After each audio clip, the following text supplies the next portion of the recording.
Hello.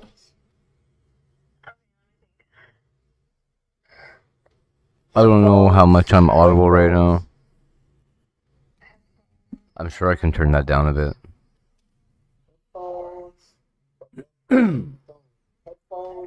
Headphones.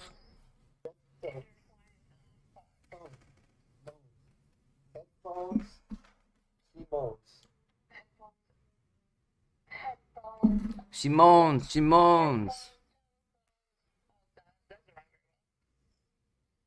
mean, it's too close.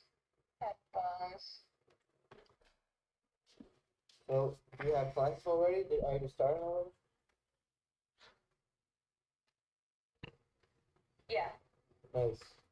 It's Great, great, great. Did Did you flunk last year or did you pass? I only flunked one class last semester. You only flunked one? Yeah. That's really I good. didn't really flunk it. I just didn't. Oh man, need it is gonna rain outside, man. Okay. Well, that's good. It is gonna rain. Psychology, but they're like the college course psychology. There are so many terms you need to remember, and half of it is foreign to me. I've never heard of this stuff in my life. There's so many psychiatrists. Like the cortex and the vortex and the. I got that. No, I did like mediocre on that one, but I'm just talking about like there's science stuff that doesn't even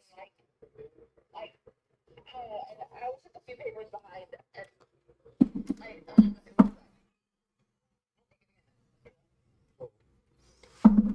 Well, Lewis is back.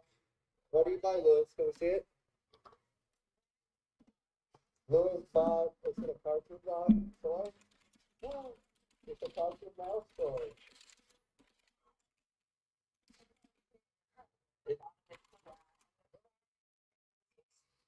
Yeah, I know, it's Minnie Mouse. You like Minnie Mouse, Anna? You think Mickey Mouse is a terrorist representation of something? Subliminally? No, I don't. I think they use him as confusion. Like, he is a weapon. I don't think you understand that about, like, Max. That's me. Yes. When you join your term thing. Yeah, we're walking. What's your favorite brand of clothing, Nana? Do Probably a thrift store. you like Reebok? Oh, I just found it. Oh my gosh, I love Reebok. I had these Reeboks that weren't quality. Nice. Reeboks are cool. They're like alternative, man. They're better. And I've had that since I was Fuck Nike, fuck Adidas, screw Reeboks, man. We use Reeboks too. We're different, dude. Yeah, New Balance. New Balance. Yeah, it's like a sneaker brand. It's pretty popular. Or for me to do it, for anybody to do it, it should be possible. That's all I'm saying. Do you know about Lululemon? Louis, come talk to everybody. We're not excluding you, man. You're part of the group, man. I'm excluding my friend Louis for you, man. You know, this is kind of weird. You don't gotta. I'm fucking with you, man. I'm fucking with my friend Louis. Louis, do you want to know something? Do you know? There we go. Do you know Louis? Have you ever met him? She thinks you're hot because you're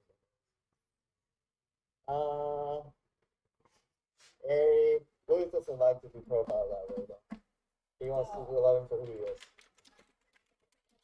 I hope you beat you up today. What about? He did not beat you up. He didn't beat you up. Louis didn't beat you up. Not that he couldn't if he wanted. He's very. Yeah. What about Gap, Nano? Let's talk about something. Let's not talk about this. Let's make it more comfortable. Let's talk about Gap. Is there any Tommy Hilfiger around here? I don't see any.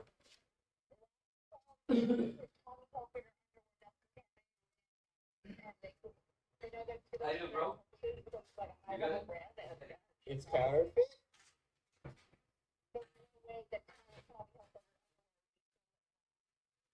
Tommy, Five more minutes, right? Ross sells Tommy. And they sell Okay. Tommy. What? Powder? Okay. Ross can't sell it. It's too big of a brand.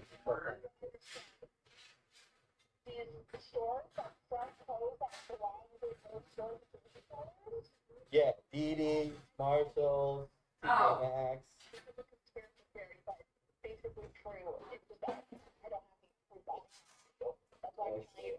That's hot, dude. Right. Hi, scoundrel.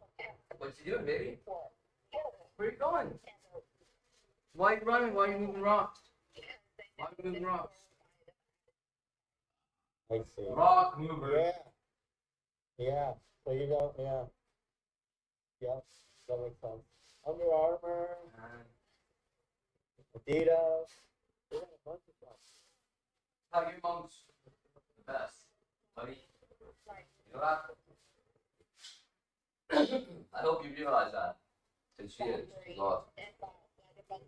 Life-saving lady, that one. That's right. I'm wearing my fucked up destroyed shirt again. Hey, bum, how's it going? Zalgo text has taken me away.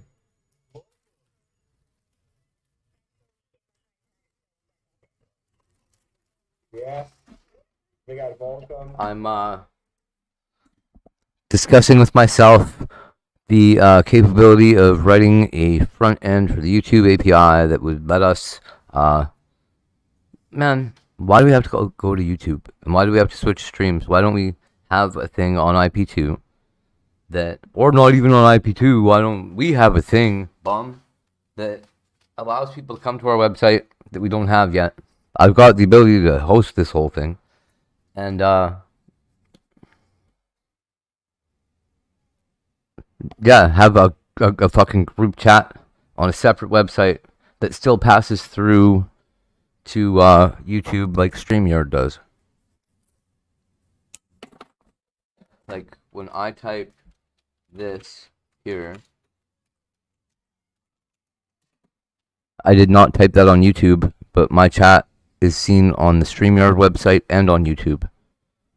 So the capability is there, right? And your chat is being brought over here to StreamYard. So, and it would all pass over to Discord too if we wanted it to.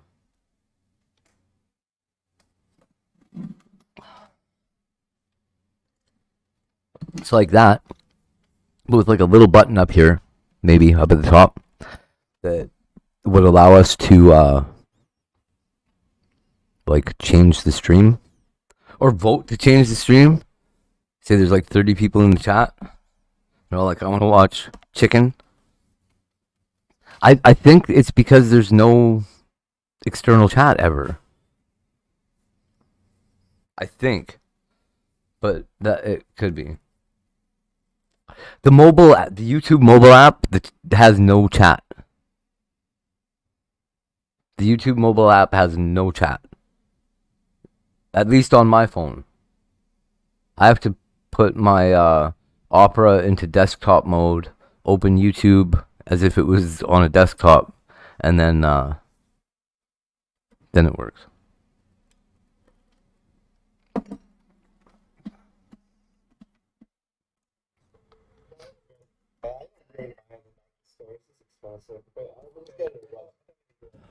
No, I do like the things. I'm just probably not gonna buy.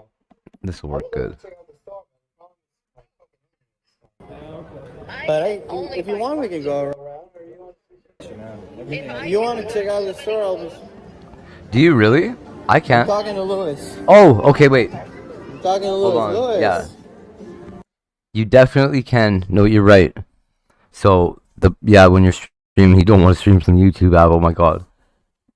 But the problem is at least again on my phone.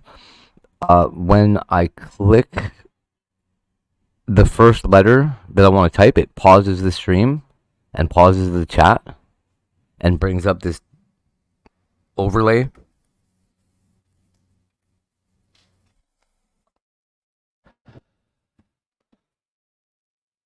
That is the truth right there. That you definitely can't chat that way. Have a pair of those right now. Oh. Yeah, You're all Android. flip-tipped. Because of the Yeah, as soon as I because of the environmental factor I'll show you. that repurposing clothes brings. You know, like I was watching this documentary at my university. My university was having like a this eco group, and my eco club at my school was having a soup and documentaries night, and we were watching this documentary about textiles app, right? and fabrics, and it is unbearable to me. Oh, it's not unbearable. Okay, but since then, I've recently I pray for countries like India that has so much chemical. All that, blah blah blah blah. I don't even see those. Okay. Oh, hey, what's going on here? Maybe they fixed it? Yo. Oh, it looks like maybe they fixed it. Oh no, there I was. Yeah. Yep. You're right. Okay, that's fixed. I don't give a shit, man.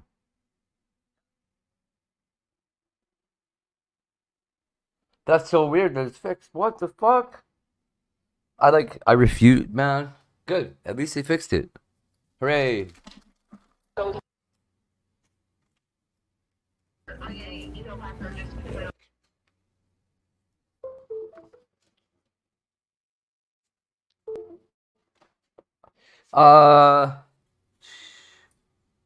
Then always upgraded one.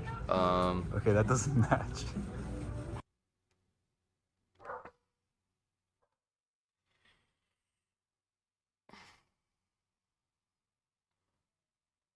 There we go. I'm trying out the leather coat. Android version 13. I want to see myself looking like.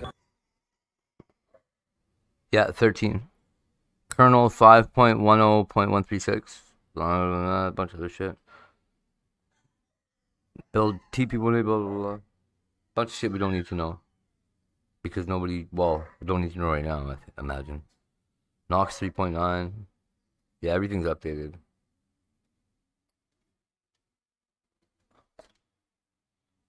Lucky 13. What the fuck? Okay. We lost connection to my camera. Oh my god. That's fucked up. Could be.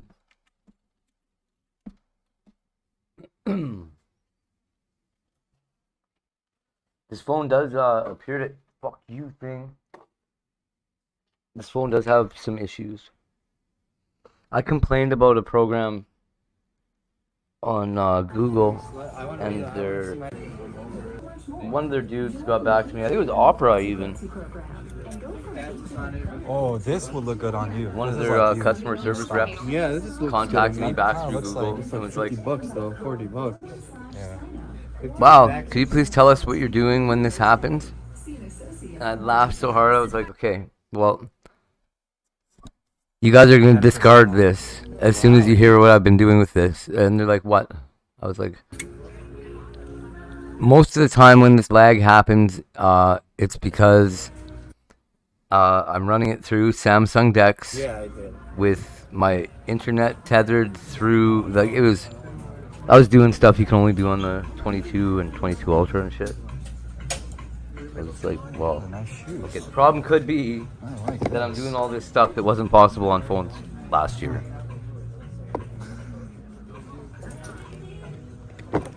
Dual, in pop-up, running YouTube in pop-up mode. That was- You buying these shoes? I like them. What size are these? 10, No. 11. You want me to?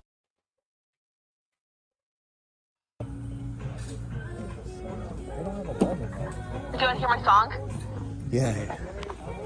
It's time to make good decisions. It's time to stop your whining.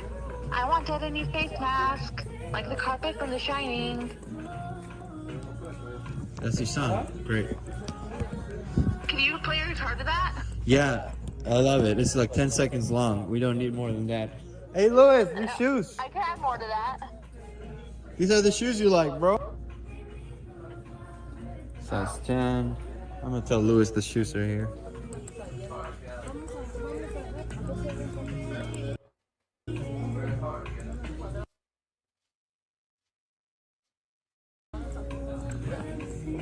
Hey Lou, they got those shoes there too. Yeah, but that one's white. This is olive green. They got the olive green too. Really? I think so, but maybe not the size to be honest. Honestly, I like these. What are but those? I- 12? 11.5. Oh, I can't be spending money. save your money. You got the same shoes on. I only like these sitting there, but yeah. You don't like those anymore? Why not? I don't They're know. busted. I'm more into Adidas than Pumas. It's like it goes up too much. Nanobot. Yeah. Nothing. What's up? Just chilling at the H&M. Here, I'm gonna send you some money.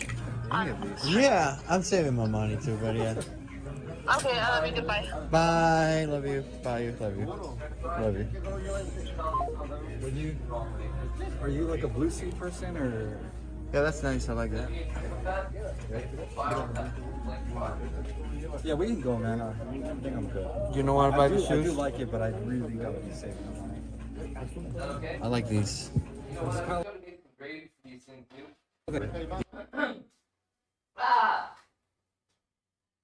Yeah, that's the thing. I always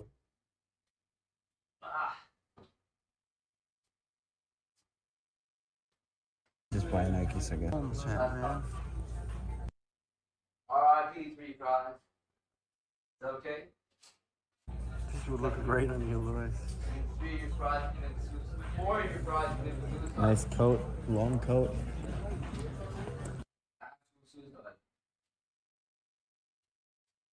Or whatever you call it. Jaws. This? Yeah. That's cool. You want ketchup on your fries too? Right there. Oh yeah, definitely. Stranger Things. Book that.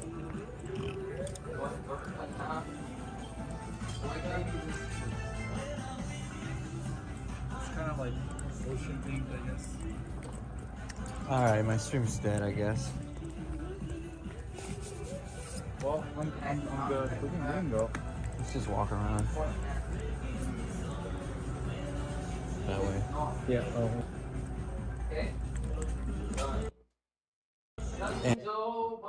And then I hit the garbage and I suck on your dick. Phone's dying anyways.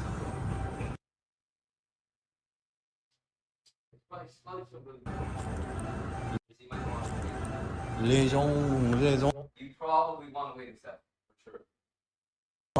Oh. One sugar. Okay. I'll boil some more water. More water. You boil on the stove. Get turned into coffee. Make it pour down the throat.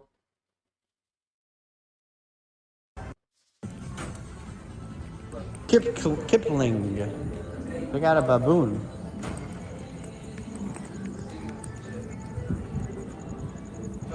Powered up. Why doesn't Oreo have a wrench? Yeah, Dex is really bad. Really?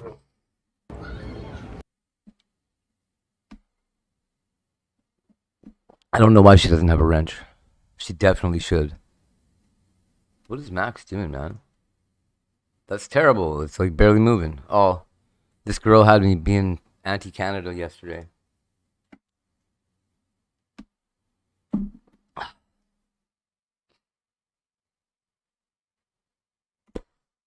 That one's better. There we go.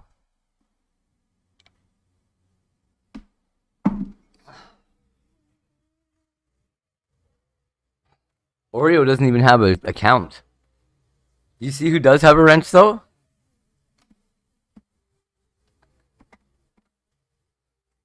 Yeah, it sure is. what it does is it takes all of everything that it does on your computer, it's doing on your cell phone and then mirroring to the computer. So it's yeah, you get to feel like I'm on a computer. This is gonna be easy, but it does drain the resources really bad.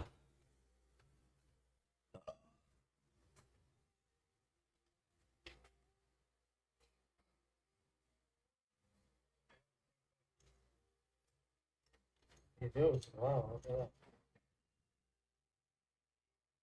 What a coincidence.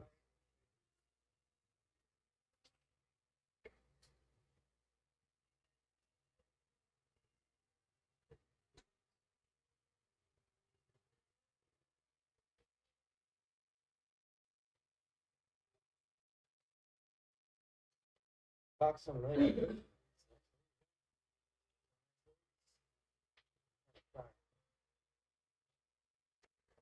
Good. Let's find out how we're gonna post this drug. Okay. I don't know how to do it yet. You donated 5? You did not. Come on. No, no. Dex is still on the S22. It's on there. But that might have been a 2021 phone. Yeah, they could have dropped it. I don't know why they would. It was so handy. But it interferes with a couple things. Like when you got it running, you can't run. It must be a security thing. You can't run.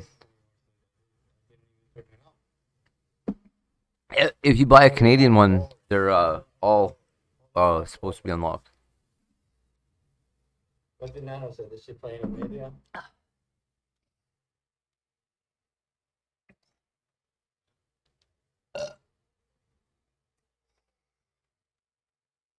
Yeah, I removed the Samsung Messenger. I think all my text messages go through like some other shit.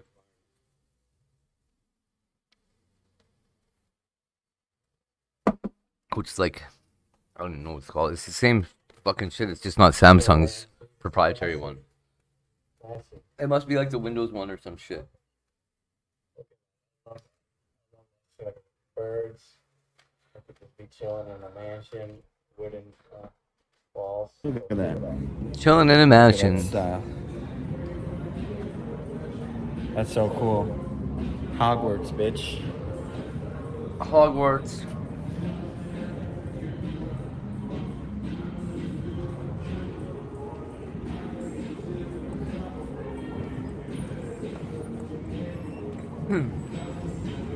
Word. Play it. Okay, let me see. You had none of mine say like my phone company name or anything. Oh, it's writing only. With no picture? Oh, only the icon. Yeah. I got you. Oh yeah. Look Yeah, at they the sure chocolate did. factory.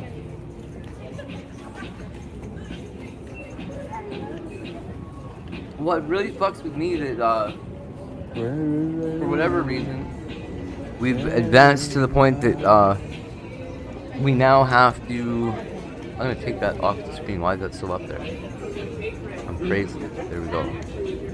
So what is it gonna say? Fuck. Oh, that in 2023, like 30 years after cell phones became like popular, suddenly every app has to run all the time in the background. What the fuck?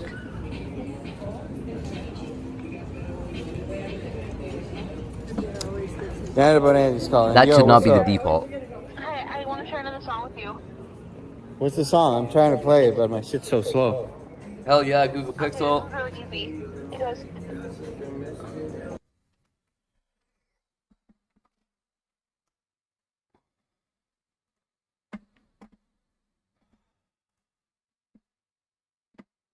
Frozen.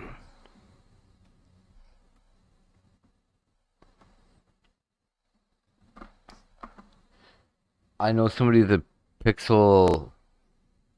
I don't remember what the fuck it Thank you was. so much.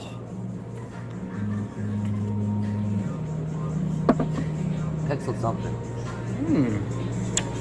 Nice. Why didn't you Prime My Media? Gotcha. I don't know. I'm really disappointed by the should. You getting performance of something, the Louis? Pixel. I might get like one thing. And What are you the way that they brought it to market. Try that. Sorry. Like, if I remember correctly, the Pixel was supposed to have Nice. little bricks of like, you want to add another Can camera? I get a milk Click it chocolate in. truffle? You just want Wasn't that the Just one of Pixel? Whatever. Yeah. Okay. Thanks, man. Yeah. Can I get Oh one yeah. of the milk chocolate truffles? Like in a Sugar free or the regular? Sugar free. Sugar free? Yeah, why not? Okay, anything else for you today? the dark chocolate English coffee. Dark chocolate English coffee? Yeah. Okay. That's What would mine, that sir. be? No. I'll take that for you, order. That's good. That'll be $20 for you, sir. You're welcome. Max, just hang up on Nano. Really cool.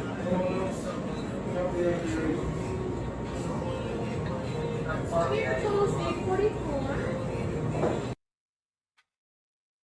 Oh.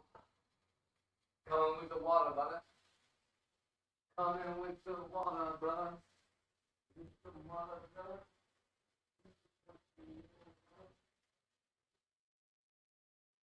Go ahead and insert swipe for substance. Man.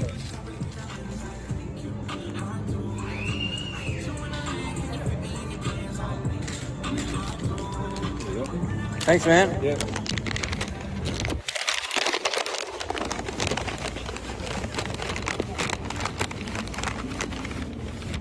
Let's try this.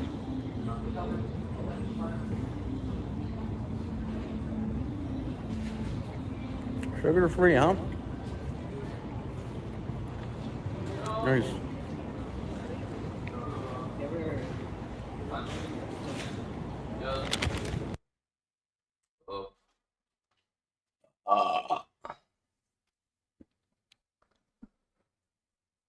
Ooh, that's such a pain in the ass. But it's worse if you don't do that.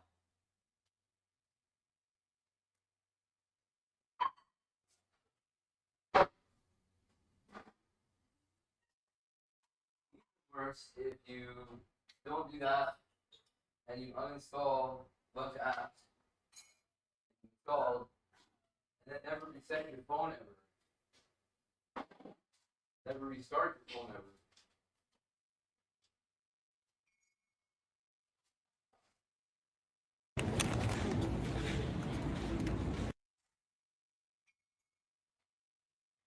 My phone's dying, girls. Whoop, whoop. Okay. Say hello, little fire scarecrow. Hello, little fire scarecrow. You know what that's from? The Wizard of Oz. You like that movie? You have no idea, right? You ever seen it? I think so. That's one of Dad's favorite movies right there.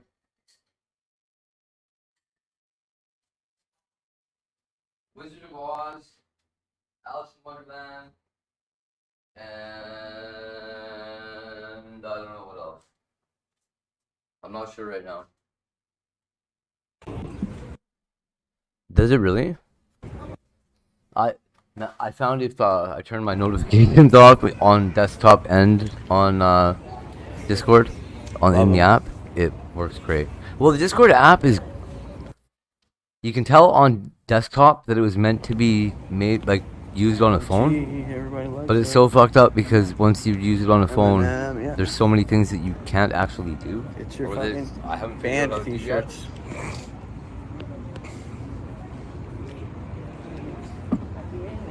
You got the vape, Louis?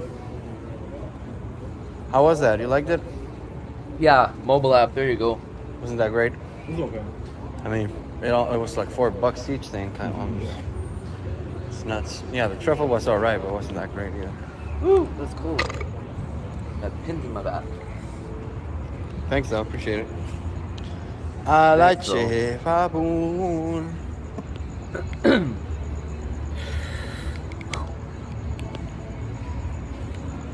All right. I'll sit back, I guess. My phone, if I take Yeah, pictures we are. We specifically walked. for Discord, Did it. it doesn't give Did them it. a We did name, it. and then they won't Converse. Oh, nice. display in Discord for Nanobox whatever favorite. reason. And Just if you walk. try to download them, it's like True. this thing's fucking broken. Why are you trying to use a broken piece of shit?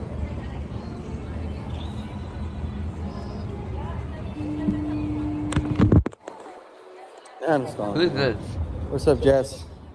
Here, listen to this. I can sort this. Okay. Ready? Yeah. Nanobots in the snow and the rain, on the plane, the bus, and the train, go in through your pores and your eye holes and destroy tissue in your brain. Nanobots go through screens like your phone, moving in the walls of your home. I'm not just saying what I'm saying. Terrorists will not leave me alone. Okay, that's Wow. all. Beautiful. Very good. Yeah, I'm really good at writing songs. I don't know if you knew that. What? I'm really good at writing songs. I don't know if you knew I that. didn't. I'm baffled. You should give me some lessons, songwriting lessons. Commander Hate, by the way. I think everybody taller or higher than me on Cap's Where do you find Discord inspiration? is like a Me? mod. I just think about gay bathhouses. Homosexuality is a sin, Max. I know, I right? forget. I'm sorry. Pixelbat could make the Google Pixel. And Ba-boom, Pixelbat has a ba-boom, Google ba-boom. Pixel, I bet you. Ba boom ba ba boo ba I ba would. boom. I'm pretty sure we talked about it before, me and Pixel. And I was like, I'll tell you, if they made a hate phone. I don't care. Whatever you want to do, Louis. They got lids. Come man, I Lids? don't know what's higher than that. Nothing. Louis wants to Everybody check else out is lids, below me, guys. Except for these booty keepers. Fucking rich people. Who's dying, guys? It's 1%. I'll see you guys later. Uh-oh, rip. Yeah, you heard the Never Report, heard Nanoma Andy Rhymes today on the 30 sec- stream. 20 Wow, seconds. Nanobot. What a blessing. Yeah, Journeys. pretty. They got Converse here at Journeys. They used to have Macbeths at Journeys, but now they don't. They used to have what? Macbeths, they're a shoe brand, 8, like Converse or Vans. 7, 6, I see. 5. What are these, Doc 4, Martens, or what is this 3, called? Alley 2, Airwall. 1. Airwall? It should be. Airwear. His battery should be draining at about 1% a minute. Airwear? Airwear. Doc Martens.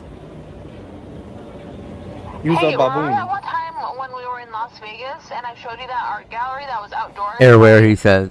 By Wingstop That's just the and name that of the one soul. Mexican restaurant? Yeah. And so many of those pieces were counterterrorism pieces, like that one with the eyes and the poppies, like how they're selling nanobots and heroin right now, and like, oh, what other was there? Oh, Should be ripped. Why aren't we broke? Why aren't we ripped That yet? one with the He said they only have infinity 1%. sign, and it showed like it gave a link to like No More Now. Oh, they're not broken I yet. don't know if you knew this. It's given the warnings. It's like gonna go out. Infinity sign as gang symbolism. It is a real Terror earring. symbol. That's really bad. Yeah. They shouldn't do that. They shouldn't do that. Oh yeah, Right. that's true. Oh, Uh-oh. and another thing Uh-oh. terrorism do. Uh-oh. Rip. Nice earring.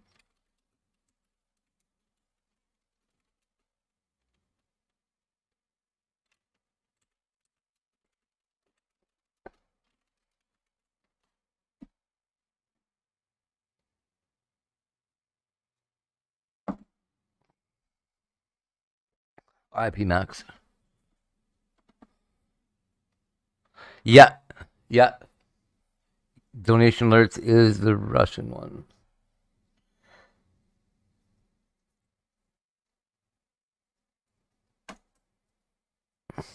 RIP. Yeah. And it's really funny too. It's so easy to set up donation alerts. It's not even fucking. I don't know, man. Real Al Qaeda.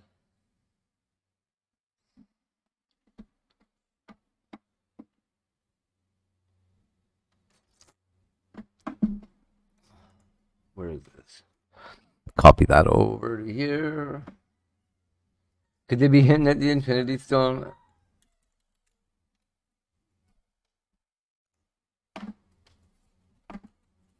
Real Infinity Stone.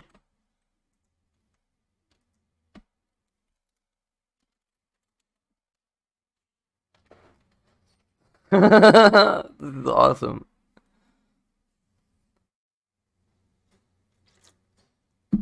Oh my god. I'd be so mad. Nana would wake up with me at her door. So that's it. Do you see how Cap froze here? That is so brilliant. Res CF is hilarious. Sub to a gaming service for Nano? Oh my god. What fucking gaming service would that be? Jesus Christ. $5 a month. Yeah, that's true. Oh, and the Not back. other thing about the Decidedly not back. Oh, it's Ninja Night. That guy's going to ninjas. That ninja's going to jail. Where's me? Where's me? Why am I not on here? I know how to find me. Slash at that guy. Wile E. Coyote. Why the fuck did I pick that name? Oh yeah, I have to make a video that says Sonic's not dead. Look at this, I got a RIP Sonic on my picture. What the fuck? That's so good. I'm not even subbed to myself. What kind of fucking weirdo am I?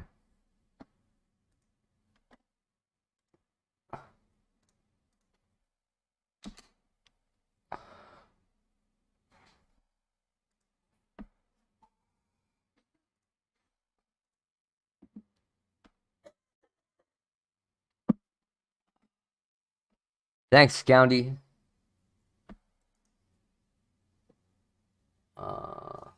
Thanks, Scoundy. Oh my god. I didn't need to hear that.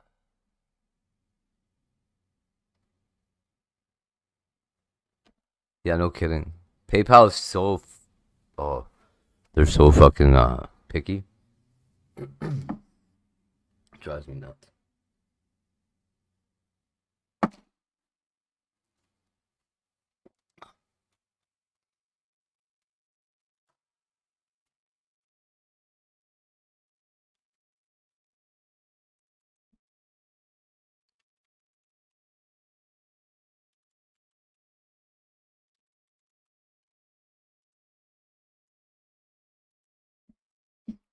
Scoundrel already logged out. Oops.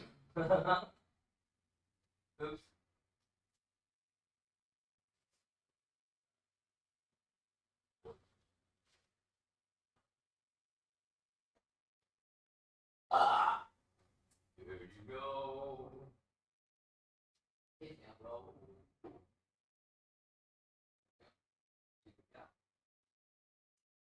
You okay? No, you got chokes or what? You don't know? Okay. I don't think the chokes is a thing, by the way. I don't think you have the chokes. I think you just choked a little bit. Really, as a donator, I won't use Power Chat.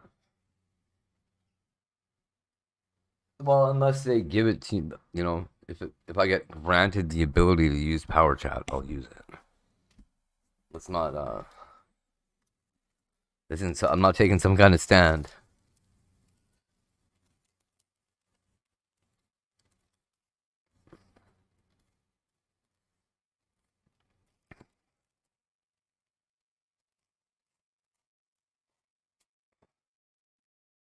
But like, well,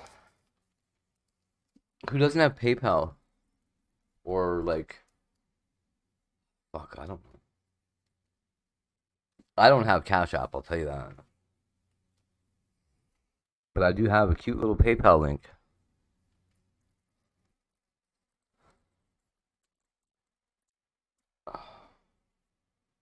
Man.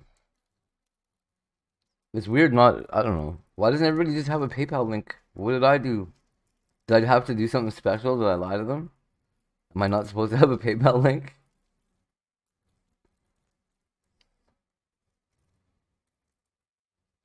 Ah, that's true. But you know what does? Botrix.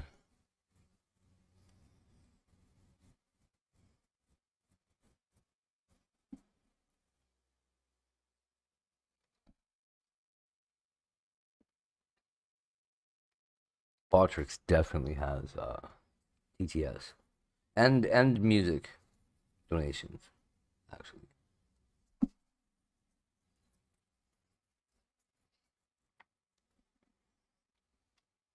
And I think Botrix goes through. I think it goes through PayPal.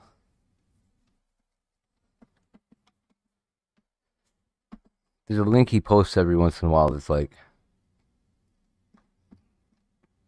not the Discord one. I don't know. One of them though. One of the links that he posts says something about to donate to this idiot. And it gives like a URL that's got it's like botrix.me/hate goes here or some bullshit.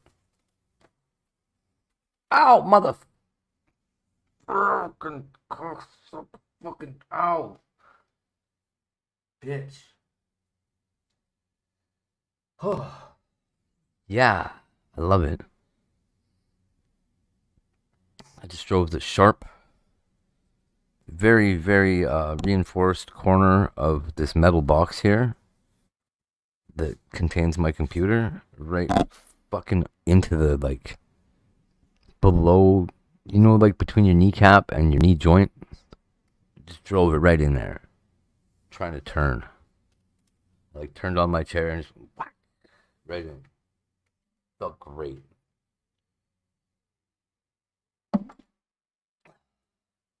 Kecker's awesome. Kecker set up the media in TTS, huh? I think Cap does it for just about fucking, I don't know, just about everybody.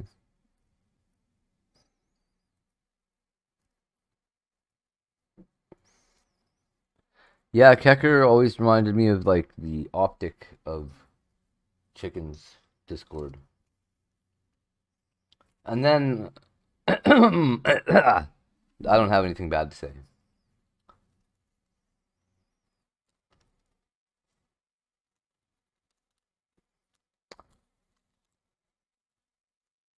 Optic's good shit.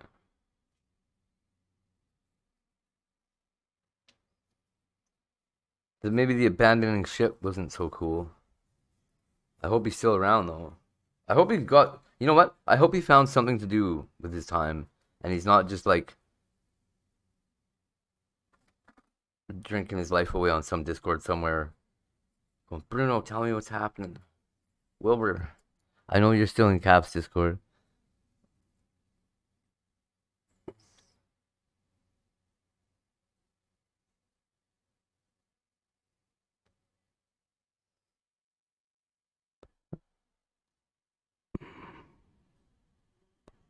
David Visa? I don't know. He might have been using David as a username. I'm not really sure.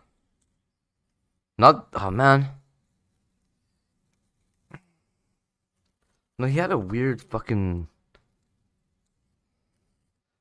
He wasn't Chicken Andy until Grandma and the Chicken.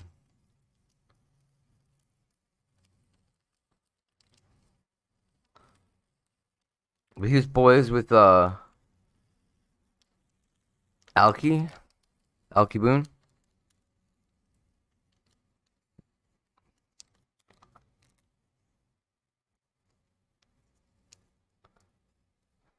AKA RV Andy.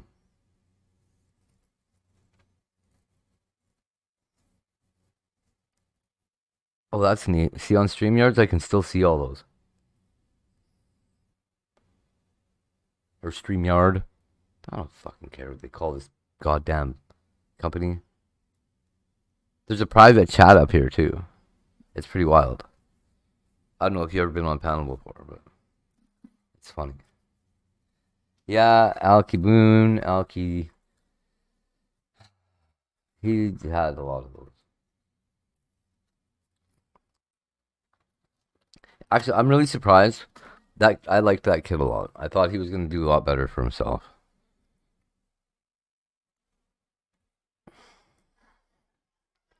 I expected him to be like the white Sonic or whatever.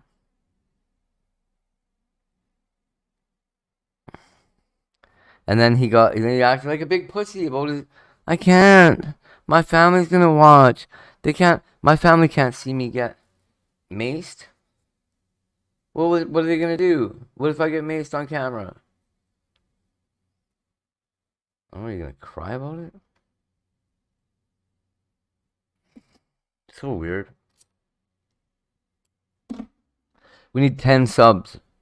We gotta get more consistent here with some subjects. Jen J, yes I do.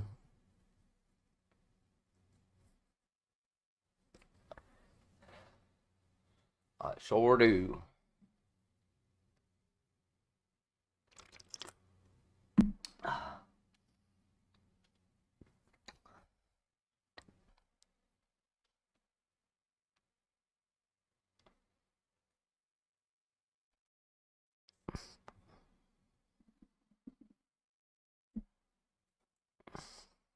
From trolling a lot. I think she talks a lot of shit, but I don't know her to be like a massive liar or anything.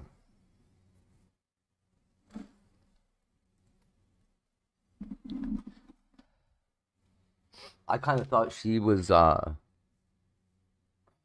Jenny's side maybe, but it's not Jenny's side. But it is one of the ladies that supports female streamers for sure. Oh boy. Live every day. Boop.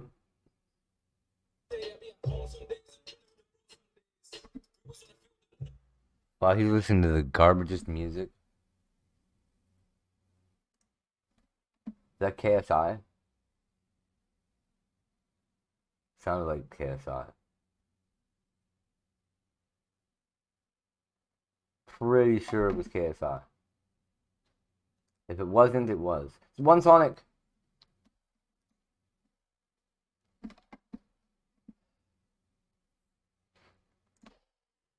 Yeah, she's really nice. Do you know Gabby? The one and only one?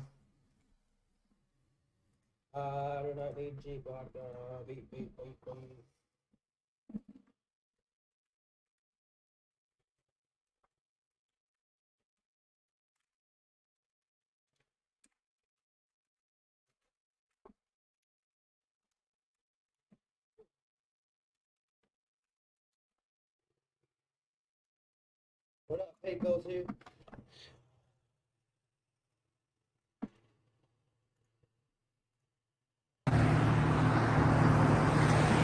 But it is nice.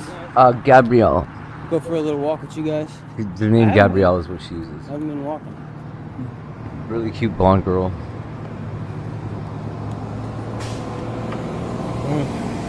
Lady. I don't know why I do that.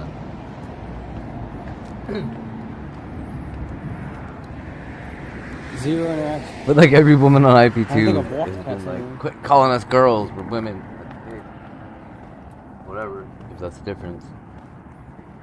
I just look at the pictures on the bathrooms and this is a guy, that's a girl. Jen J, yeah. If I remember correctly, you're right. Gabrielle's like the...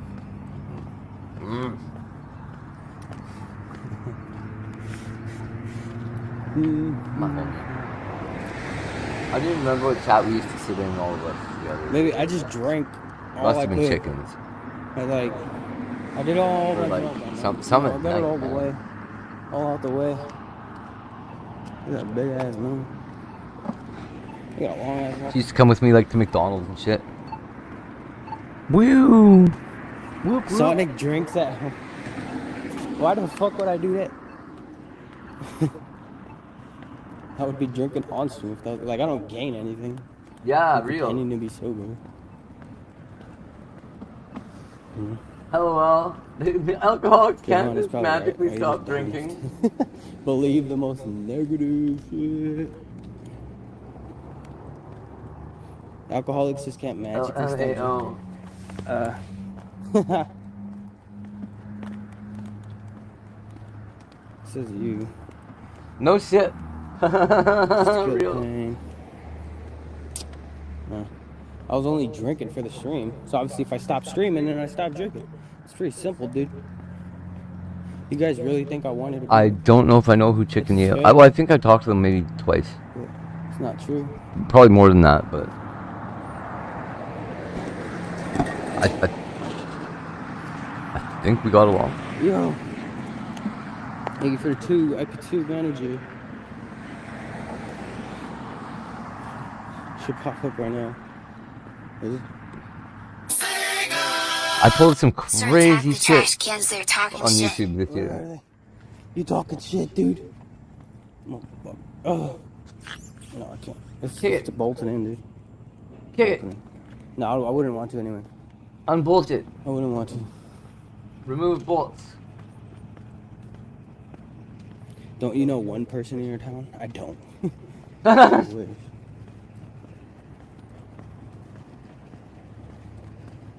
That is accurate. Seriously though, thank you for your team. Civic Fizz? People tell their loved ones they stop drinking. You're not my loved one. Nah, we're all mentally I ill, really aren't we? care I that much. don't know. I'm being honest with you. I think everybody on Earth I mean, is some listed people as are, mentally ill in some not the people who are like, fashion. but I'm like, yo, this is corny Or as is hell. able to be written off as crazy. Ringo. I asked people in Oakland if they knew Sonic. I asked people if we knew Sonic. What the fuck? They didn't know me, dude. Look at that big ass moon, dude. Oh, yep, all the way. Sonic's 26, completely done with the party life. What exactly happened to Mr. Bass? I don't know. I think he wanted to try out the streaming thing. And Fell off. it wasn't exactly what he wanted. Maybe Yeah, I know the name. he was satisfied with it. I don't know. But not, yeah.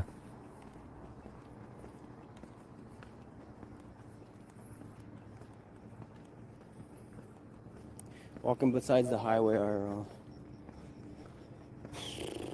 What do you if think someone of, goes back and oh, what's their name here? Oh, this doesn't pop up. There we go. Fine Canine. Sober Sonic has no concerns for trash cans. I wish He's someone nice enough, clipped, like, right? the first trash can flip. Like, You don't like Gringle? Oh. what the hell? How did that become a thing? I remember when I first started saying, ugh, like I would jump over a curb. I like how he's and got I had my his, he backpack has on his me, pronouns and I would listed. just like Smart. and prepare for like I don't know, like the weight of my weight falling on me. I'd just go, ugh. And that became a thing. I remember that, and everyone's like, "Why are you doing it? Why are you keep saying?" Ugh. Ugh. Oh, who cares No, I don't know, man. if he did math? No way? Yeah, me either. That's how I was trying to figure that one out.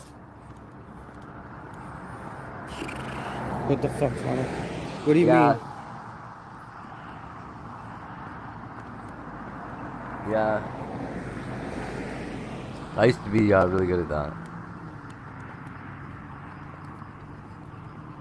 Like using alt, come in as Chicken Andy and start an argument with Sonic, and then go over to Sonic's How late? How or late you go over guys to want me to Chicken stay up Andy's there? chat and be like, Sonic's talking shit about He's you. like, no, let's do it right now. We'll go live tomorrow. We'll go live tomorrow. And carry on conversation and book the okay.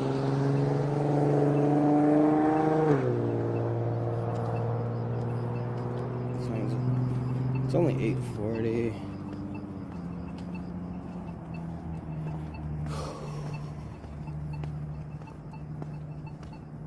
Back in the middle of nowhere zone.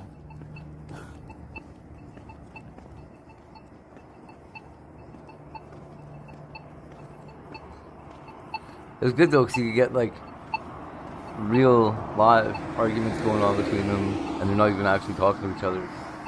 But now they both think they are. Oh man, it was good. Is there a bus for day So trip stream?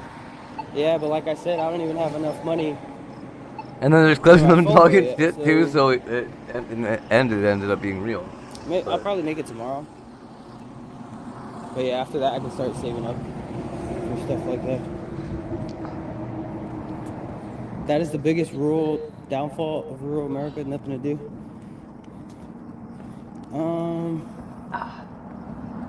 You're right. It depends. It's hard to estimate on IP2, but I easily. mean, to be fair, if I wasn't If we're going, like, people that- job, I'd be happy to fucking chill inside and do nothing all day. I don't know if that makes me weird. People that I know I have some and stuff water. like that, it's And I'm thirsty for probably 100, probably around 100, maybe a little above. It would probably be above, because they're Yeah, look at this freaking quiet, mountain, right? dude. And probably smart enough not to say where they are, but Look how bugging bright. You can see it. definitely, It's like sending ethereal definitely waves around to 100 your for sure. eyeballs. It's so bright. But I would estimate up. I need to drink some water. Ah. Oh, Miss Bean. I used to run into a lot of Canadians. I tried to drag a bunch in too.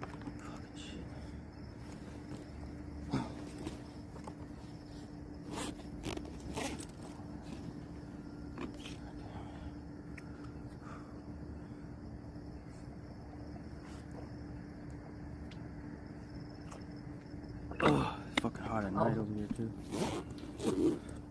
How? Is it more than Sam and Andy?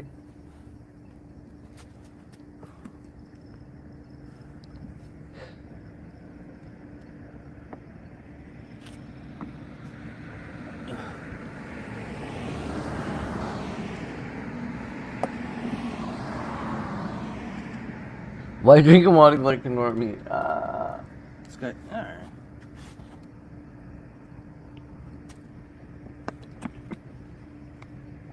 Has to hydrate. Yeah.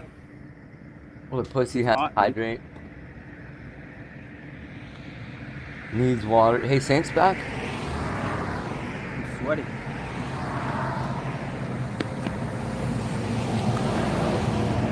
Triggering Dick Rylance.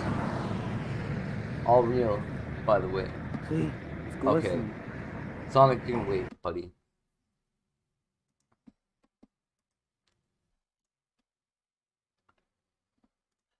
Come on, get in. Everything. Coco, you fool. Coconuts are clearly nuts. Just look at them. Piccolo, you're both broth. Coconuts are seeds you in butter. None of you understand the damn thing. Coconuts are a vast creation that defy categorization. For one, believe that coconuts are a fruit disguised. This is not pretending to be a seat. This is all so stupid. I couldn't care less about coconuts. Let's talk about something interesting like Dragon Ball food or Z. destruction. Well, Beerus, coconuts can be tasty if prepared correctly. Perhaps we go. should experiment with some coconut desserts. Guys, I don't care what a coconut is, but we should definitely have a coconut-themed party. I don't know about coconuts, but I do know that I can only last 30 seconds in bed.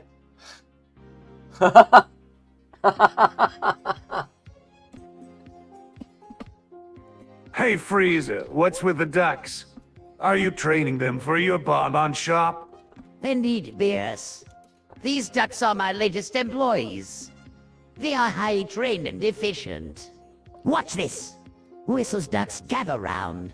It's time to show off your skills. Whistle's ducks gather Wow, round. Frieza, these ducks are amazing. They work so well together. What? Thank you, Cell. I have spent months training them to be the perfect Bonbon Shop employees. Ugh, these ducks are so slow. I've been waiting for my order What forever. the Oh, fuck? come on, Broly. Give them a break. They're just ducks. Yeah, Broly, maybe you should chill out a bit. It's not the end of the world. I don't care. I want my bonbons now. My lord, can you believe that the world is coming to this? Where we're like AI generating shows. And worse yet, they're almost comedic. By Magic. Who's oh, Magic's that girl. Face, like, that's why you talk anyway. You just jack yourself off, dude. In your own dumb face, dude. I'm like,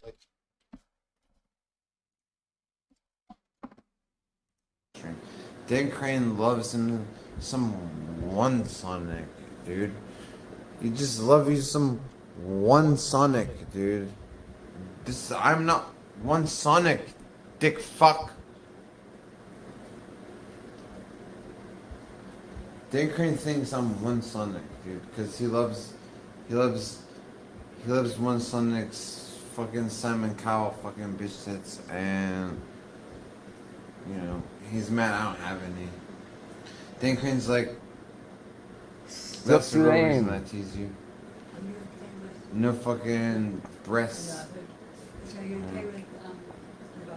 I think they're one of our mods over here. No, because look what you allowed me to do. Wait, hold on, wait. I can't mute it. Hold on. What time? Oh, then shut the fuck up. Okay. Then shut the fuck up. I can, who needs help? Just nonsense. Yeah, because That's probably what you want. Kitty, what do you want, bro? Kitty. Sonic is server streaming. Look, I got no ill feelings for Sonic. Good luck, dude. Good luck with your sober streaming. Everybody should sober stream.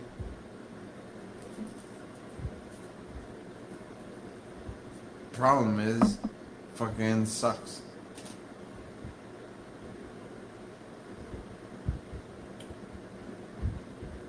I mean, we can't all suck dick literally for reviews, so like, you could. Some of us has to drink too.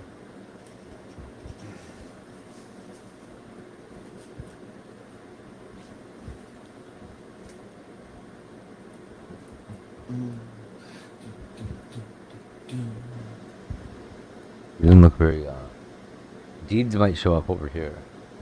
Watches this weirdo. I did sober streams first? That's right. Did I? No, I did like weed. I was never sober, Jeffrey, but thank you for believing so. Is weed smoking sober? I don't think so. My shrink told me today, stop smoking so much weed. I'm like, do it. Stop never. smoking so much weed. I'm like, just kidding. Everybody smoke more. no.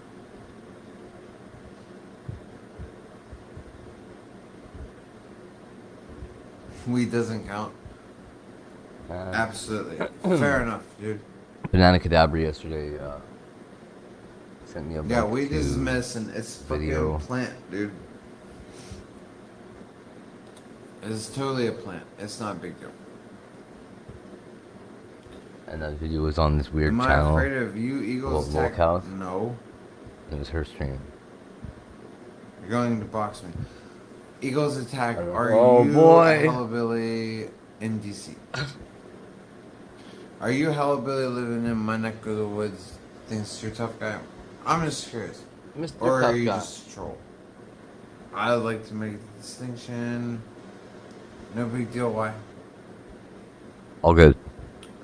Oh, you're so you're a troll. Because I was asking a serious question, but apparently you don't know what that is. I'm saying Deeds might be over here. It's not fun doing sober stream. They are fun.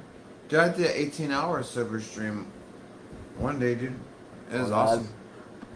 Sounds like real fire. Yeah. Yeah, he is. 14th hour mark, but Once that it was fun, dude. Here. Oh, okay, Danny Grant. Well, I'll tell you what, Danny Grant. Then you don't buy one, dude. All the people that have bought one, they can make up their mind, right? You're a piece of shit who like doesn't even donate to your favorite streamer, One Sonic. So don't talk shit on people's fucking hustles, dude. You're a loser. I've tried to explain this to you since the RV. This is why your name is Denny Crane. It's a total fucking schmuck name, dude. Like nobody's done anything with a name that sounds remotely like yours. There's no Cranes that anybody cares about. There's certainly no Denny's, dude. Do you know me and my cousin used to do with the name Denny? We used to make fun of our uncle with it. His name was George, but like to make fun of him, we called him Denny. And I swear to God on a stack of Bibles, we called him Denny and Dexter. What'd they call you? And that was our name for anybody who was a goddamn geek. Called them Denny's and Dexter, so fuck you, bitch. Even my cousins laugh at your dumb fucking name, dude. Cause you're just a stupid nerd, dude. Fucking geek, dude.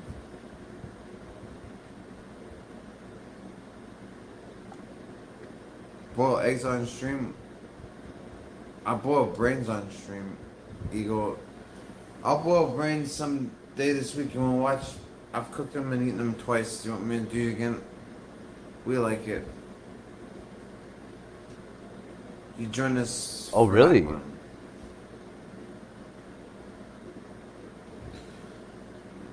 Trying to influence at least somebody in this fucking shit to try it on their own. I mean that. I know way. You prefer to call them Lenny's? If that name is from Boston Legal, then you're great. Creating my own homunculus on live stream. Well, I kind of have my own homunculus. Is it your mom? Already. If you've ever seen my doll, that's a homunculus. What? So, would you guys like to see my homunculus? A doll? Probably not, right? Who even knows what a homunculus is? Other than who said that? I want to remember who said that.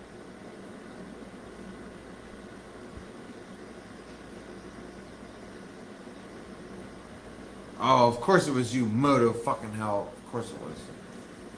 Moto hell, have you ever listened to fuck is that dude's name? Oh, I forget. Something Bear. Have you ever listened to that? Oh god, I can't remember. Never mind. I apologize. Really? It's not my wow. doll, dude. I didn't. That's crazy. It's a homunculus. Alright, I'll show you guys. I'm not gonna show you guys. Fuck you, you don't get to see.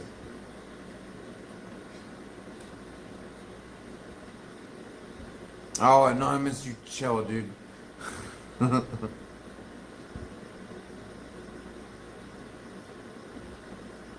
Oh, it's a lame poster and a lame band? Okay, good. Well, how about my Gigi Allen poster over there that was painted by John Wayne Gacy? Is that cool enough for you, Chuck Puck?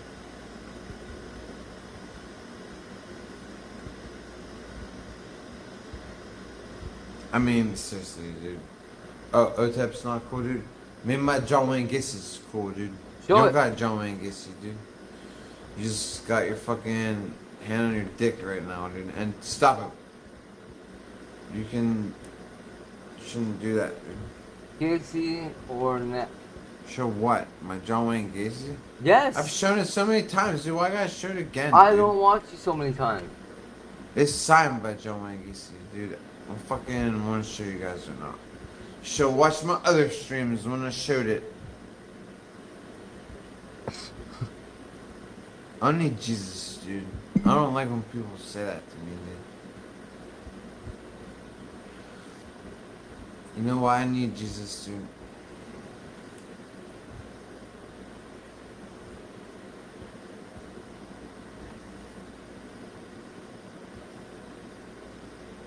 I may need them to cut the grass. You know, I've heard that Hispanic dudes is good gardeners, dude. I really hate when people tell me that I need to find Jesus. Why don't you find Jesus? Because you haven't. Lunatic who lies to himself, acts like you're better than me. Like you're fucking, oh, look at you, closely connected to God. And Saint's just fucking dumb fucking, what am I? Too dumb or too evil to figure it out or to be worthy? No, you're just delusional, dude. We are God. Stop. I fucking hate when people say that, dude. Mondo fucking said that to me on the RV. He's like, Saint, you need to find Jesus, dude. I'm like, I need to find Jesus? You suck wee-wees, dude. Like, quite literally, fucking have wee-wees in your mouth. And you're like, oh, this is totally worth a spot on the couch. Ice Poseidon. Tell me, I need Jesus, you fat fuck. What's one of the 7 deadly sins? Gluttony and sucking dick. I'm pretty sure sucking dick is one of the 7 deadly sins too, dude. Okay. 7. I'm pretty sure, dude. Look it up.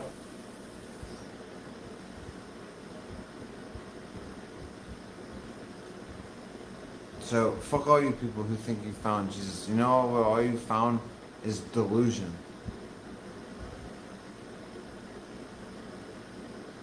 And you're good at, like, and you think because you have a whole club full of delusional people that means something. No, just have delusions reinforced by other delusional people. Why do you think Muslims and Christians and weirdos like that only want people like them around? Because don't make them question. That's not how they reinforce their delusion. They have to be around other weirdos just like them. They're just as crazy and worthless, dude.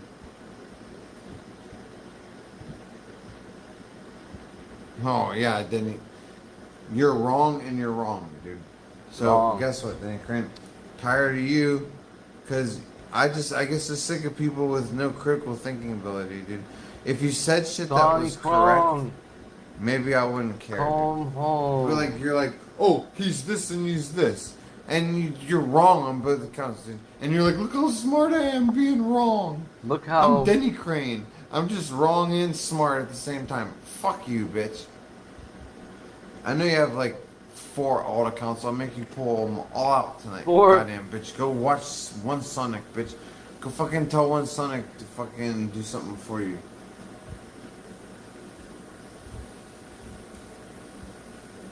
He's got... Oh, Chuck Buck. Lying about being autistic is a sin. I was diagnosed at 9 years old, and I was re-diagnosed by a very credible doctor later on in life. I do not joke about being autistic. I love my fellow autistic people. So guess what you can do? Go fuck off, dude. Gone. Goodbye, dude. Don't you dare tell me that I fake fucking autism, dude. When dude, being autistic is so much part of who I am that, like, you're like, I consider that borderline racist, dude, because that's how much I love being autistic, and it's how much I automatically love anybody who's autistic. Automatically. So fuck you. I know he's got hundreds of alts, Jeffrey. That's what I said. He's gonna have to pull them all out tonight. I am Asperger's for sure, Saints. I'm classic, dude. This is what's so funny when asshole says I'm fake, dude. You say Asperger's for sure, because you have a brain. Just like anyone who encounters me is like textbook Asperger's, dude. Is it David Epstein? Everybody except fucking my own family. They're the only people that are like, don't call him retarded. And they're like, we're not calling him retarded. He's smart, but he's He's got Asperger's. So he's kind of retarded, but like we're not calling him retarded. They're like, but like back when I was growing up, like autistic people, that's what they were. You were either Rain Man or like normal, and it was just fucking retarded. Do I love Biden? Why the fuck would I love him? Number one, I don't know him. Number two, he's total fucking. He's a hair sniffer, and he sniffs hair of allegedly of a questionable age. Why the fuck would I be down with anybody that does that? It's like if Cyrax was president, allegedly. I mean, fuck, dude. Yeah. I had questions about Cyrax yesterday. I was like, what the fuck? I don't know. Joe, I don't watch that guy. take your advice I from can't your even son stand when the he's whole high as the idea gas of him price. because it's people beating up I on mean, like a yeah, fucking I love retarded that, guy. dude. Same reason I stopped. I don't watch Christian either. Why? Because you hear me talking shit on Trump, you think that like I'm fucking down with fucking retard number 2? Like, I hate retard number 1. Retard number 2 is totally cool. Oh. And when DeSantis comes up, Saint, are you going to be down with him? No, that's retard number 3. Okay, then who are you going to like, Saint? Retard number 4? Fucking RFK? I'll be like, nope, that's retard number 4. Keep adding retards to the list, you guys. I'll never fucking care about them. You guys are the ones who fall for your TV shows. You're the ones who watch TV shows and you're like, that one's scripted. That one's real. Nope, it's on TV, dude. Scripted. Sorry, dude. No, not politics, dude. My vote totally counts. Okay, Where is fucking Tone? delusional fucker. Jesus loves you too. Whatever.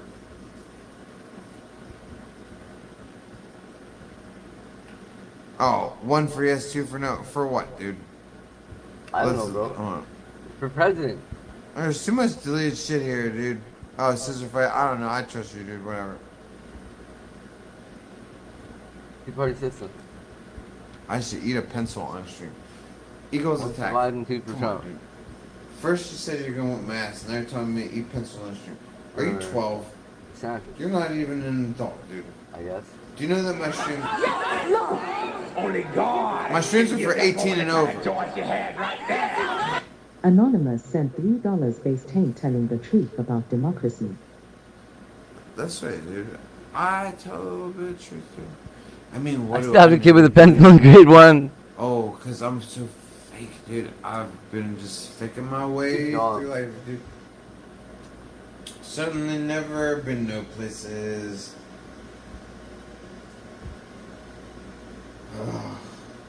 But let me tell you something about democracy. We're not supposed to be a democracy. I appreciate the donor. But let me just explain it. We are not a democracy. We are a republic. A democracy is one step away from a dictatorship. You have to read Plato's Republic. Go back, read Plato, he's awesome. He'll teach you how you have to have a republic that's the most perfect form of a civilization and a government. People are like, no, communism and, you know, democracy and all this shit. None of it works, dude. It's all bullshit. I don't want to explain that right now, but I appreciate the donator. Fucking Plato's Republic, dude. Just, I'm telling you, it's a good read. They got the allegory of the cave. That makes in me there. want to join Allegory of IP2. the cave is fucking awesome, dude. I'll beat the living shit out What of else is it. going on in here?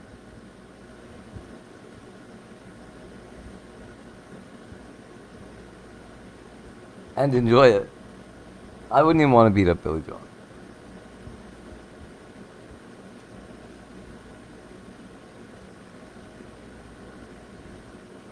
DeMarcy, yeah, exactly. Honest to God, honestly, For a here, dude who didn't vote, you know, the a only lot about person voting. on Okay, IP2 whoa. that I But can think motherfucker, of. let me explain. This is so fucked up. I don't want to say this. I did vote once. The only Just out of streamer spite. on IP2. Okay? I'd be. But don't tell me you I wouldn't think even your really vote be concerned in a fight counts with just him. 'cause I don't think But I would be votes count. more cautious I don't wanna hear that your than I vote- was with anybody Let me else. put Well, you except like this. Gucci's. I'm gonna Gucci's put could you kick like my this, ass. vote. Let me. She doesn't let me stop, do this, and then she's I'm gonna like, explain. Okay, let's do if this. she ever hit me, that'd be it. Vote. Wow. And to voting, right? I'm gonna explain. Right in my ass. I'm just kidding. Still a girl. But fucking. What was I gonna say? Oh, a good old ADHD. Dude, Mr. Bass. Okay, so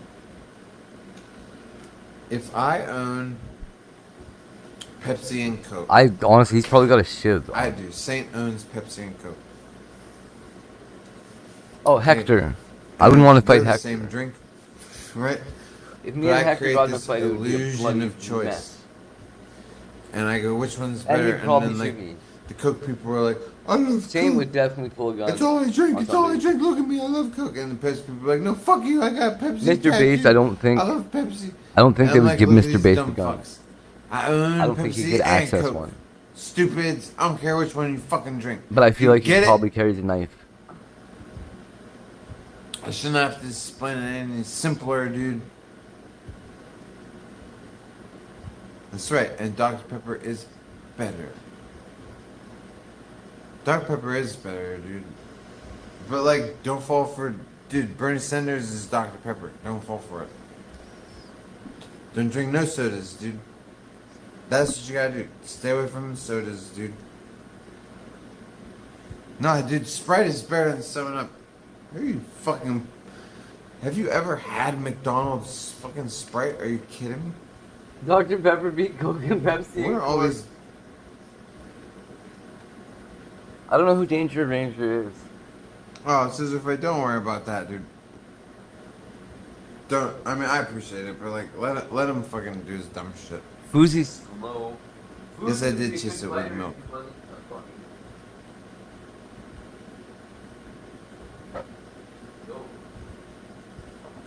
Saint, did you see the attack in DC? Which attack? Which one? I didn't see one when I was down there. Boy, my drag queen name be... I know a fucking drag queen. I don't know. Why don't you give me a drag queen name? How the fuck am I supposed to know? Aw, dude. I gave Magic all the food, dude. That's okay. She can have it.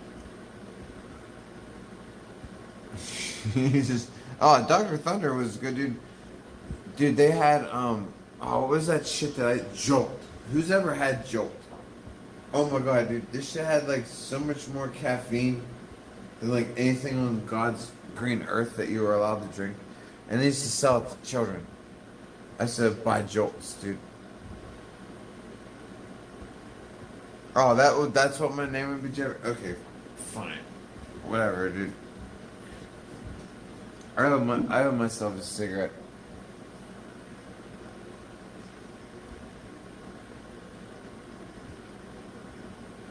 Pepsi does not have baby fetuses in it.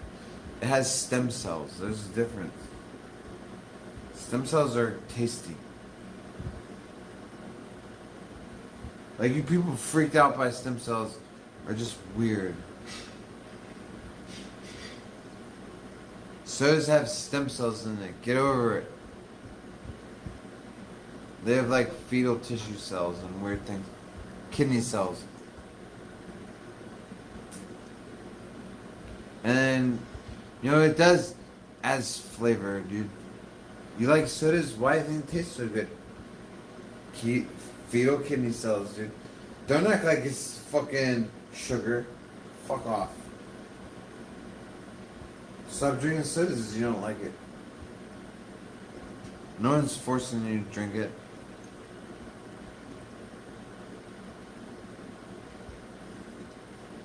You know, no one forces you to eat Soylent Green either. You know, they got Soylent Green around these. Just don't eat it. More for me, dude. Okay. I got fun. Oh, we got papers. Found them. Code red.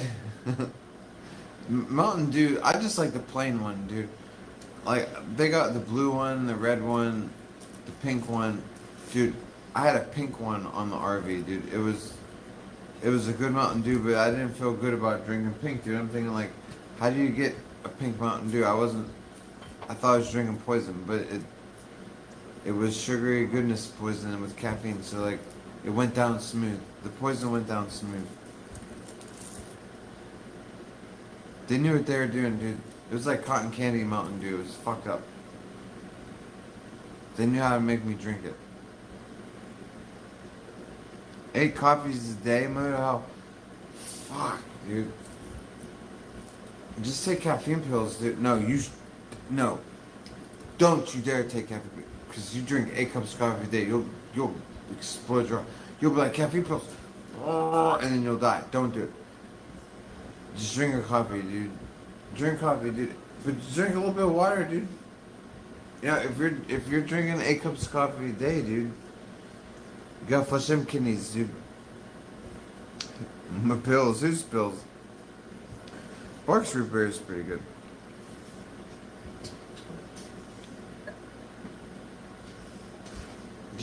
Where's the rest of them shits?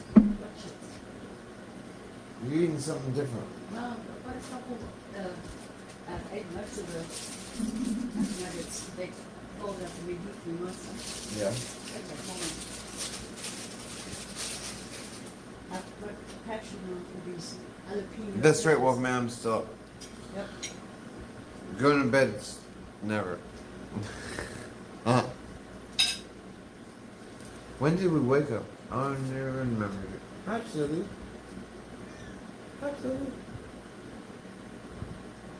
Long eight. Oh, Magic, guess Ow, what? move it! Why are you doing that? Jesus fucking fucking hell. I saw this fucking... Remember that fucking, spicy challenge I was gonna take everybody to? Yep. They're not doing it anymore. Why? They stopped doing it. I got paid some more. Or a whole bunch Did of you it. break everything? Yes. Oh. I don't care. I don't like those plates anyway. No, I didn't break it. Who cares, dude? Scissor Fight says hello. Hello. Baja Blast from Taco Bell. I never had one, dude. It was the blue colored thing, right? I never had one. I don't fuck with Taco Bell. I like Chipotle, dude. I never had a Chipotle taco there. I gotta have one. Do you know what happens though? Every time I go there, You can't help it. they tell me burrito. They're like, I'm getting a taco this time. And then I'm just like, or I could have a burrito the size of a football. See, I drooled when I said it. I probably spit. Tacos at his way. I know you had tacos. Did you give me a bite? Yeah, that's how I know they're good. Goddamn fucking tacos. Chipotle tacos are fucking fire, dude. You get the bowl. I had chicken turned me on to Chipotle with bowls, but I'll tell you what, never got a bowl ever since the first time he got me Chipotle. Like when I went on my own, I was like, chicken, I'm at Chipotle, what do you want? He's like, a bowl. I'm like, fuck that. And I got a burrito, and I've been happy with that choice. I need to try the tacos though, dude. I need to try. You get like 3 tacos, dude. How am I still awake? Because I have mental problems. I'm trying to get a cigarette, dude. We're figuring it out, dude. Yeah, the burritos are fire. And Magic, what have you been getting? You've been getting quesadillas, dude. They were amazing. Does anyone fuck with the Chipotle quesadillas? Magic likes those too. I just like the burrito footballs, dude. They're like 6.5 pounds. 6.5 pounds of burrito. They're like double wrap it. I'm like, goddamn right, dude. Massive. I'm like, double wrap it because this shit's gonna split. Look at this thing. It can feed a small village in Africa. One of them. That's right, dude. I love those burritos, dude, because they're fucking... Dude, there's been times I've been holding that foil burrito, I've been like this. I've been like, woo! I've been like, we're at least 1.5 pounds, dude. Feels like it's pregnant. Just one time, dude. This awesome... She looked like she was like 16, 17. And she liked to eat. And I was like, I rolled up. Remember we rolled up to the counter? I was like, I'm thinking to myself, homegirl, you like to eat, hook it up. I didn't know homegirl was in...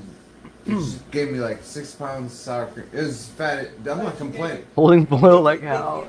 I'm not complaining. That was the only time I ever got a free double wrap.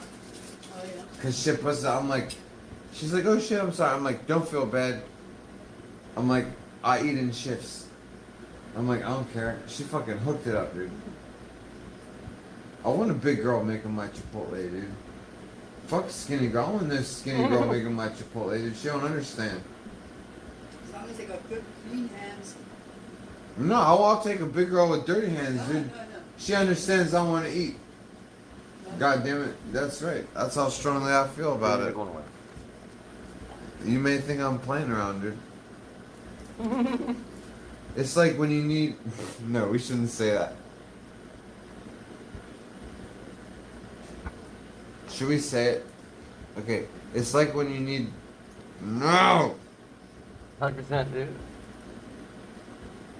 No, we said enough. We said enough. We're not pushing it. I think this is done. Now what? Here's an alley, bro. It's like when you need customer... It's like when you need customer service. Or like if you go into a government office building and you need a favor, you always want a black lady. That's so wonderful. You know why? Because they know what it's like. So wonderful. They know what it's like to be fucked around and they don't care. And they're just trying to do their job. So like, they'll fucking like white people.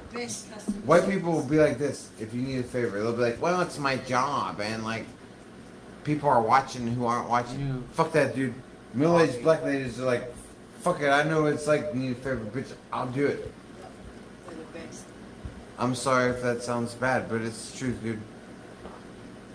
You know, you don't want to need a favor from stupid ass white employee, dude. They'll be like, well, it's my job, and like someone's watching. Fuck you, dude. Black lady's like, ain't nobody watching me, bitch. I'm fucking supervisor. Fuck you. And even if they're not, they're like, ain't nobody watching me, dude. Can you do a voice from the movie The Office? Office Space. Office Space? Yeah, what's his face? Oh, Milton? Yeah. No, give Milton on the spot. I haven't seen that in a long time. What's Milton sound like? He's upset about the mistake that. No, he just mumbles though. He just goes. No, I haven't seen it. I got look. You know I'm a mimic. I gotta be watching it. Like or it'll be off. I have to like recently see it. But I know he says like something about it's my stickler. It's my stickler. He does. But like no, if like I'm not an actor. I'm a mimic. I don't know what the fuck's on my table. I have to mock people. I can't like just make up shit. You can do his boss one. If I have to be watching a movie, then I can mock them. Like, you know, that's the only way I know how to fuck with people. Like, I can't do accents unless I'm mocking somebody. You've seen that. Because I only have demons. Guaranteed. I hope that's not true. Well, what other mocking? What is a mocking spirit? A what? I'm not the one to answer. Yeah, I'm a stapler, dude. I'm very good at mocking you guys. Boblin? If there was an Olympics in mocking, I would at least get silver, dude. Oh, mocking. Oh, You guys have never even seen me mock, dude. Like, I'll straight up repeat your own words back to you and make you want to punch yourself in the face when I'm done. that won't happen. Don't make me mock your own voice back to you. It gets ugly, dude. Mock Tone? Well, have Tone speak in front of me.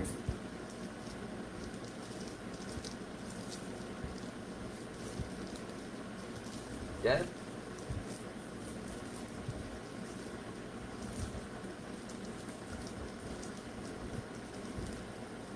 That used to be Demon Andy. Yeah, because like I used to have nice thick hair like Demon Andy too. I used to be Demon Andy on so many levels, dude. Especially with the nice thick hair. So now listen, we only have one sweet and sour sauce left. I don't want any neck stabbing. You know what I'm saying? Oh, neck stabbing because those little girls killed each other over the sweet and sour. No, I got this one already. I don't need that one. Okay, so that's good. I just don't, I don't want any ugly behavior because there's only one left. Dude, these Maryland teenage girls killed each other over the last sweet and sour sauce. No, only one died. Oh, okay, one died, but look it up, dude. It's a true story. But it was It just sweet and sour. It just though. happened because the sweet and sour is the bomb. If I'm stabbing anyone over any of the sauces, it's that one. That's the only one that fucking matters, dude. What do you dip your shit in? Not sweet and sour. What do you use? I'm a sweet and sour. Barbecue. No, I'm predominantly sweet and sour. Goddamn right, because you're not fucking weirdo. Sometimes a honey mustard. No, that's for like fucking Chipotle and shit. If you get shit from this place, you get sweet and sour. You don't act like a jagoff. Me too. You know what I'm saying? Don't be a jagoff. Get the sweet and sour, dude. It's corn syrup. That's the way it goes. You never like the sweet and sour. It makes you angry. Oh, shit. Don't eat it then. We do not want anger. I've always eaten the sweet shit. Like, I used to put syrup on my It's bacon called and my tangy sauce. sauce. You know what surprised me? Use about the honey, you? stupid. You hated and hate blue cheese. That you would Don't eat say hate. Stilton cheese on your angels on horseback. I love Stilton cheese. So they But I hate blue they're as cheese. stinky as each other. No. I mean, they're two stinky asses. I'll admit that Stilton is Camera. stinkier. I But it's a said. different smell. Blue cheese smells like fucking throw up. Stilton cheese smells old like lady. stinky cheese. That's a good smell. Blue cheese smells like someone threw up Stilton cheese. Yeah. Like if you've ever had the smell between a fat person's legs. That's blue cheese, yeah, fermented cheese. Oh, blue. Stilton is like anything that doesn't come from in between fat people's legs. That's the way we rationalize that one.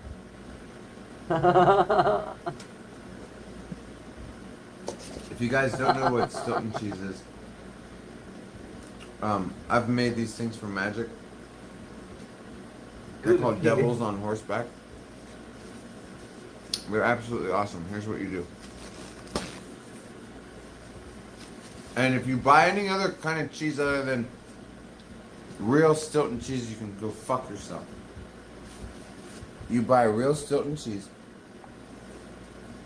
and then you take a fig, and you take the pit out of it, and you replace the pit with a bunch of Stilton cheese.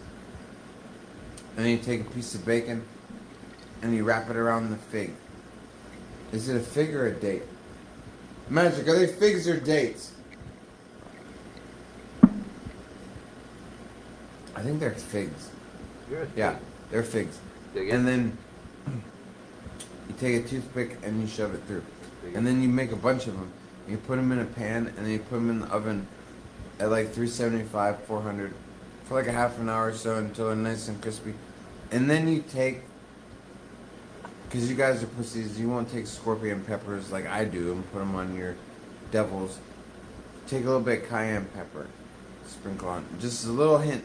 You don't want it to be, you don't want to taste it. You just want a little bit. That's why they're called devils. Now, the way you make an angel on horseback, dude, we can make these on stream, dude. An angel on horseback is an oyster with bacon and Stilton cheese. Tony, you love those? So do I. I could eat devils on horseback all day long. It would take fucking weeks for me to get sick of those motherfuckers, dude. Kind of like pig brains. Like, I would have to eat them so much that, like, I lost my mind. It would be very hard to make me get tired of it. This lady. Man, quit eating like that. Sick and tired of eating your own shit. Yeah, but that's the way it goes, dude. Shit sandwiches, dude. The Fibonacci sequence? Well, Fibonacci sequence. Magic, I just found you a Fibonacci sequence. I found Magic a living Fibonacci sequence. Whenever I find snail shells, I give them to her because that's the living Fibonacci. But I don't know, tool, lateralis, When I was younger and in college, I was into Fibonacci because of Tool and everything, but Because of Tool. I don't know. Higher mathematics kind of Yeah. bore me. I'm roughly acquainted with like Cesaro, some ability, absolute zero, and all that garbage, but like that's above my pay grade, dude. Like being stoner, dude. Yeah, cool story. All right, cheers to my cool story. Yeah, Maynard James Keenan is sick, dude. They're all sick, dude. I mean, imagine writing a song to the Fibonacci sequence. That's fucking Yeah, crazy, some dude. shit. That's way above anything I could fucking do. No, no. Oh, I'm just gonna write a Fibonacci song. And it's like, yeah, good luck with that, dude. And check in with us later when it sucks. That's the way mine would be.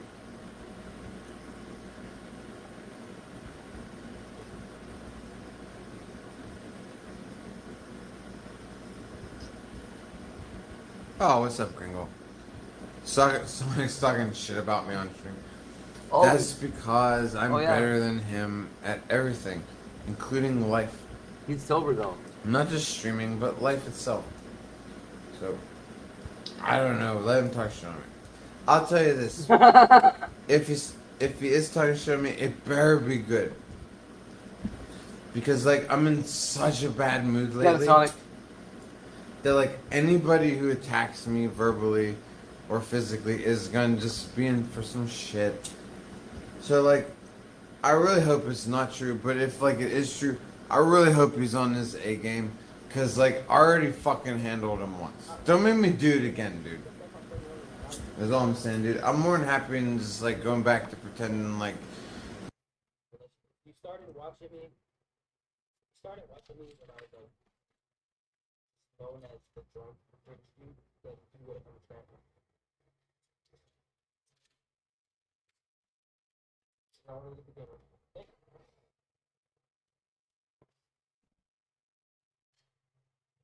Stay up, Sonic. You can't control the next thing. Sonic.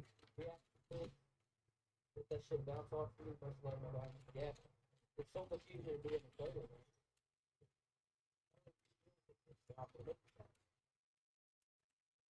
But at least I'm glad that I found answers. Yeah.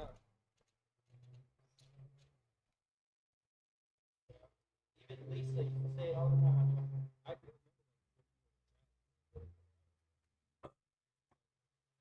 Candace used to say it too. Alcohol's a depressant. So. Yes, it is.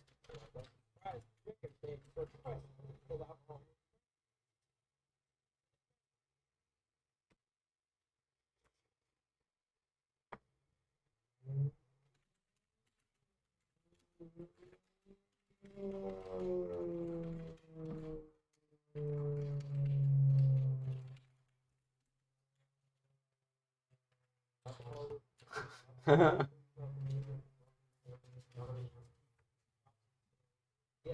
and I'm a streamer too, so that means like I could get invited to a Las Vegas stream. Like that's how confident I am in my way, where I know what I need.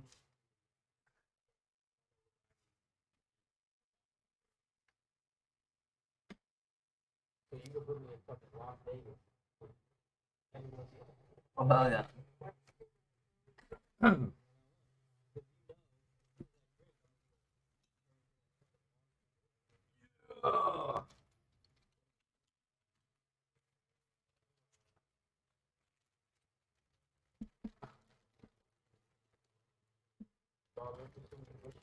Never hit rock bottom. I feel like I hit rock bottom. I think so. I think Butter King is in Ontario. I believe.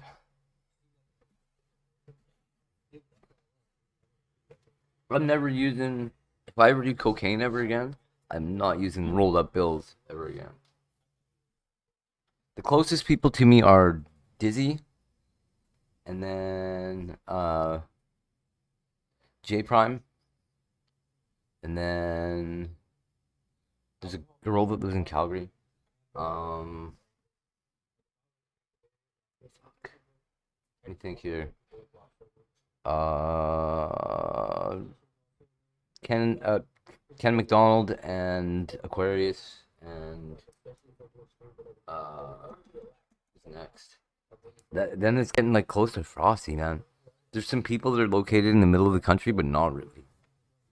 Yeah, Butter King, I think Red Jay is actually pretty close too.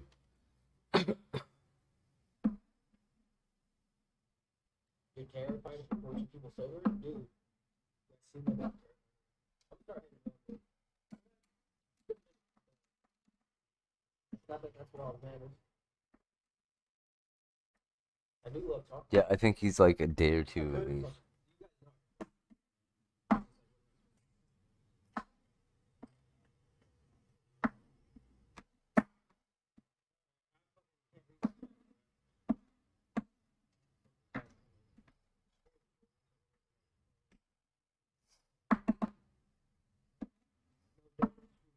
I mean,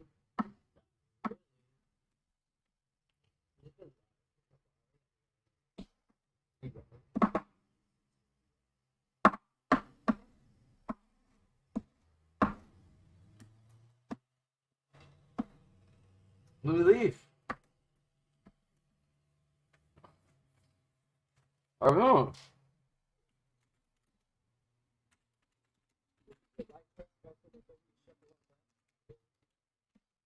you don't remember anything.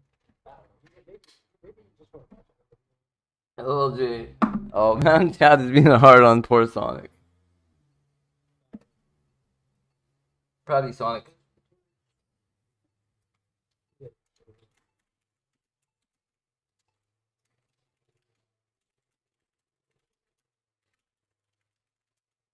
That ruined my life.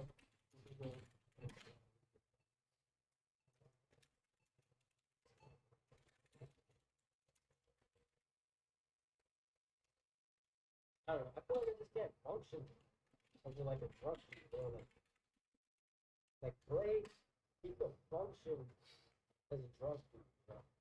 He could like He can't. Fish at 80 cent $4. Blaze cannot function. Blade can't even do a push-up.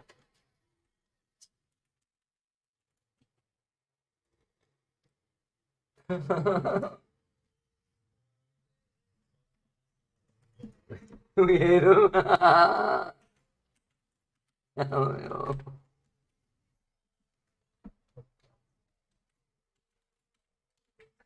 I almost forgot.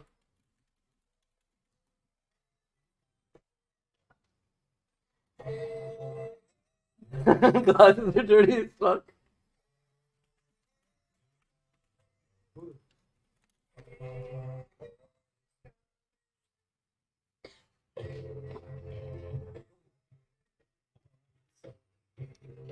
thank you for the support.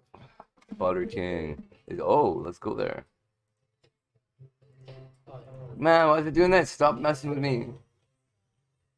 Oh, I don't know. I'll ask him in private.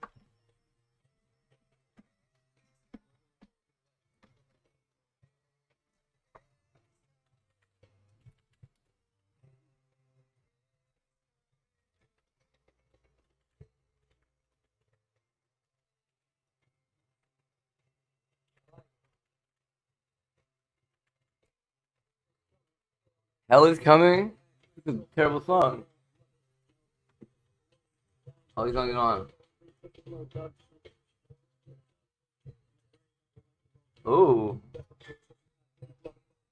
Weird.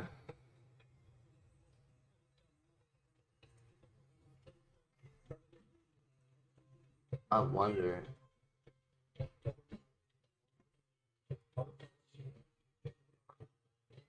It might be in where the fuck San Gabriel County is.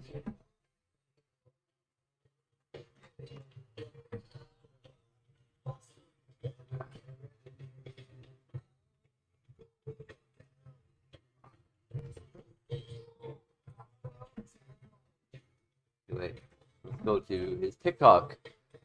TikTok likes to dox people.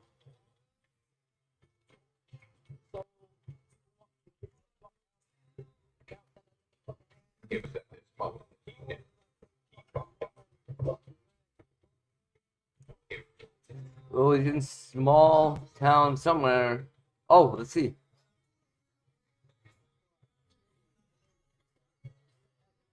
Your place, nigga, buddy. Ontario. No, Quebec. He's in Quebec.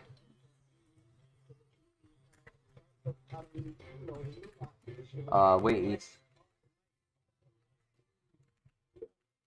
I can't. Oh, a dog. That's what it is.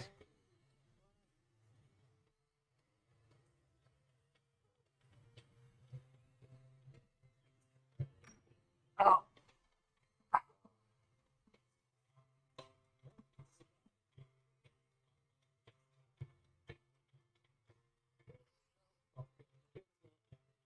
So he speaks French. Butter King speaks French fluently.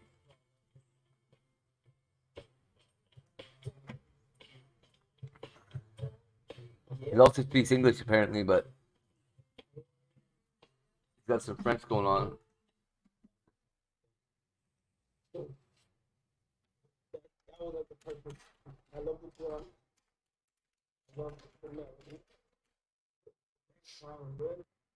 Oh, Looney the Wolf Dog.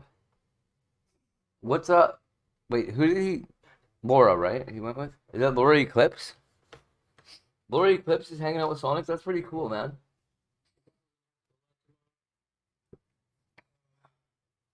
I'm amazed Laura is still around this fucking community at all.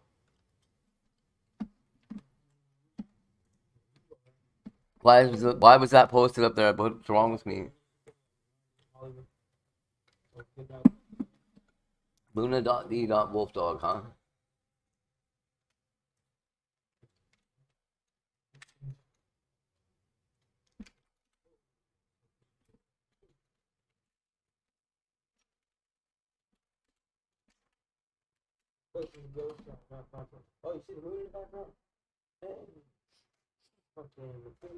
Aw. I'm subbing to that dog. Yeah, Laura Eclipse is... I like her. I was,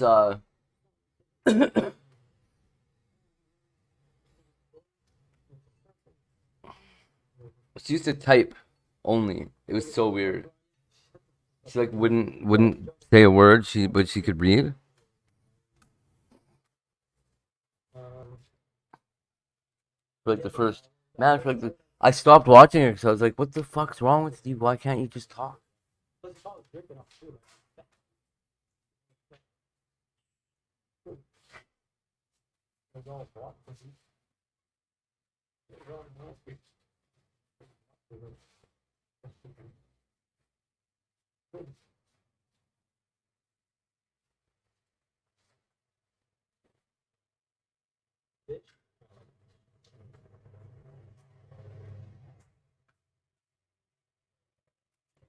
Like 4 years later, I went back to her chat and I'm like, she said something right away. I'm like, what the fuck? You can talk.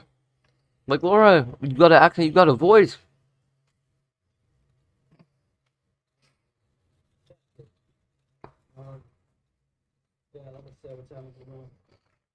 Mm-hmm. Keep pushing rocks around, tough guy.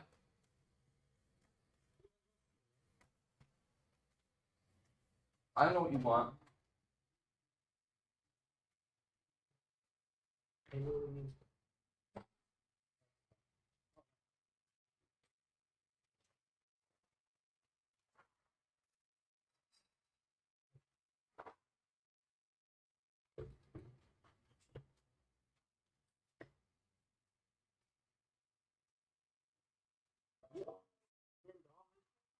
It's getting creepy over here.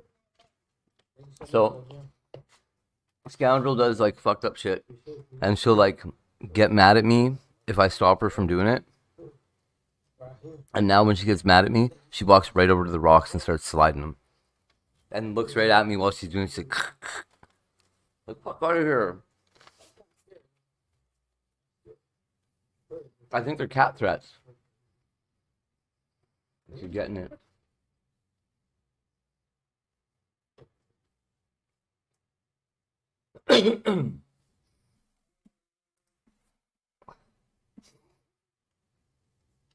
Just to piss off the haters. Have a good night, buddy.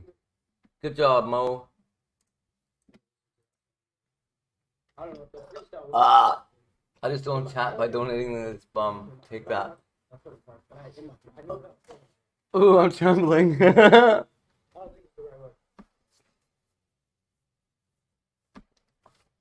wouldn't even let you eat my badge. That's how low you've gone. Susie Lane.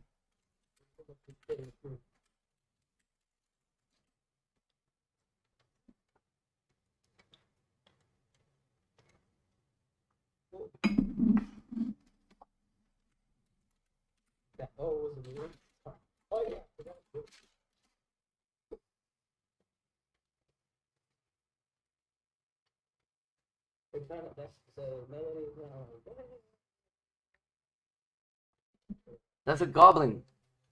Not a goblin. Where is anybody?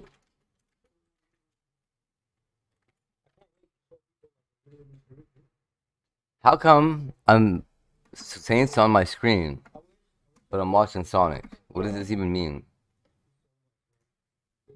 So weird.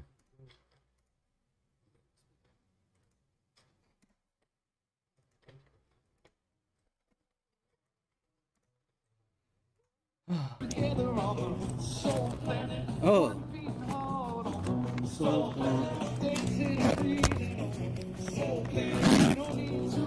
Oh my god, I'm just here to see a big fail delicious. This is ridiculous.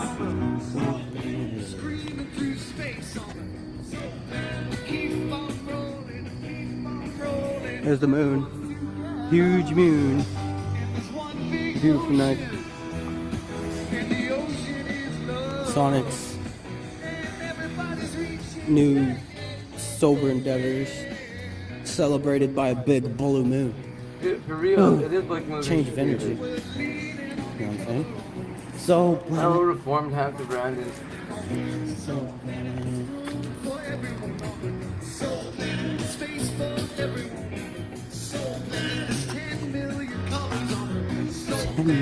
Was he gonna get sacrificed, Donk?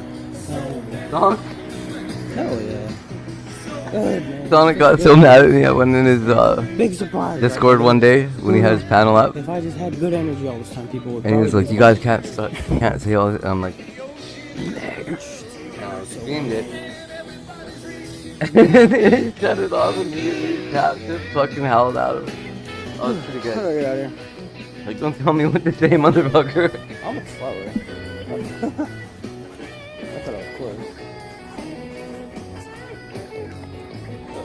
Oh, you guys can't see shit. Fuck, sorry about that. Pretty Andy was in there too. Oh, it's so good. This is a Grateful See, Dead. sweetie. Oh, there's chicken, Yale. He actually figured it out. That's because he's old. Right? Where's the fish? No, it's fish, right? God damn it. Pretty sure it's fish.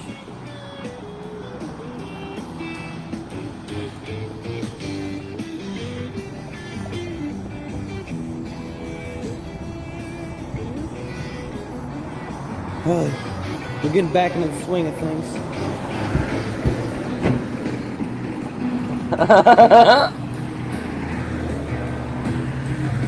Oh, I love IP2. Yeah, I remember the Dro. Pretty Andy's she's really I don't want to say political, but she knows how to. You know, people want to throw me down. Talk. What? I was gonna answer. Even though people want to hold me down, I don't really want to throw no crown. Yeah, people are like, oh, how did he do it? Yeah, this good soldier. Yeah, this nigga been doing shit. This nigga looks so stupid. Yeah, this nigga not like Cupid. Hey, how you gonna hit you with the heart and the shit and get you out the fucking mark? Yes, here's my fucking mark. Yep. Got your fucking heart, bitch. Yep. Hey, fucking heartless, and you walking in the mark. Really? Wow. Feel that draft and it's coming. Fuck. Thank you. I don't know how old dogs get, but that's up there.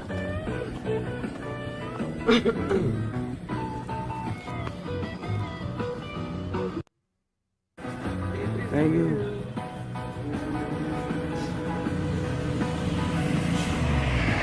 fix this fire. I didn't break it.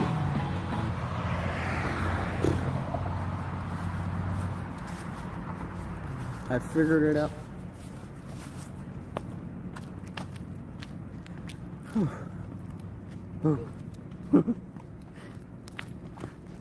Dude, I swear, I freestyle in my head, but I haven't been practicing it with my words. That's why sometimes it's like the flow sounds like it's about to be good, but then it's just words piling on top of each other.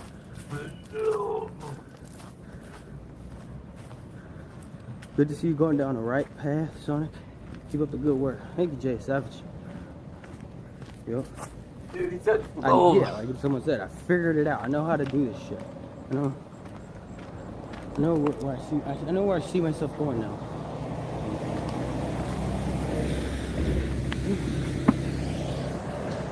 Ooh. Thickening up, babe. 20? Wow. That is old.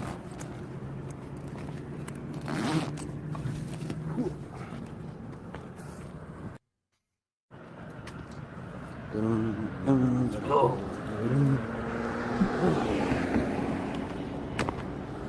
I mean, it's, wow. Yeah. Look at those street lights. You see that in the middle of the street? That's it was fun to live in that fantasy. He's on a what do they for call a couple years. Freeway. Oh man, I could just get drunk on the job and nothing bad will ever happen. Maybe. You can try.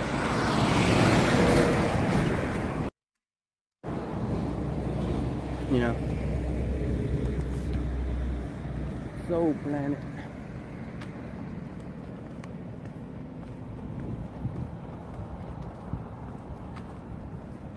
Probably shouldn't walk while you rap, save your breath. Potentially. But it also helps me keep beat. If I walk on beat, maybe. I don't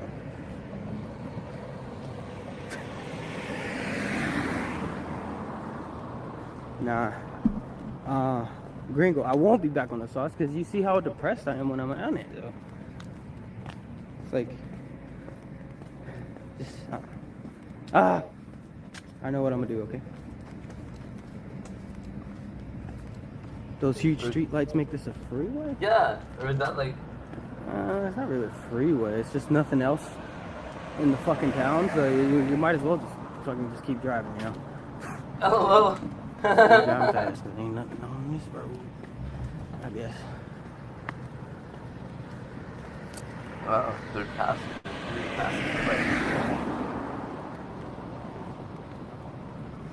This will be fun.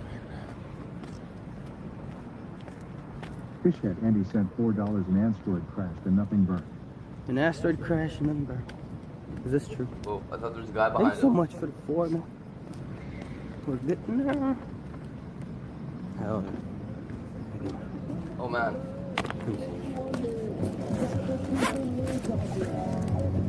Oh. This is definitely fish, right?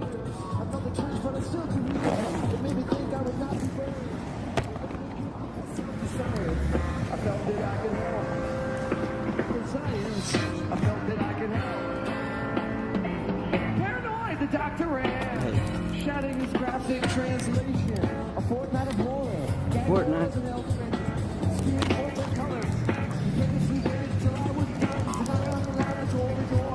Accusing me of ruining the fun. He knocked on it some more.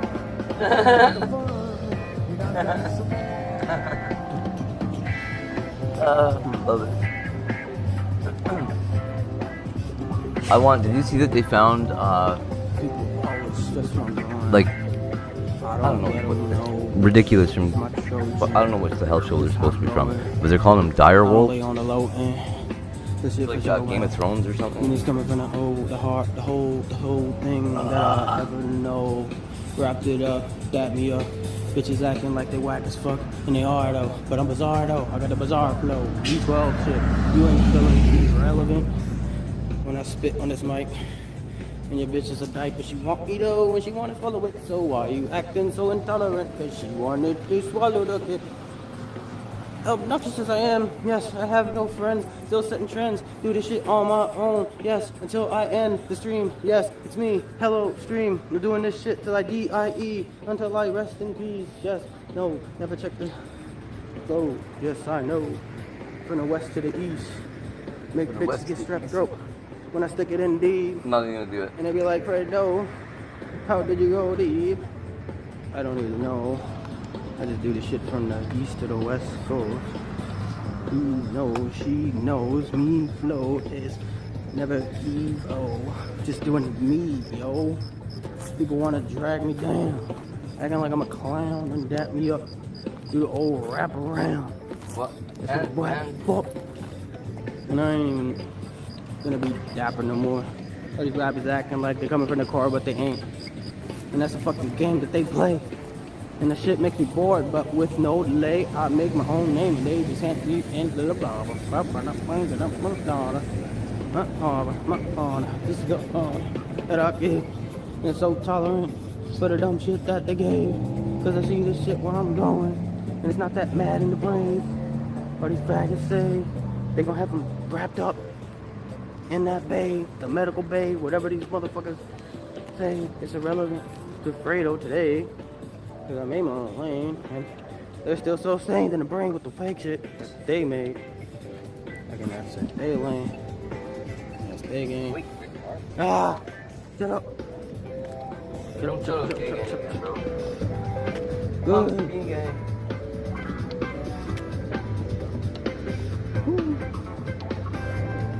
Thank you. Well, that's like one of those beats you kind of you do a different flow. If you come to SF, I'll cameraman for you, for real. That'll be fun.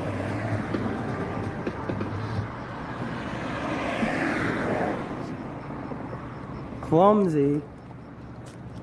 What up, bro? You're all these homies, I think. Okay. Yeah, Brody. Dude, that'd be so fucking cool, dude. You're literally like one of my first moderators, dude. One of my first watchers. So that'd be fun.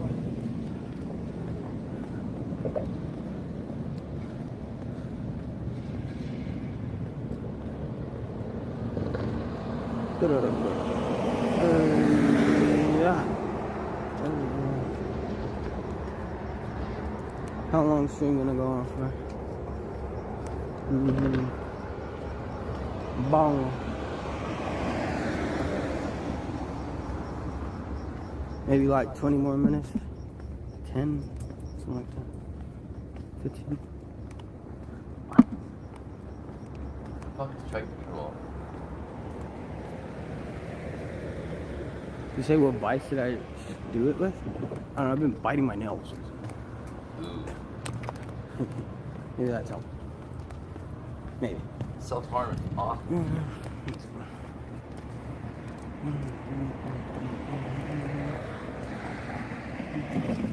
He's eating himself. You said your vice, your new addiction is porn. I mean, it's probably better to be addicted to porn than drugs or alcohol. Whatever your vice was, I guess.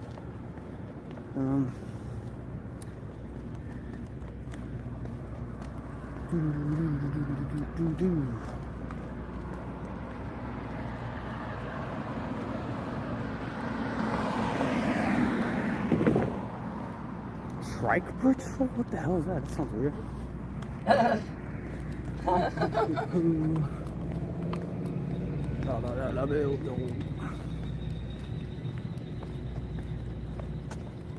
I want to explore. We can't really explore here.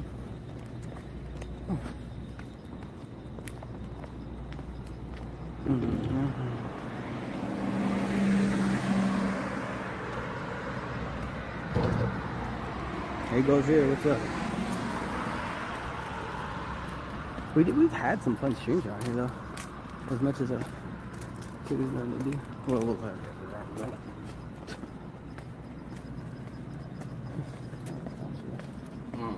Fuck! I should have walked over.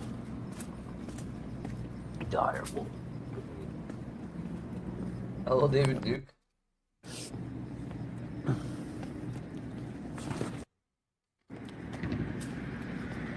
What the hell?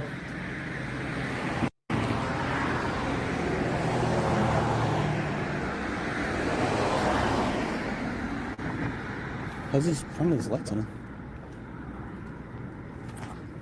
The cop's just pointing his lights at this dude.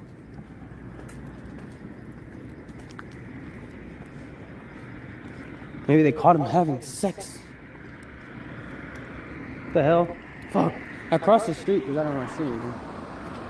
I thought they were like, yeah, I should walk.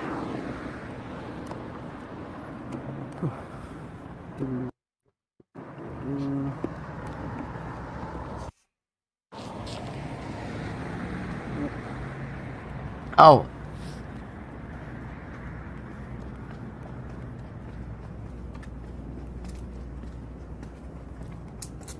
Go over there. It's just they're pointing their lights at him. Right. It's fucking weird.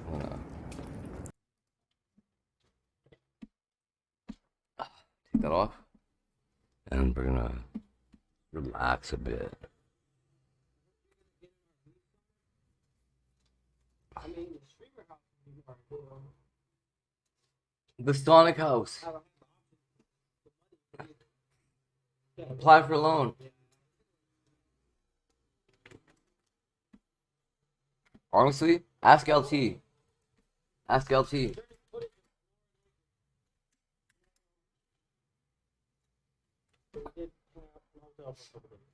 Nice.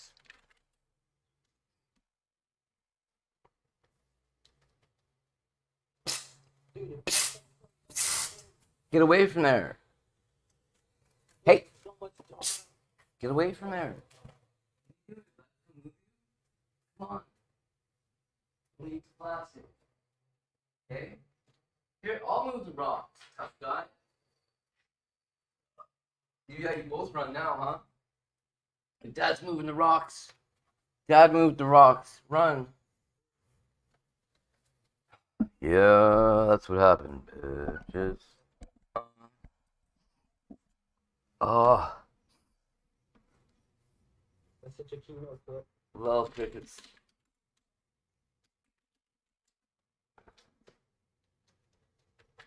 You remember when we passed out from the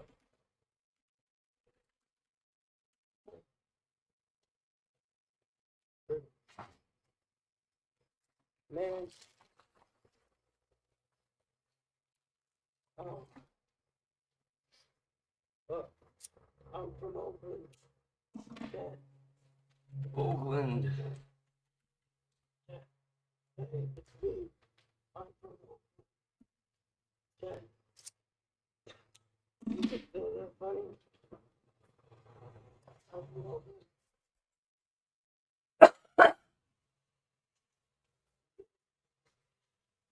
Oakland.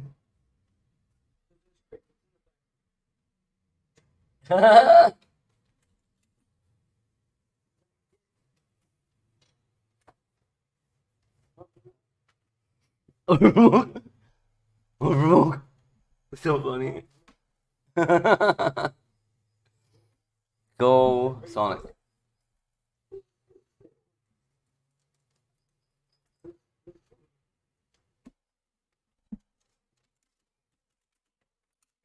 Finally realizing how funny you were. Well, I wasn't doing it. That's what I was saying earlier. What the food does that? They do this for play it.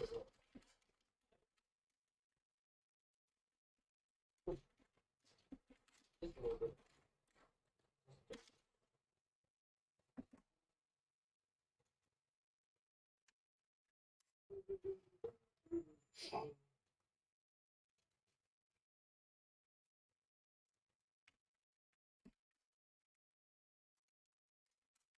Just like you and NYC, please be full minutes. Oh. Yeah. Let's see. Stream should be ending in the next 10 minutes.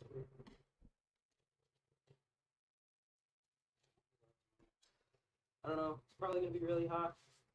I might have to wait until late in the day.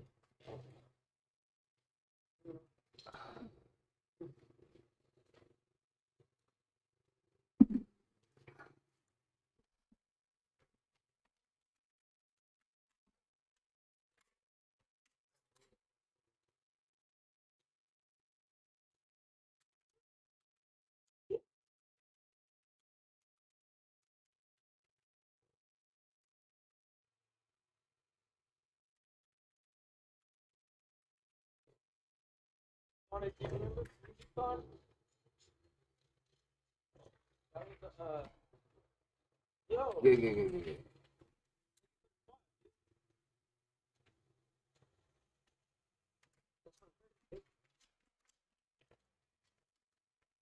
I think you're freestyle. That was what happened around.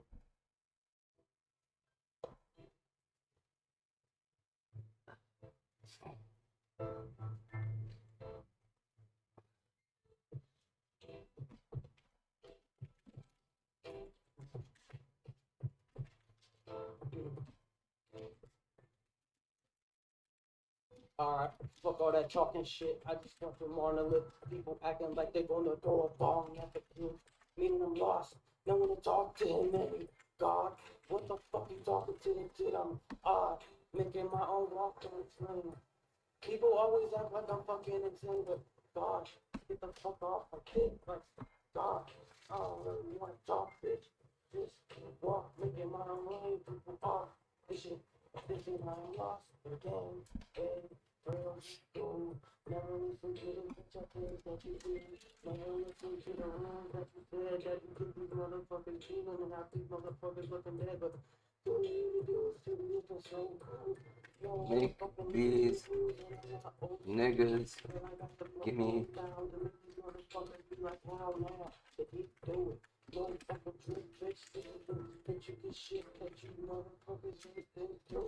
So, I'm looking right at you.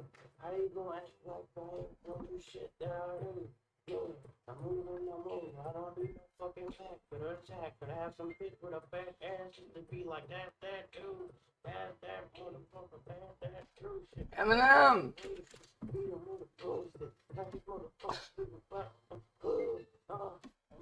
with a glue stick. Motherfuckers acting like I don't have to blast for this style. With a glue stick. This is not no true shit. I am cute about. Man, I will hit you with. No, I do not need no bitch. Oh my fucking aisle. Get the fuck on it. Clean up on now on 9. Afraid on no rock a fucking on it. I bomb this bitch like a basketball. It's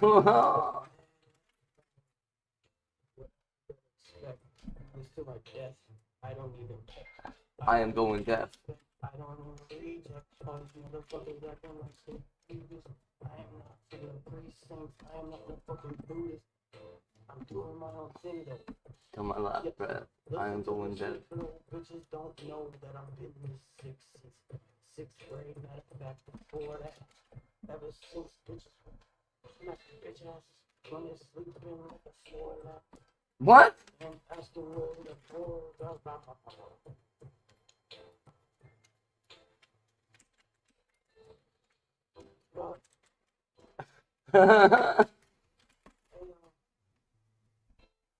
What? That's the end of the week. Sounds like it's the end of the week, but it sounds like it might drop it. That's it. Thank you, group. Good job.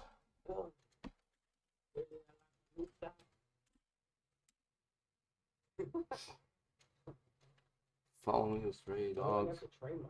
I don't like to play pog. Yeah, maybe that's what. Let me see. Freestyle.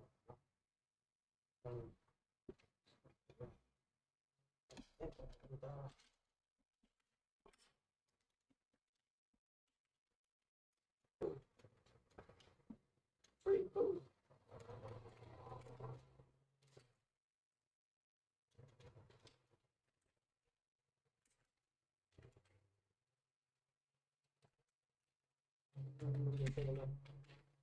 Twitch phone, keep going. Oh, kitty. Oh.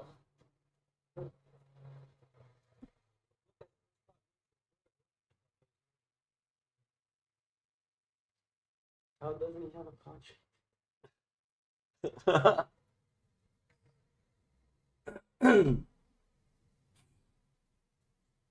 Hey, yo, Bo, that's a good freestyle right there. I'm gonna see my before. Yeah, did Keem want to buy? Oh my god.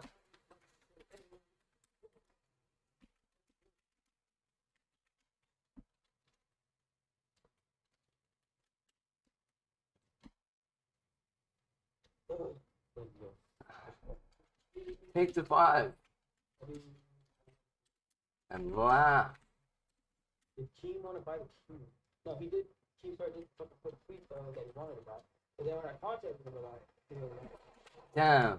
maybe we'll make. Yeah, bro. We need a Sonic and physical life. Dude. What? Dude, I don't know. I feel like I watch his streams and I'm like, sure, we could do a good stream together.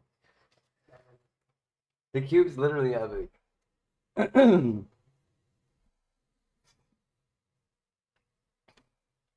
The cube made I would took anything. $5. $5. Fuzi would be mean to Sonic. I'd get angry. No, because I got G7 energy now, dude. I'm not drunk anymore. Whoa. Yeah. Gonna have my stream soon though. Like within the next 5 minutes. Thank you so much for supporting me. Oh, bro. I mean, shit, we're doing pretty good. I didn't expect this to. Yeah. Doing great tonight. Okay, at this time.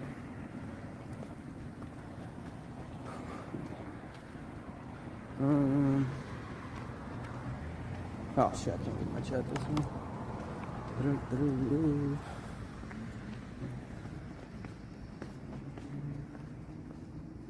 Yeah, I'm pretty sure I'm in it.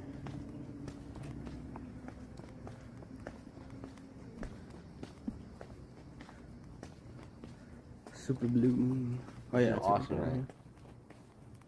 Super blue.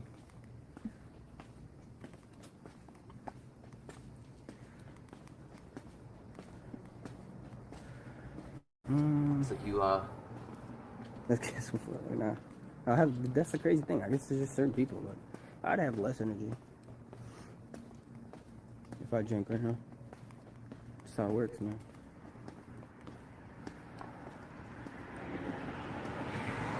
Quit drinking because of Fuzi too. Yeah, that's what you got out of that. That's what I meant. Totally.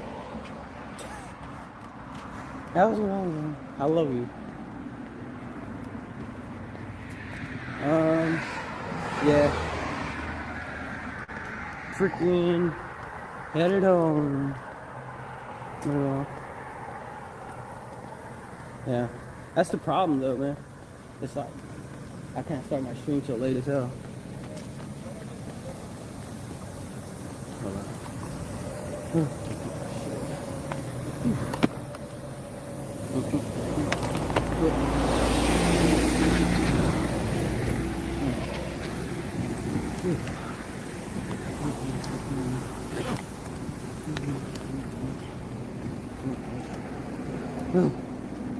Speaking of that,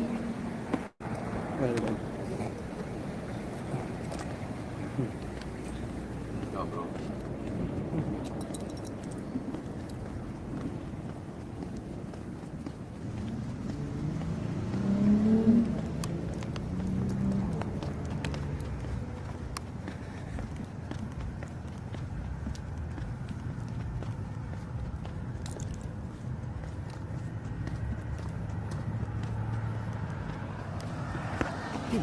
Real. yeah.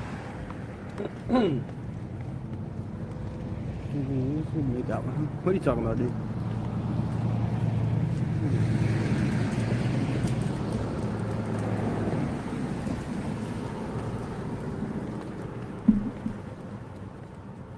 Baked Sonic collab would be funny. You guys want to see me do Florida? Back yet? No. Florida stream. Him and Lewis went off to whatever you and Lewis were doing. 74 views dropping yet. Probably gonna sit up in the stream, but Oh, this one too? Okay. yeah, like I was saying, it sucks. So I can't even do like IRL. It's Server. like fucking 100 degrees today. So I can't even go out. Join the roll. Join the So server. the fucking sun starts to set. Even then. Where's the other bum? Is he in here? I guess we can stream like 3-4 hours every day. Is this the... What? How? You're not even in here, bro. Summer's been too hot. Bro, come over to the server. I can't roll you till you're on the I wish I server. could have fucking spent it in New York though. Oh, well. Okay.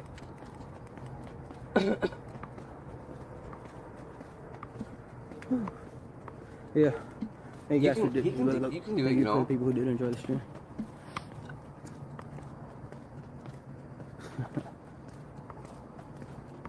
Just end stream. Blah blah blah. Wow, pig. Here's your moon, your full blue moon. Super blue moon. Look nice. This is a lot easier than getting stuck on stream all day. Yeah. Dude. NYC had some epic moments. Yay. Could just be the beginning. If we go back. Obviously we'd have to save up money to do it right. But damn, is it not Comedy Central? Stay alive till you reach 200. I mean. Oh no. Nah.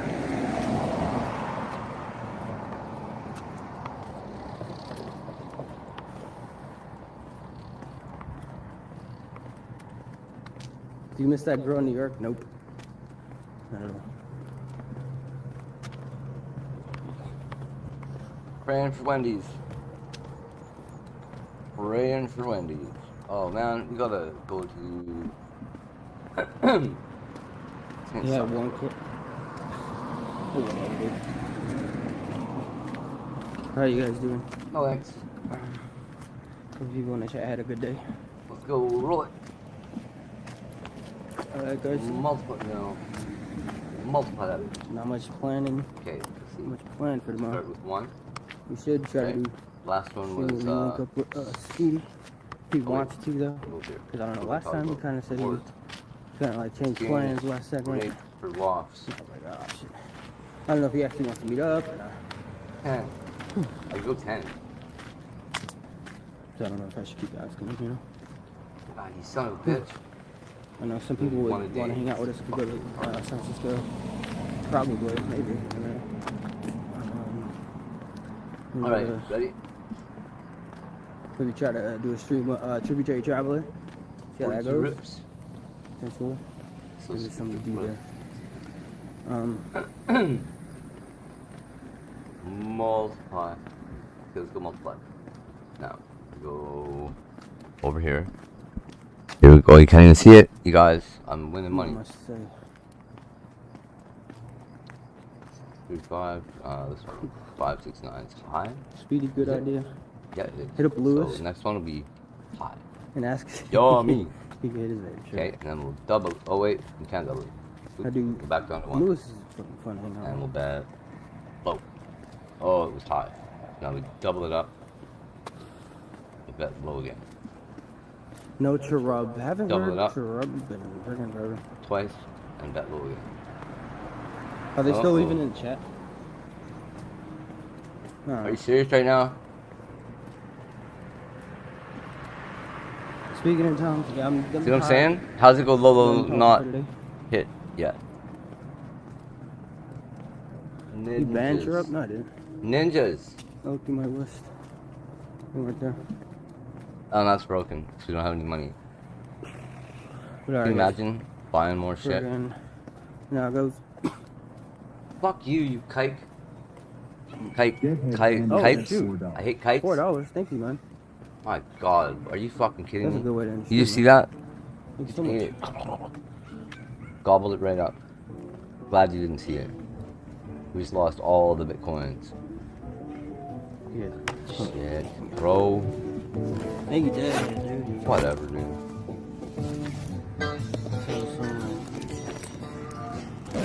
Let's start planning ahead. See if we can okay, so Wendy's not live.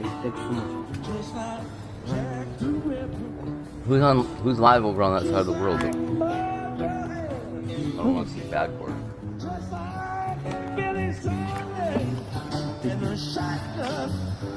Robot delivery dogs under attack.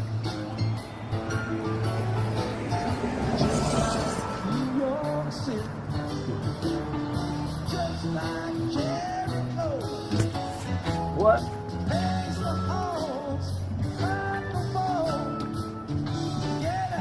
Astrid, what are you guys talking about?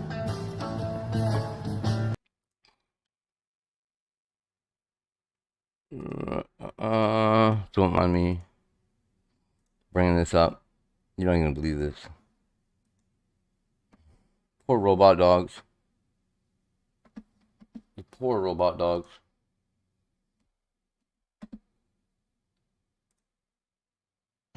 Hollywood, you up? New Nation TV, Discretion TV. As I promised you, we're going to keep bringing you what's latest and what's trending. Deliver food and other items, but they've recently become targets for thieves and vandals. Respectfully checking back in, Bronze Capo. Hollywood, you up? Why y'all picking on them robots out there? You heard what she said. Thieves and thugs. I know y'all not gangbanging on them robots. Come on, somebody. It looked like this person right here was kind of scared. Yeah, eh? Like, what's it gonna do? What's it gonna do? I'm flipping this bitch. You know, back here in New York, we got DigiDog. Y'all don't want DigiDog to protect the delivery robot dog. Y'all better cut it out there in Hollywood. DigiDog ain't no joke. You know, our New York City mayor said DigiDog is out the pound because they wasn't going to go with it. They said that dog was too aggressive. Y'all gonna keep it up. What? I'll play some DigiDog after the main topic. The media tapped in. These are some, these robots are supposed to help the community not get beat up by thieves and thugs. Alvin on this Monday evening. Just the Yes, comments those below. self-driving robots, well, they're supposed to deliver food and other items, but they've recently become targets for thieves and vandals. KTLA 5's Rachel Menetoff joins us live in Hollywood with more on how these delivery disruptions are really impacting businesses who use them. Rachel. Pedro and B, you've probably seen the robots scooting along the sidewalks here in Hollywood and elsewhere around the city. They're becoming more and more popular for food delivery post-COVID. The problem is some people seem to be taking advantage of the new technology.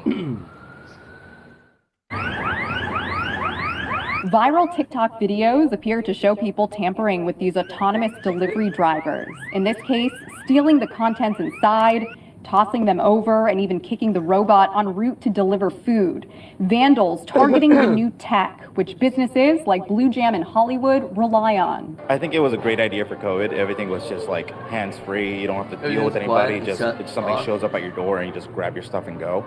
Steve Avila is the general manager here. He says ultimately it becomes a burden on the business. We just have to remake the food.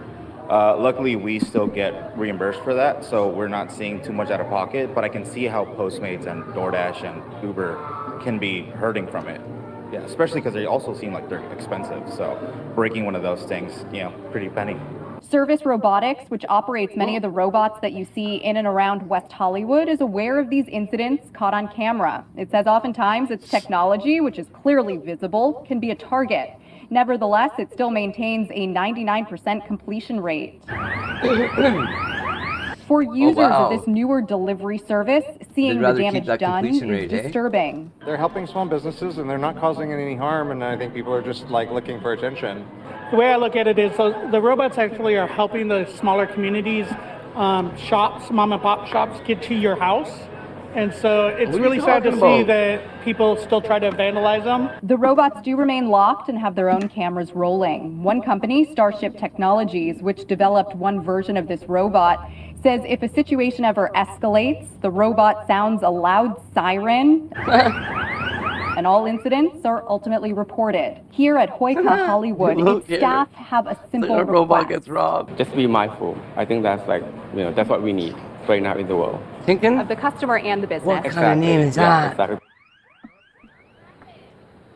And Starship Technologies tells me in some of these cases, people are actually coming to the defense of the robot and trying to intervene in these situations. It says that if you try to block the robot, it will either maneuver around you or it will politely ask you to move. So kind of cool. I also reached out to the LAPD to see if it's aware of these incidents, and I'll let you know once I hear back. First, there is DigiDog, sniffing out danger. Then there's the GPS Dart, tracking cars driven by people up to no good. And you might run into this roundish robot, keeping an eye on places like Times Square. We want the public to know that the use of these technologies will be transparent, consistent, and always done in collaboration with the people that we serve. The NYPD showcasing 3 new tools that will be rolled out in the coming months. Pilot programs, the department says, linking cops with new technology, especially during extreme situations. In hostage negotiations, counterterrorism incidents, and other situations as needed. Digidog was originally launched during the de Blasio administration, but the program was suspended. Civil rights activists said it was an example of over-aggressive policing. Today, Mayor Adams barked back at those complaints. Digidog is out of the pound. Digidog is now part of the toolkit that we are using. Some of the robots have been used in places like airports and college campuses, cameras and two-way communications. Crazy. Police with people who need help. The GPS Dart already in use. Oh, launched Dart. in some cases at so-called ghost Sticky cars, illegal rides using phony paper license plates. And while we're doing this, it allows our officers to stay safe, limit Mhm. pursuits, and let the GPS. Apparently, they're do its already job. deployed. So who pays for all this stuff? Well, police say That $750 keep me in, grand though. for 2 dogs comes from forfeiture money, additional funds from the capital budget. The mayor took a bite at reporters asking specific money questions. This is an investment in our public safety. The new recruits start popping up this summer. In Times Square, Gus Rosendale, News 4 New York. I don't know. I think the next COVID, they might do to everybody else what they did in Canada. Man, we didn't go outside. We didn't want to go outside. Didn't want to go to the store.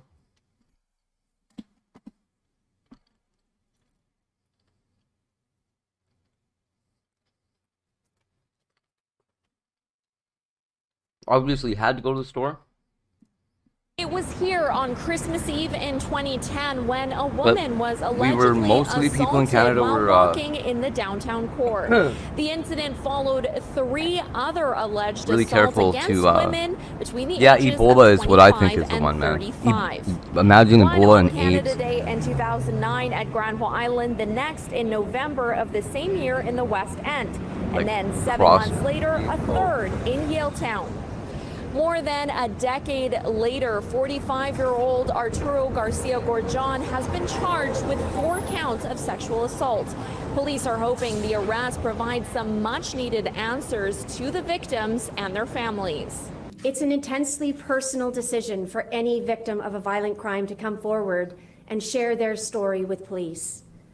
We owe it to those who do so to do everything we can to support them, to identify the people responsible, and to hold those offenders accountable. The arrest comes after Vancouver, but they've recently become targets for thieves and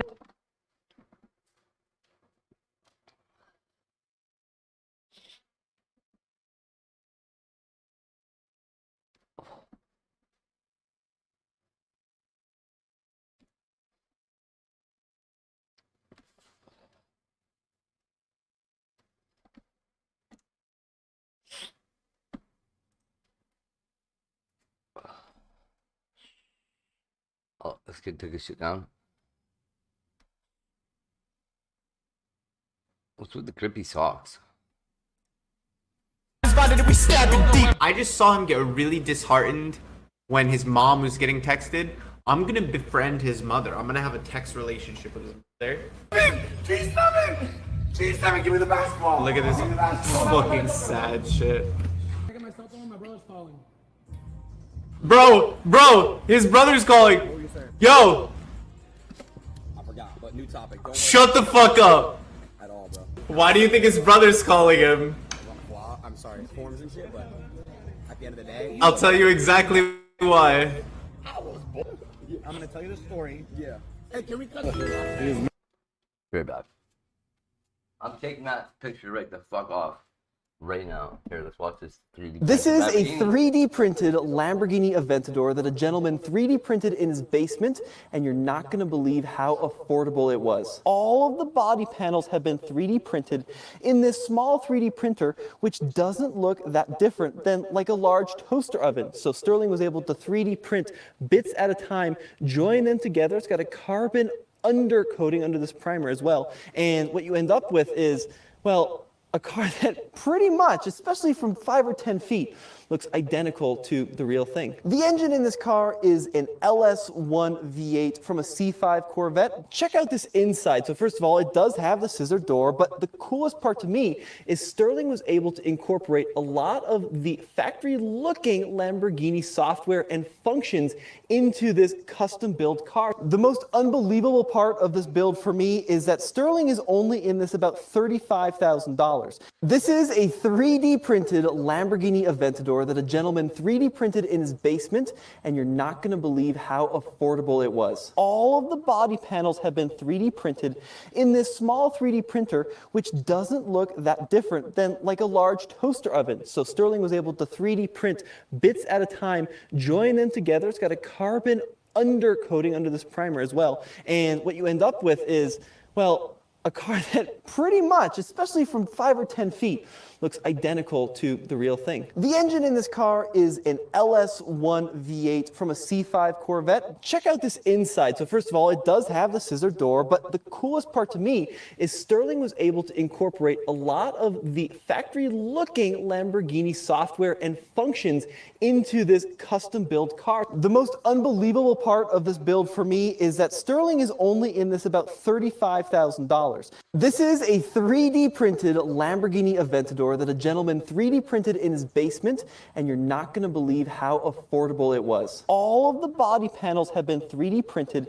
in this small 3D printer, which doesn't look that different than like a large toaster oven. So Sterling was able to 3D print bits at a time, join them together. It's got a carbon undercoating under this primer as well. And what you end up with is, well, a car that pretty much, especially from 5 or 10 feet, looks identical to the real thing. The engine in this car is an LS1 V8 from a C5 Corvette. Check out this inside. So first of all, it does have the scissor door, but the coolest part to me is Sterling was able to incorporate a lot of the factory-looking Lamborghini software and functions into this custom-built car. The most unbelievable part of this build for me is that Sterling is only in this about $35,000. This is a 3D printed Lamborghini Aventador that a gentleman 3D printed in his basement, and you're not going to believe how affordable it was. All of the body panels have been 3D printed in this small 3D printer, which doesn't look that different than like a large toaster oven. So Sterling was able to 3D print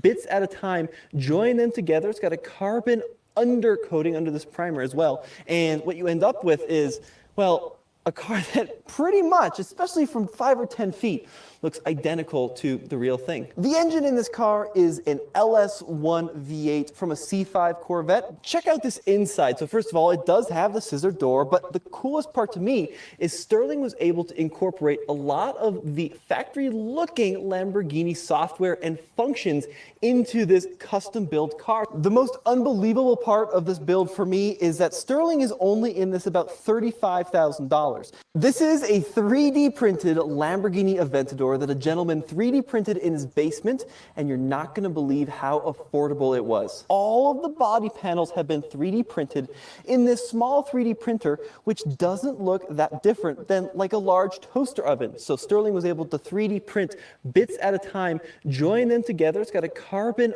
undercoating under this primer as well. And what you end up with is, well, a car that pretty much, especially from 5 or 10 feet, looks identical to the real thing. The engine in this car is an LS1 V8 from a C5 Corvette. Check out this inside. So first of all, it does have the scissor door, but the coolest part to me is Sterling was able to incorporate a lot of the factory-looking Lamborghini software and functions into this custom-built car. The most unbelievable part of this build for me is that Sterling is only in this about $35,000. This is a 3D printed Lamborghini Aventador Aventador that a gentleman 3D printed in his basement, and you're not going to believe how affordable it was. All of the body panels have been 3D printed in this small 3D printer, which doesn't look that different than like a large toaster oven. So Sterling was able to 3D print bits at a time, join them together. It's got a carbon undercoating under this primer as well. And what you end up with is,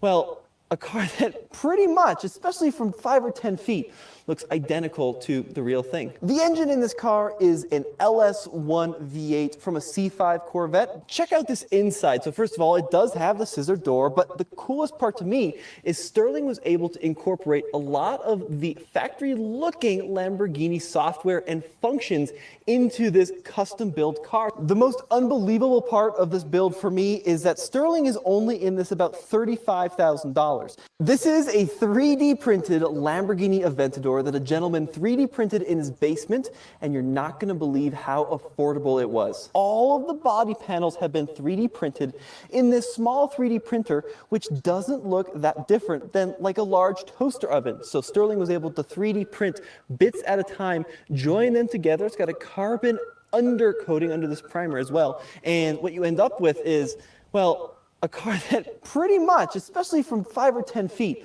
looks identical to the real thing. The engine in this car is an LS1 V8 from a C5 Corvette. Check out this inside. So first of all, it does have the scissor door, but the coolest part to me is Sterling was able to incorporate a lot of the factory-looking Lamborghini software and functions into this custom-built car. The most unbelievable part of this build for me is that Sterling is only in this about $35,000. This is a 3D printed Lamborghini Aventador that a gentleman 3D printed in his basement, and you're not going to believe how affordable it was. All of the body panels have been 3D printed in this small 3D printer, which doesn't look that different than like a large toaster oven. So Sterling was able to 3D print bits at a time, join them together. It's got a carbon undercoating under this primer as well. And what you end up with is, well, a car that pretty much, especially from 5 or 10 feet, looks identical to the real thing. The engine in this car is an LS1 V8 from a C5 Corvette. Check out this inside. So first of all, it does have the scissor door, but the coolest part to me is Sterling was able to incorporate a lot of the factory-looking Lamborghini software and functions into this custom-built car. The most unbelievable part of this build for me is that Sterling is only in this about $35,000. This is a 3D printed Lamborghini Aventador that a gentleman 3D printed in his basement, and you're not going to believe how affordable it was. All of the body panels have been 3D printed in this small 3D printer, which doesn't look that different than like a large toaster oven. So Sterling was able to 3D print bits at a time, join them together. It's got a carbon undercoating under this primer as well. And what you end up with is, well, a car that pretty much, especially from 5 or 10 feet, looks identical to the real thing. The engine in this car is an LS1 V8 from a C5 Corvette. Check out this inside. So first of all, it does have the scissor door, but the coolest part to me is Sterling was able to incorporate a lot of the factory-looking Lamborghini software and functions into this custom-built car. The most unbelievable part of this build for me is that Sterling is only in this about $35,000. This is a 3D printed Lamborghini Aventador that a gentleman 3D printed in his basement, and you're not going to believe how affordable it was. All of the body panels have been 3D printed in this small 3D printer, which doesn't look that different than like a large toaster oven. So Sterling was able to 3D print bits at a time, join them together. It's got a carbon undercoating under this primer as well. And then trying to explain what you it. end up with is, well, a car that pretty much, especially from 5 or 10 feet, looks identical to the real thing. The engine in this car is an LS1 V8 from a C5 Corvette. Check out this inside. So first of all, it does have the scissor door, but the coolest part to me is Sterling was able to incorporate a lot of the factory-looking Lamborghini software and functions into this custom-built car. The most unbelievable part of this build for me is that Sterling is only in this about $35,000. This is a 35K, that's not bad. That's what I'm wondering. There's no way an insurance company like, oh, it's a kit car. Okay, where's the safety fucking buddy? What are your fucking what are they called? Crumple zones. The whole thing is a crumple zone. It's a fucking suicide machine. Well, where does he live? As if he doesn't drive it around. Like, no, it's just a... Guys, look what I even found in my dad's room. Is this a Glock? No, this is not a Glock, because I don't know what that is at the end. It's probably just like a switch or something. Is it? Guys, oh, the car, look what I even found in my dad. It took me 5 years to invent a banana cleaner after following the steps to install Banana cleaner? It's an auto blow? Or what is that? Banana cleaner? So we have a new code now? By the way, why do you need a phone holder when you clean your banana? It took me 5 years to invent a banana cleaner after following the steps to install it. Banana cleaner? So we have a new That's code funny. now? That's so funny. 5, 6, 7, 8, 9, 10 people. And the driver too.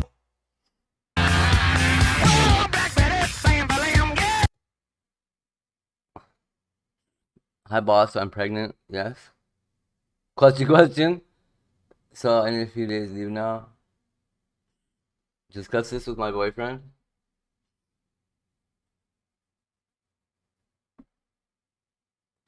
And why can't you type this all in one message, right?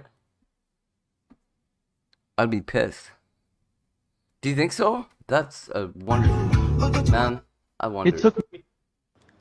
What's it say here? This Take is a look. 3D printed Lamborghini Aventador that a gentleman 3D printed in his basement, and you're not going to believe how affordable it was. All of the body panels have been 3D Somebody printed. did this with a Ferrari, in this they can small expect the 3D mafia at the printer, door in 2 which hours. doesn't look that different than like a large toaster oven. So Sterling was able to 3D print bits at a time, join them together. It's got a carbon undercoating under this primer as well. And what you end up with is, well, a car that pretty much, especially from 5 or 10 feet, looks identical to the real thing. The engine in this car is an LS1 Okay, well, we've determined V8 that Mafia from a does C5 not own Corvette. Ferrari. Check out this inside. So first of all, it does have the scissor door.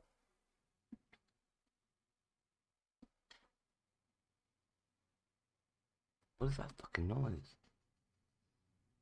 I don't know if it's that's that incredible. The amount of work that guy put into that shit. Fuck that. So he can drive around in a 3D printed fake Lambo. Hey, that's where I live.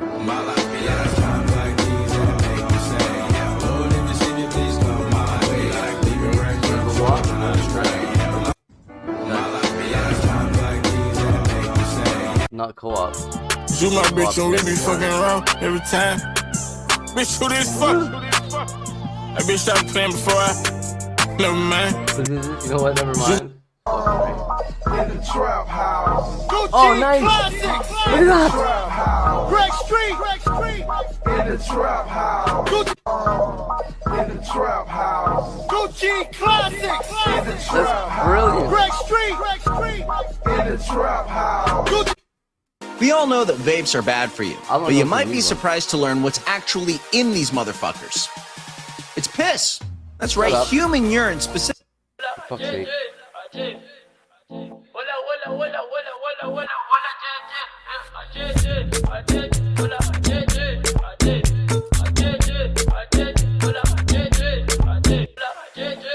Not even good. This artist has a 200-point IQ. Look Oh at my what God. he built. At first, it looks pretty cool. We can see a stick man going up and down along with a awesome. metal bar. Pretty cool, but look at what's perfectly coming. You balanced. can It's actually legit. rotate the stick man to any other position, and he keeps the same motion going Yeah, perfectly he's, one of smoothly. those Just things. look at this. He keeps going back and forth while rotating and while having a leg in the air at all times. How is that possible? This artist Because has a he's already 200-point IQ. Look at what he built. At first, it looks pretty cool. We can see a stick man Man, going those up guys and are down cool. along with a metal bar. Pretty cool, but look at what's Cool coming. little guy. You can actually rotate the stick man to any other It's like position, a and he keeps the same Thoughtless motion going automaton. perfectly Or not smoothly. thoughtless, Just but like a software. What's Holy going fuck, on? that guy's big. Hey, No, you're not. This has never happened before. Anything like that. Baby, this is not normal. I know. I've seen stuff like this before. What is it? Hey, what's up? Hey, Whoa, he's wobbly. Don't get upset, baby. Baby, everything's gonna be fine. Everything's fine. What is wrong with him? Is he swollen? No, it's not. No, I can see it, baby. What's going on? Or is it his brain? No, you're not. No, he looks like he's not Never happened good. before. Anything like that. Baby, this is not normal. I know. I've seen stuff like this before. Please. What did he die of?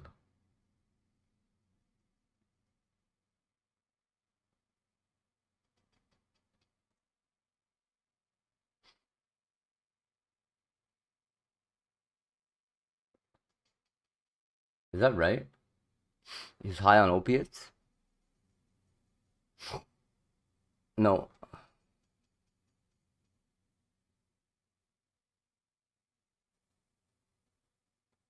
This is just a dude nodding out.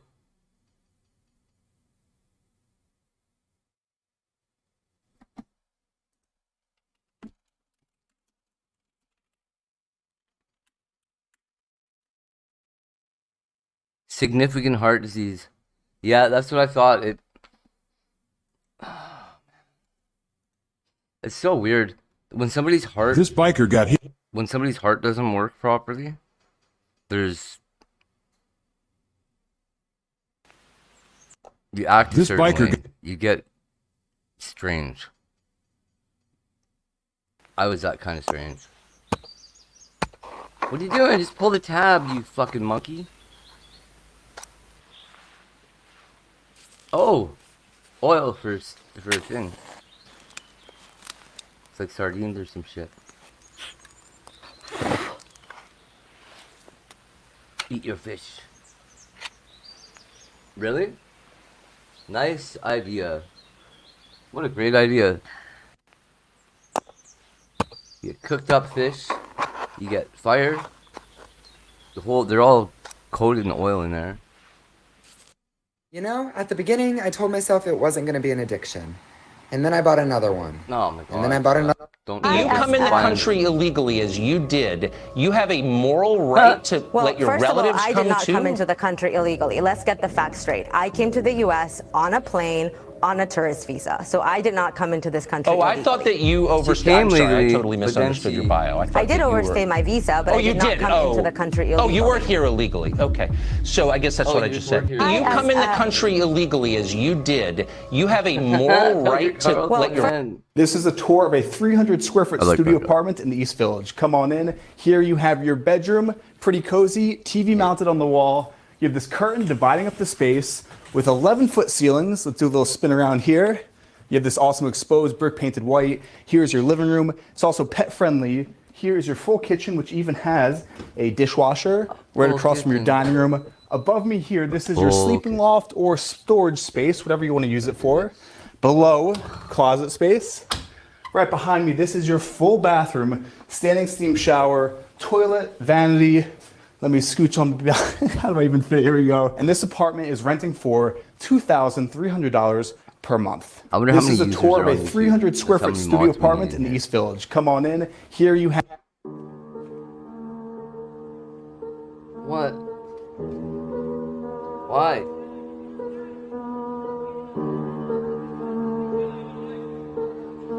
Who's down the other end, you dicks? Oh, you need to focus.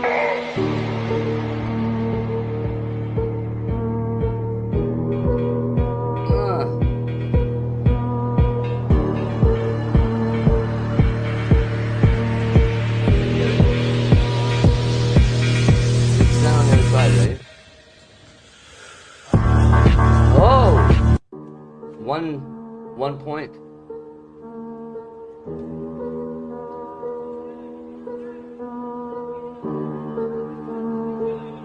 And as close to the weight as you can, hey? I bet you've never heard about these three strange deaths of historical rulers. 1. The Athenian statesman Draco introduced the draconian laws, where even the simplest things were punished by execution. Draco was still a popular figure, and therefore the Athenians decided to celebrate him in the traditional way, by showering him in a pile of clothes, which eventually were so heavy that Draco suffocated. 2. After a shaman got executed by Duke Jing, because he was told that he wouldn't survive long enough to enjoy the next harvest. The Duke indeed survived and was just about to eat the harvested food, when he felt the urge to go to the toilet, where he dropped into the latrine pit below and drowned. 3. King Wu, the muscle-bound strongman, challenged a bodybuilder to a cauldron lifting challenge, which is a big and heavy metal pot. Fueled by his ego, the king started to lift the vessel, but struggled and managed to break his kneecaps and shin bones, and died soon afterwards due to the injuries. Karma, I guess. I bet you've never heard about these 3 strange... Lol, I guess. Yeah, can I take your order? 15 double cheeseburgers, please. 15 double cheese to go. Oh, not to go. I'll eat them here. Hold order. You're gonna eat 15 double cheeseburgers all by yourself. Yeah. Why, they're real big? You think 15's too many? Way too many. All right, 12 then. Even dozen. Look, are you drunk or something, mister? Well, I don't know. Can you get drunk on 6 beer? Hey, fella, I got 100 says you can't eat 6 double cheese.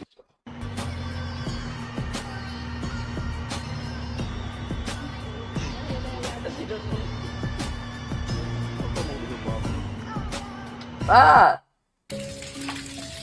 It? Oh my god. Oreo, what are you doing? What the fuck? Yo, you good?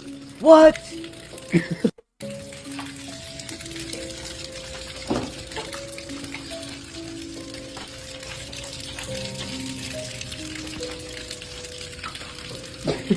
What the fuck? Yo, you good?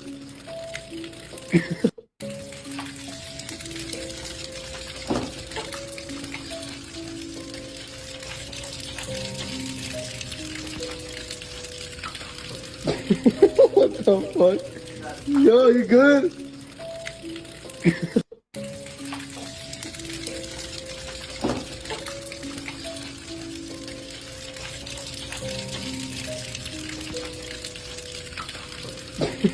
What the fuck? Yo, you good? I was 86% sure that was a frozen cat, like not even a real cat. Like just something they hung on, like a decoration on the outside of their house, like in garden gnome or whatever. Totally what I thought it was. That cat's crazy. I'm famous for going into a McDonald's in a very dangerous neighborhood dressed as a chicken. And I had a bunch of little kids that were also dressed in chicken costumes because we were doing the Ugly Duckling at the community theater. And I just asked I the love woman at the Aubrey counter Plaza. if I could have a 20-piece human McNugget. She said, "We don't have that." And I was like, "Well, what do you have?" And she said, "Chicken." And then I started screaming and like squawking, and then all the kids started squawking, and then we like ran out and ran down the street. So this is what got you in this sort of the legend of Delaware. I don't know, but probably. I'm famous for going into a Lawyer's reaction. She's so fucking funny.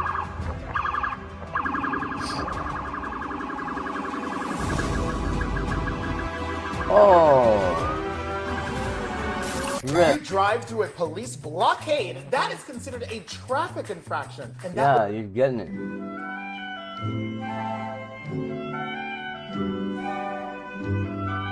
Oh, it's one of them hats.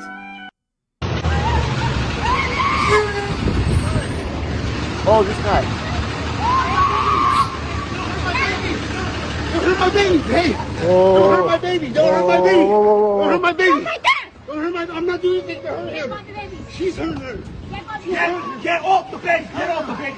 Get off the baby. Get off the baby, sir. She's hurting my baby. Not the baby. She's hurting my baby.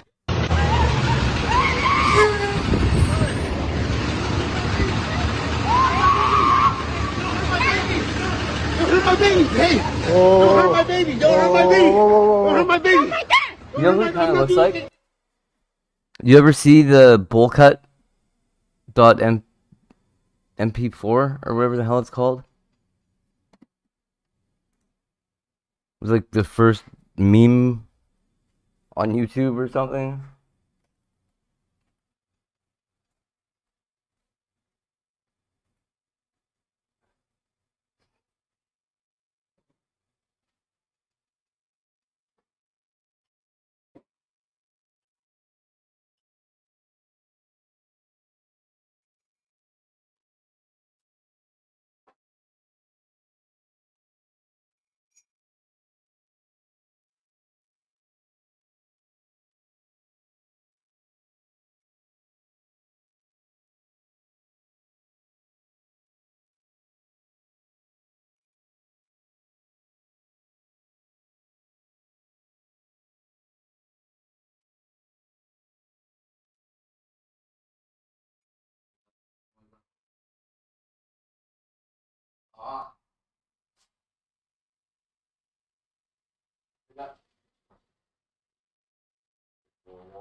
Pharma, whatever.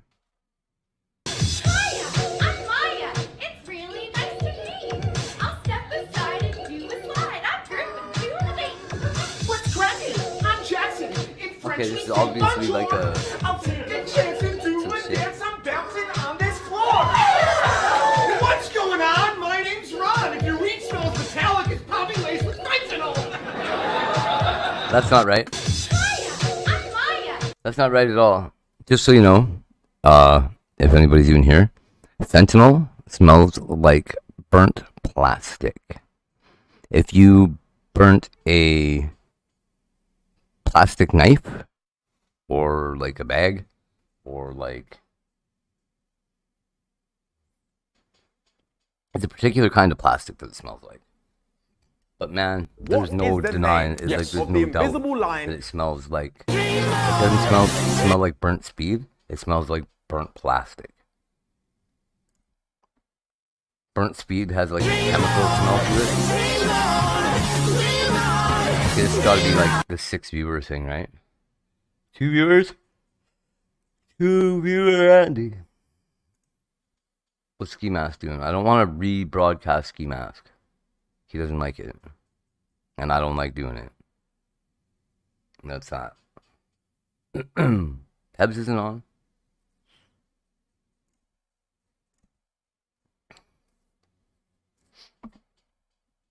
Okay, I'm not gonna... We're just gonna do that.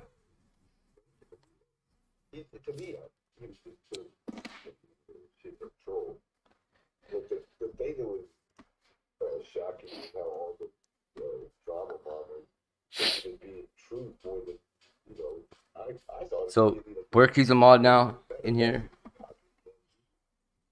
Added a couple people.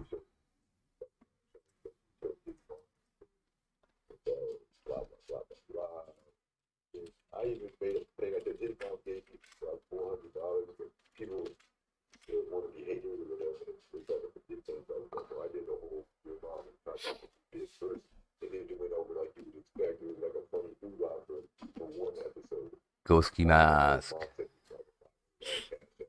Let's see who else is live. Yeah, it was that pussy's not live anymore, right? Reaching out to try and fucking sit, it was so stupid. Hail stupid. Gotta love stupid. Like, pretty much the bombshells for Charlotte's. Pretending like that shit was real. Like that. It just the whole dynamic was like I did the same thing. Mine was just talking shit. It was basically like put on some shit with fucking weird characters there.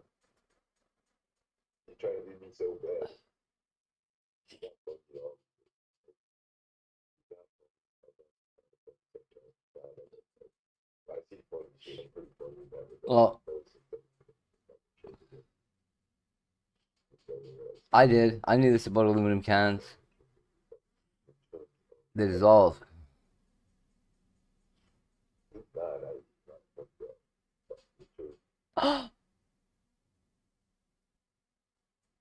Oh, my cat. My cat had a stuffed bunny. When the cat came in and saw his friend not moving at all, you could tell by the look. Look at his eyes. Like, what did you do to my friend? Know what to do with the cat. The cat refused to eat, not even her favorite treats. She stayed depressed all day, missing her best friend. All of a sudden, the ferret popped up to drink some water. The thing is, ferrets seem dead when they're in a deep sleep. So when the cat was lying, she looked at him once, but it didn't hit her. Until she looked once more to make sure it was real. She panicked when she knew he came back to life. He's like a ghost! At him with confusion, curiously wondering if he was alive. Now they are back to their everyday. Man. If you find them adorable, subscribe. Unexpected. Wow.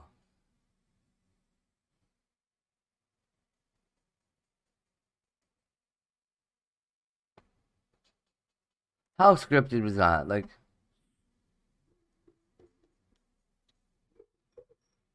is that real? Oh my god.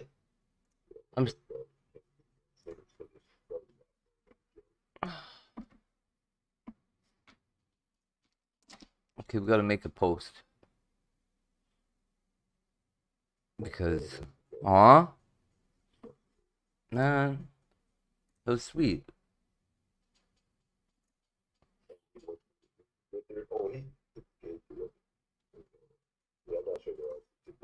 I won't share an image. We're gonna share a that.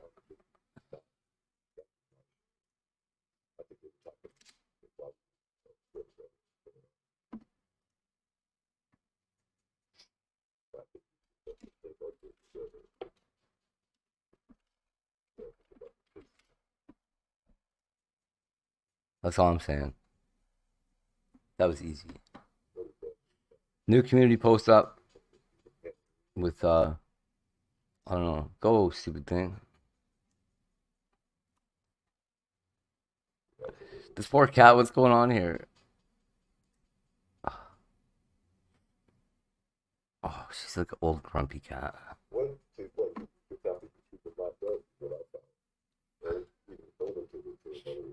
This is so funny.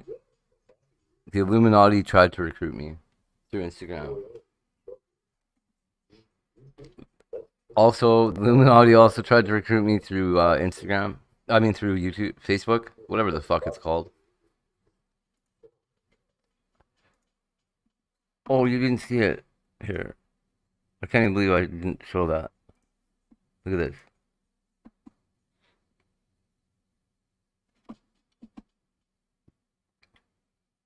Thing happened after this ferret seemed to be dead. When the cat came in and saw his friend not moving at all, you could tell by the look in her eyes how sad she got. She didn't know what to do without him. The cat refused to eat, not even her favorite treats. She stayed depressed all day, missing her best friend. All of a sudden, the ferret popped up to drink some water. The thing is, ferrets seem dead when they're in a deep sleep. So when the cat was lying, she looked at him once, but it didn't hit her. Until she looked once more to make sure it was real. She panicked when she knew he came back to life. She was staring at him with confusion, curiously wondering how he's alive. Now they are back to their everyday fights. If you find them adorable, subscribe. Unexpected thing happened.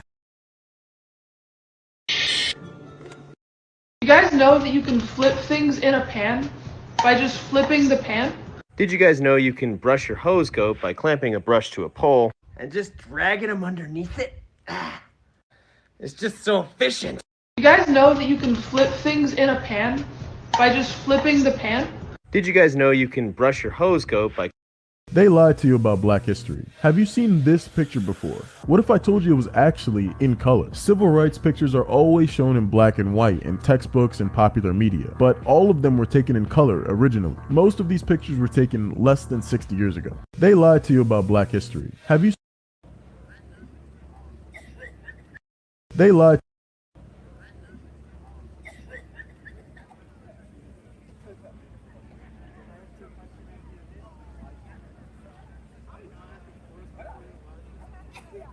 I will totally read tarot cards for money.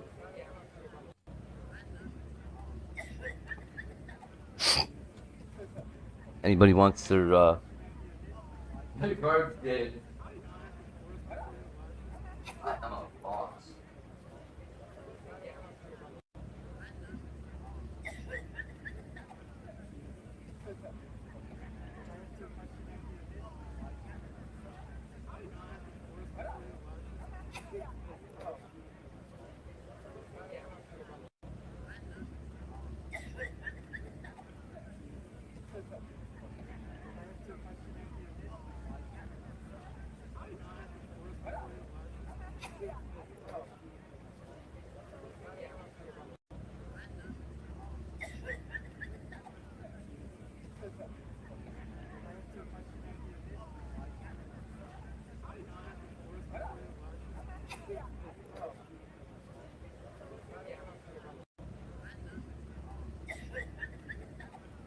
Outside. Nobody out there. Okay. Oh my god! Jacob, it's not gonna work! Oh my lord! Oh my god! Jacob, it's not gonna work! What are you trying doing? to tell you find it!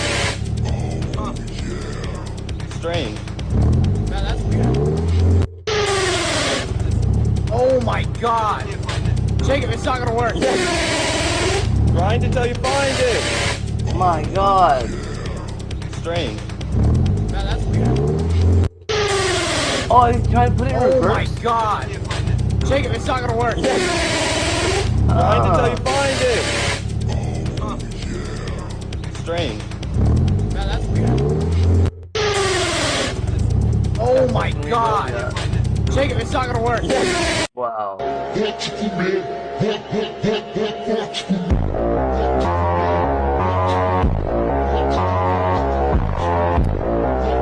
how's that? Oh man. What a good move. Really? What? I'm gonna play basketball from now on.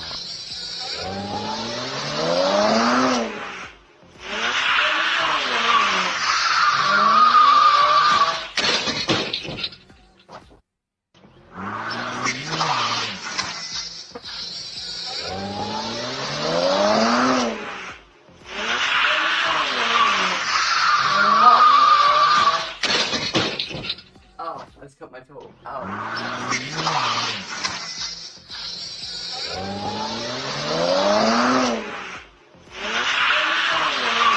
What?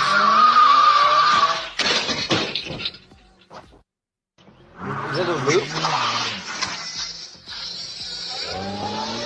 You just superimpose it over itself, kind of? That's pretty wild. But Be a I am great gift. telling you right now, that motherfucker back there is not real. And you can sit on this plane and you can fucking die with them or not. I'm not, but I am telling you right now, that motherfucker back there is not real. And you can sit on this plane and you can fucking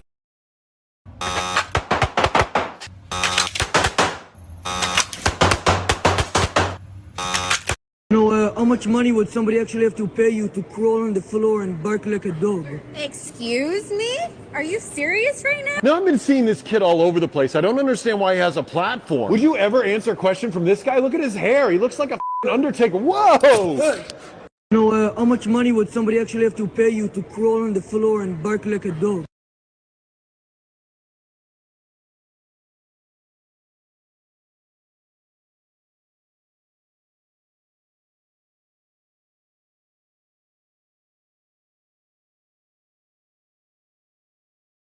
So why aren't you clean shaven? I'm not clean shaven because I do have a condition called pseudomaticulitis. It's when your hair grows out and back into your skin, which causes your hair follicles to be more into your skin, causing your face to turn red and causing there to be bumps. So why aren't you clean shaven? I'm not clean shaven because I do have a condition called pseudomaticulitis. It's when your hair grows out and back into your skin, which causes your hair follicles. So now we can't trust guys with beards either. The both of you are living with your parents? Yes. And how does that work? Go on, say it. You live with your family? No. How does that work? The both of you are living... What? Very impressive.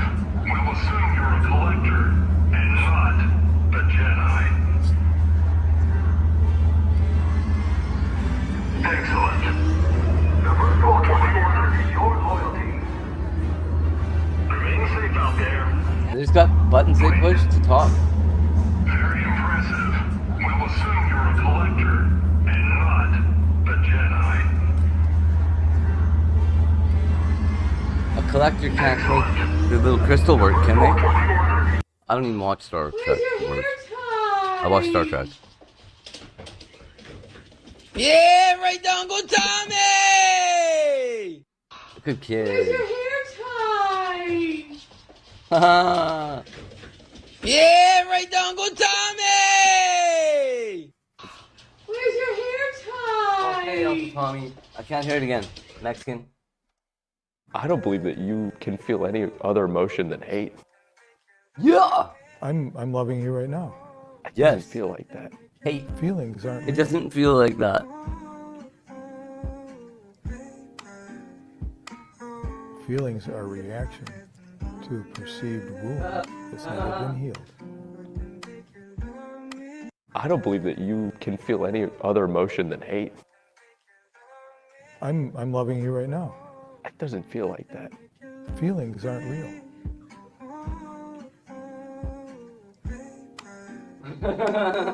Feelings are a reaction to a perceived wound that's never been healed. Take that, buddy. I don't believe that you can feel any other emotion.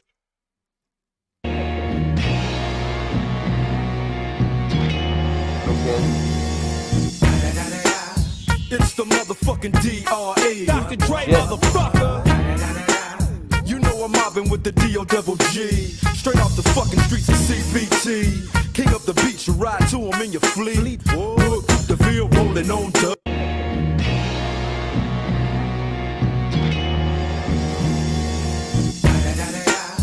It's the motherfucking DRE. Dr. Dre, motherfucker.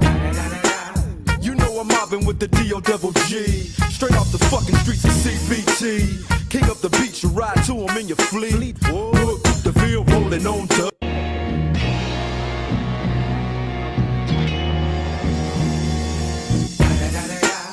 It's the motherfucking DRE. Dr. Dre, motherfucker. You know I'm mobbing with the D.O. Double G. Straight off the fucking...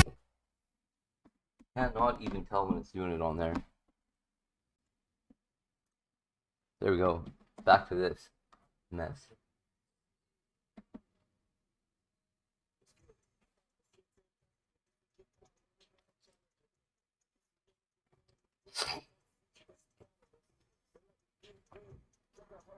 Okay, go to portrait mode.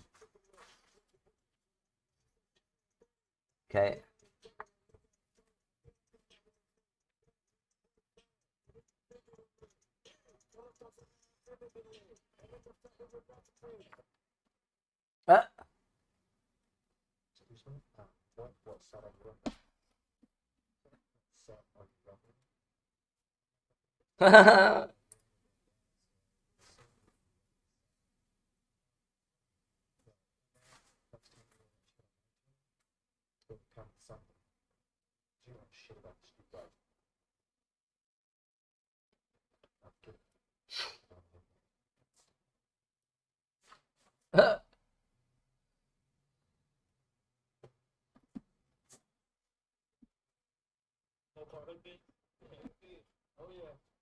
Make me, bitch.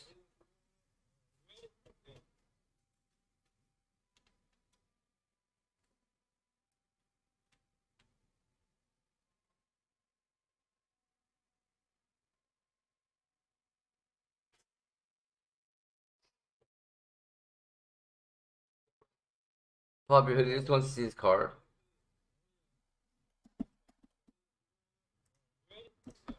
There, that's better. We're fixed.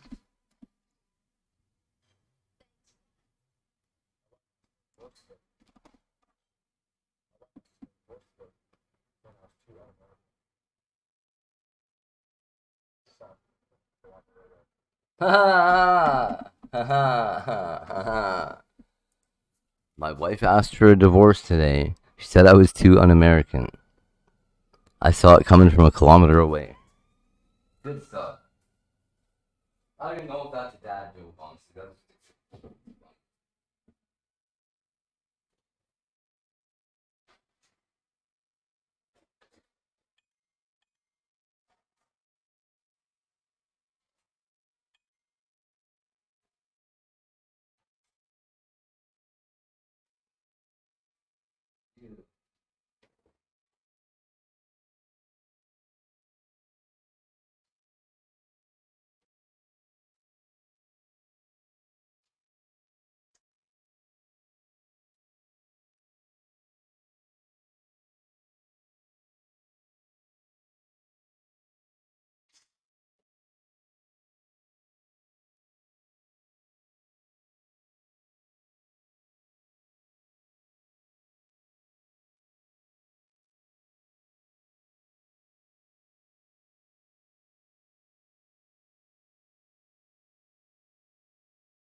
Chicken burger.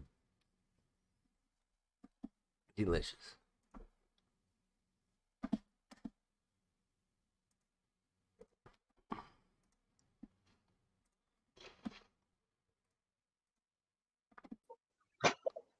Okay, I'm putting this back on for a second, and then boop, shrinking it.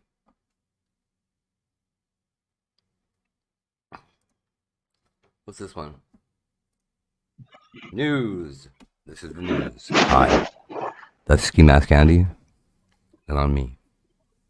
He's not on here. I unfortunately am. I'm looking for something to do on YouTube.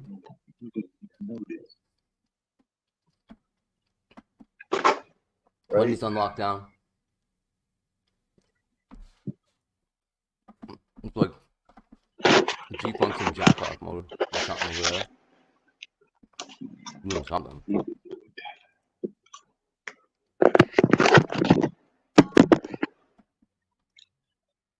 Mistress? Creepy, dude. I need some women over here. Like a billion of them. Just kidding.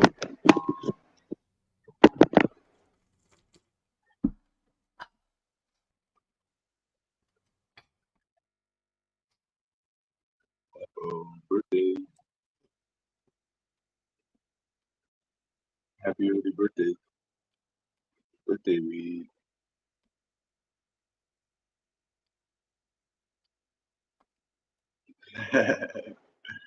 Oh man. Okay. Well, Ski's doing alright. He, I'm sure we all know. Ski Mask and Gamble have been having it up for What you guys want to do? a long time. You can't go to the store for $5 and I gotta get gas too. Go Sonic, 100%, bro. Keep going. You got this, little Sonic. Good dude.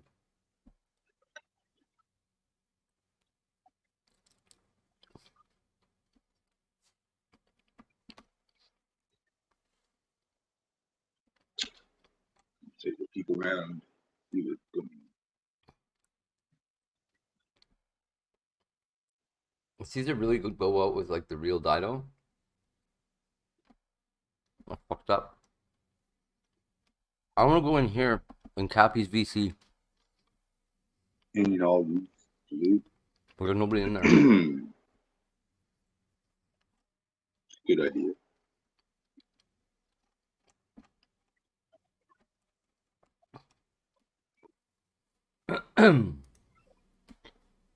What's going on over here? Echo Volt? Who's this guy?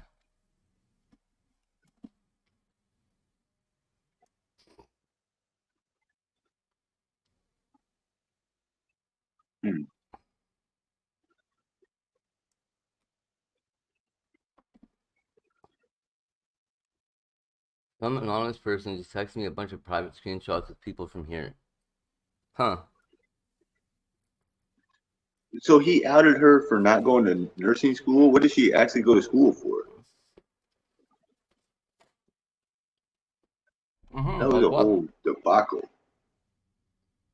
I don't want to listen to it, but I might as well. I'm not really doing anything else. I don't get that People that could be a risk. Uh-oh. working.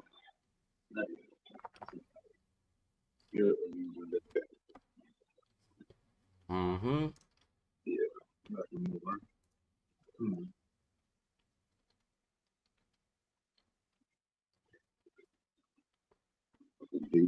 My life. Damn.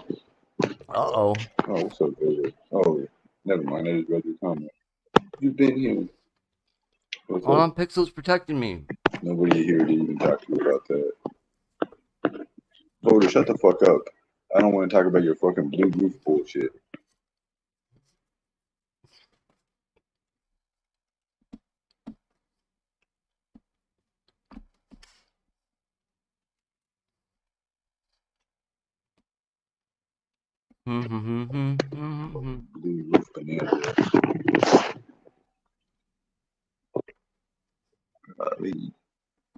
Just gonna end this thing.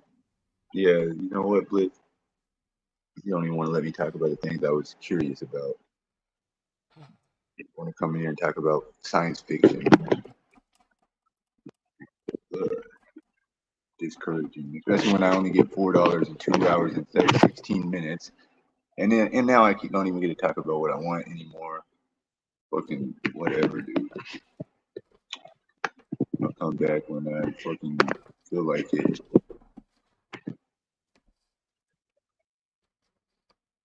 Shut the fuck up, voter, dumb bitch.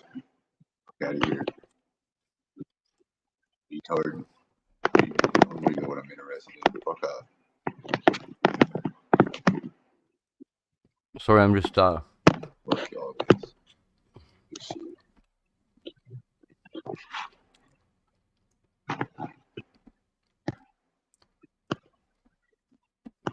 I wouldn't even be mad if I still get money. Back to these fucking bitch ass pieces of shit fucked up my money. They all should get murdered, actually. Shut the fuck up, Spartan. I should kill you. You guys are fucking haters. Should go kill you know who. Like the fucking shit on fire, bitch.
shit going down on the internet right now.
Oh, somehow someone got Tammy in my private message.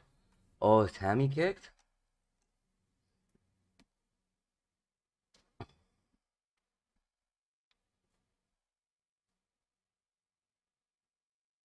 Random phone number that has a ton of private messages.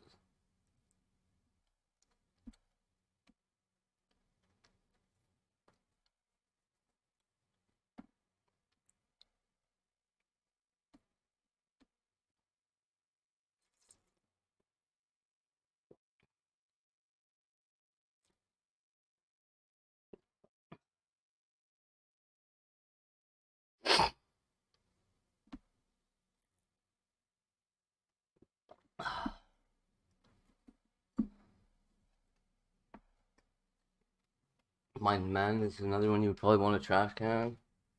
Who is this guy? This guy knows that I'm not fucked though. That's good.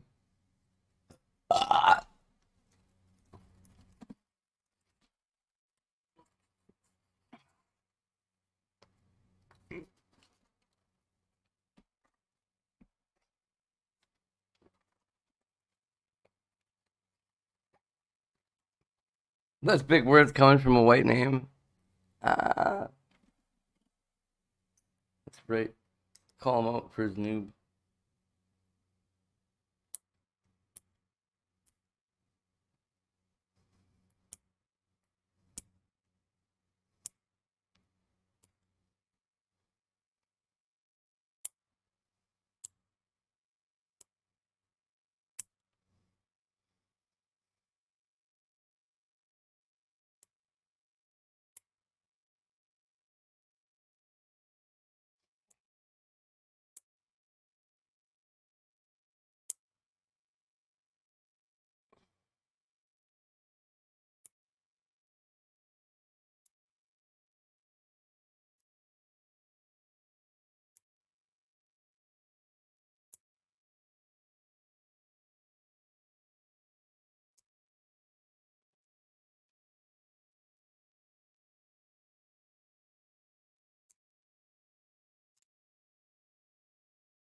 I don't think people realize how easy it is to get somebody to divulge information to you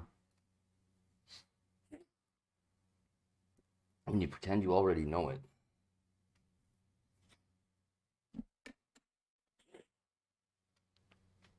For instance, bum, if you're here still, I'll hook you up. What you do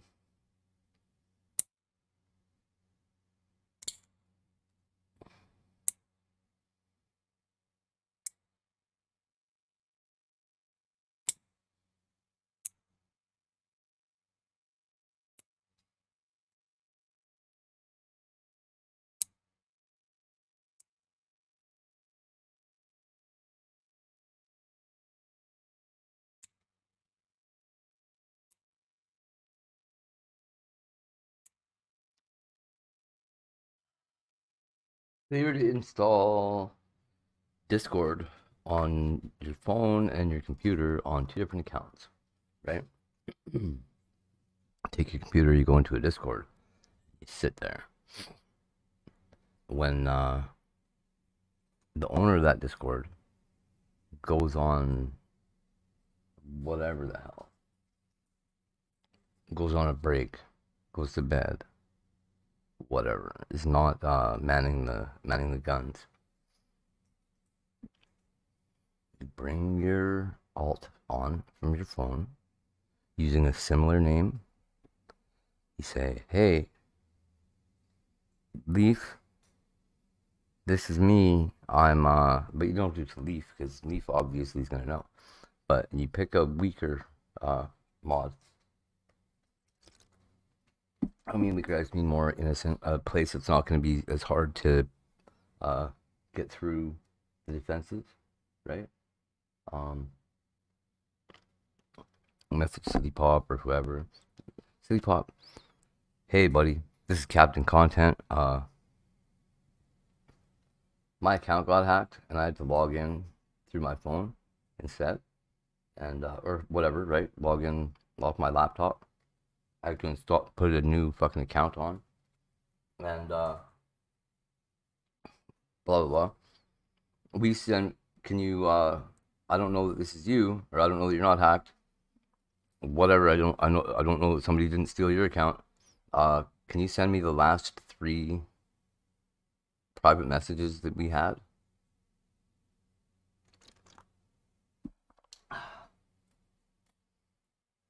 And then you say nothing about it, right? 6 months later, say, hey, Captain, City Pop was sending me your private messages. Here. Oh, suddenly, Max can't trust City Pop.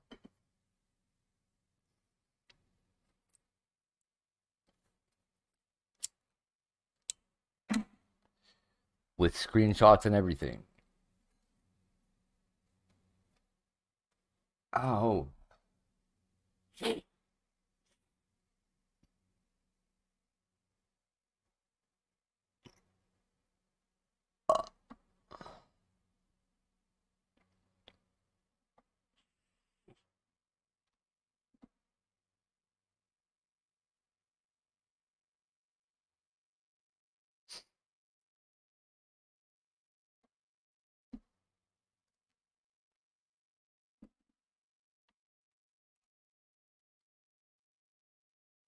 Billy the Fridge, Billy Butcher.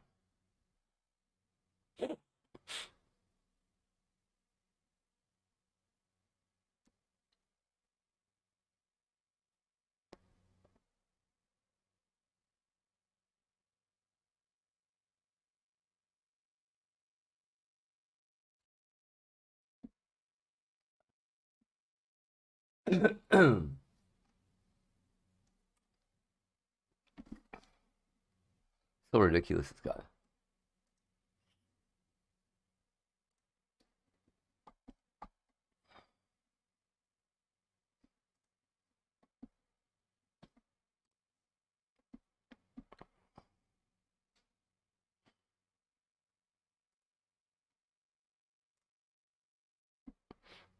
There we go.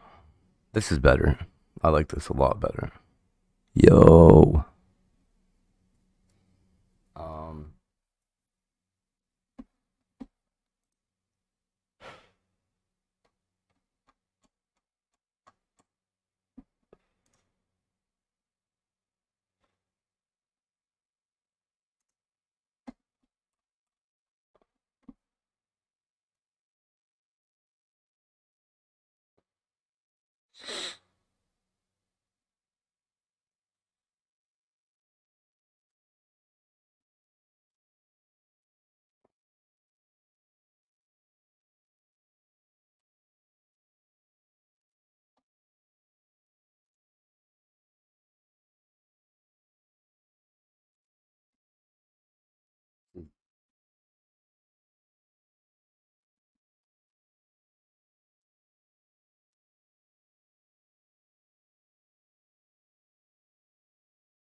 Is it get your IP and use that to get your login details.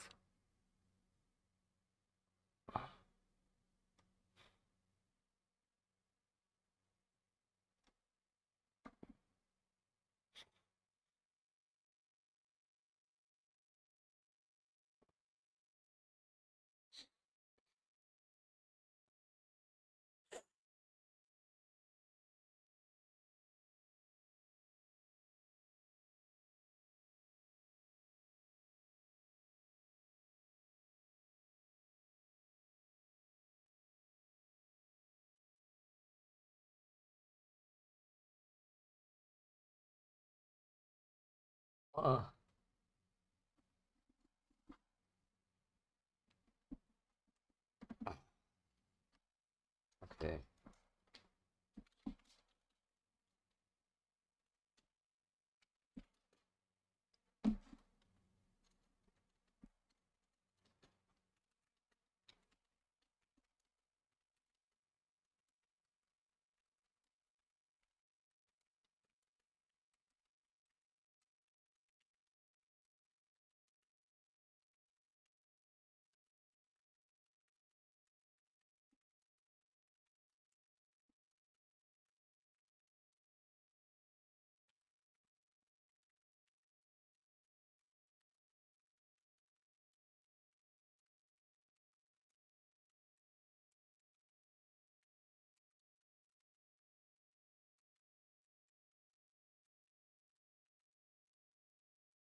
Uh.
Oh, my app ID.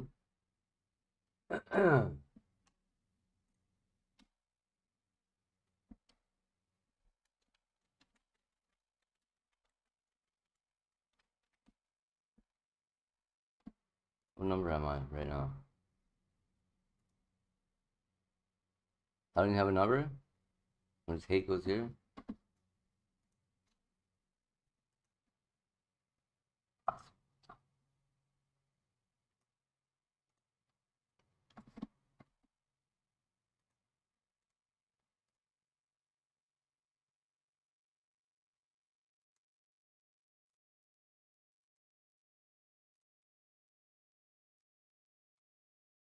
It's like having to fight everything.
Let's use.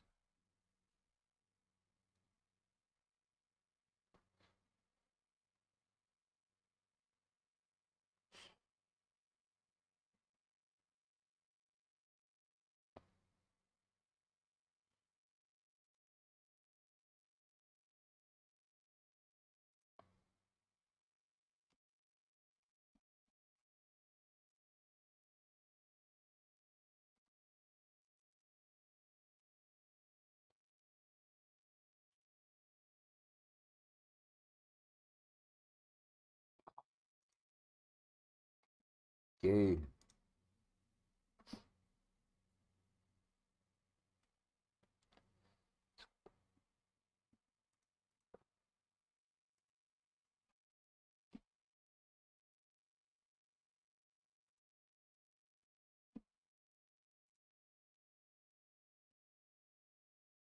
Yeah, buddy. Um.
Hey, bro.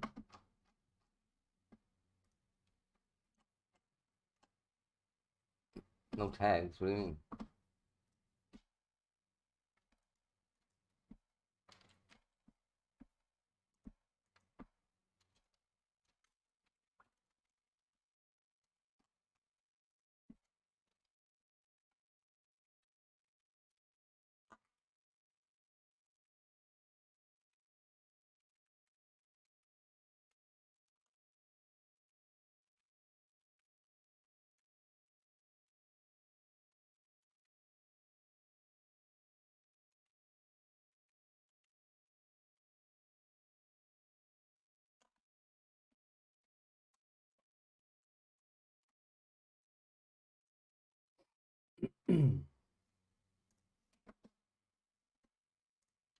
Sorry.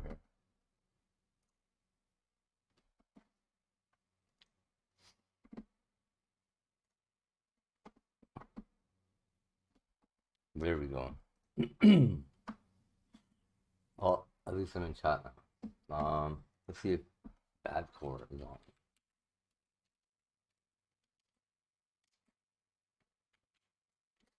Or mud. Or this fucker heads up. Let's see.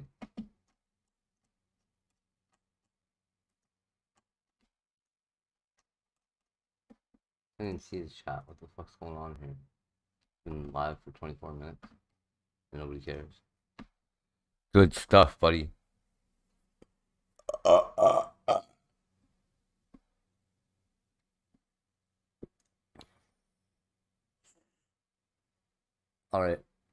I'm gonna go harass Jewel. Whoa. This is something else. Hi.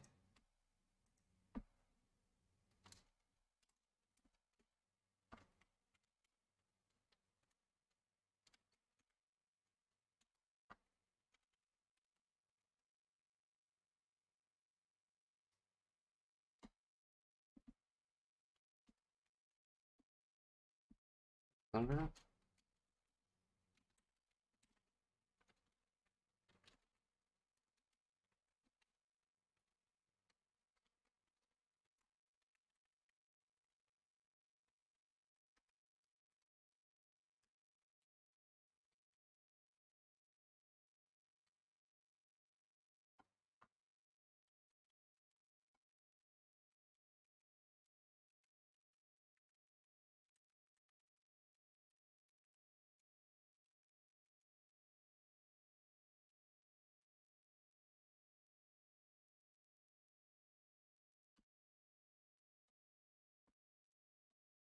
Why is this like quiet days with Jewel Rancid? This is scaring me. Scary. That's you do look very sad.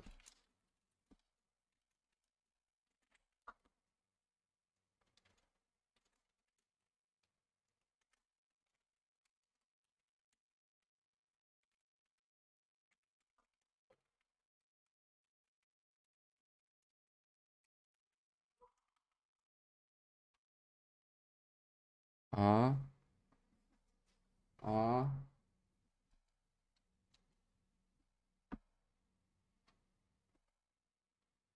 Probably.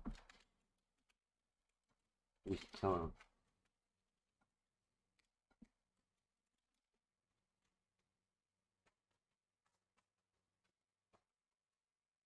Them legs though. Vomit.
I don't even understand the physics of how Jewel's body works exactly.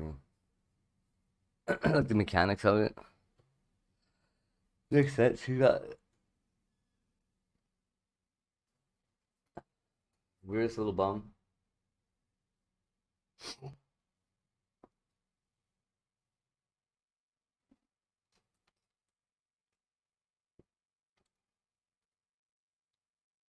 She's being.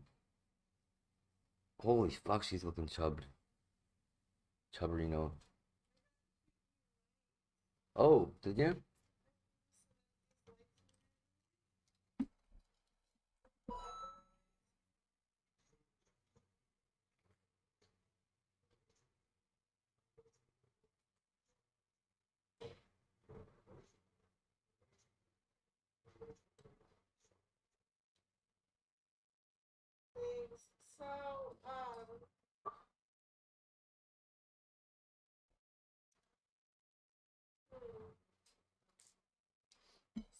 So, I got some new lights. I'm really excited.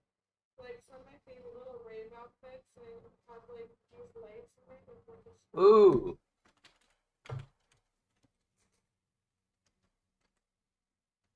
Pro stripping lights.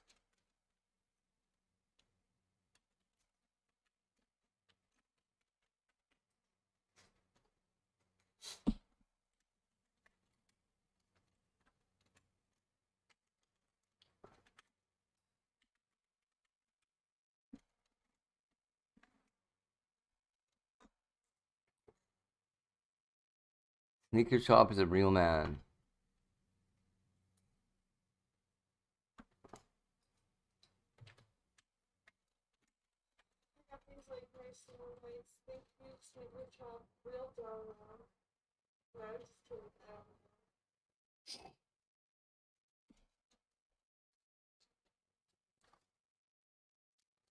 Well, I feel like I need help on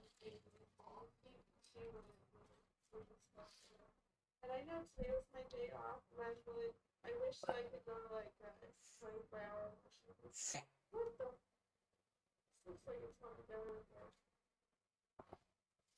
Same. Yay! $1 for take the thing. I'm gonna string these lights around my bed. It's gonna look really cool. Blackout Andy's spamming country Karen's fucking shit. So funny. He's just doxing her out.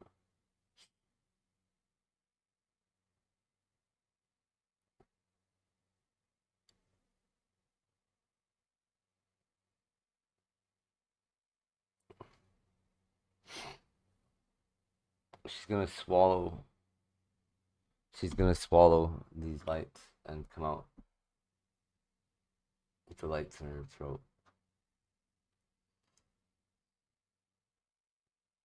Ow, that hurt. Must need more water.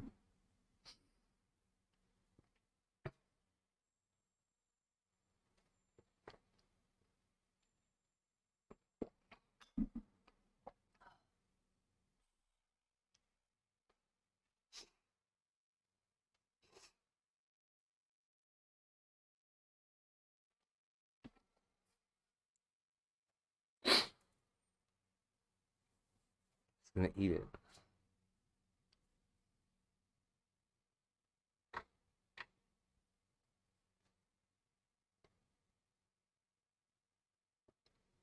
So, Bum, oh, you're not here, Bum. I got some stuff to talk about over here. Eventually. One of these days, we'll talk about it. Got to do with Attila. And why he's in the United States.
Hey, get! Stop! Psst, stop! Oreo, stop! Stop! Get out of there! Jesus, man. How many times do I have to tell you?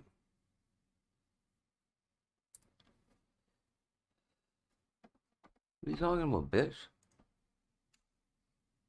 Reload it then.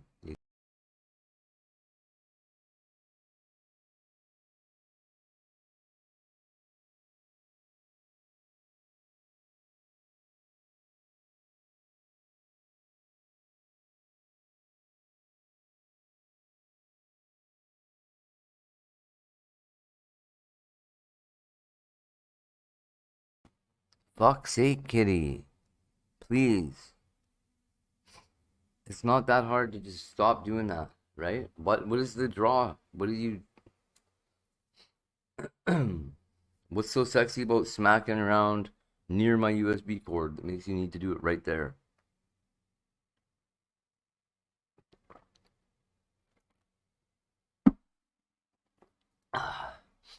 Can't you just do that somewhere else? Hey, don't fucking go, dude. Fuck you. Oreo. Come on, bro. What is it?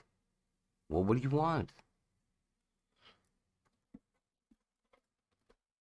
Come here. Come over here. Keep doing that. Keep doing what you were doing. Little jerk. Fuck's sake.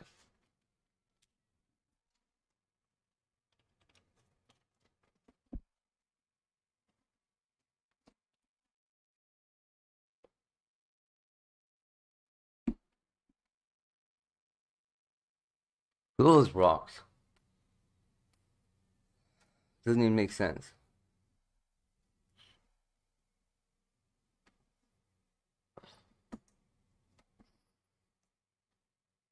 Come back. Why'd you run away?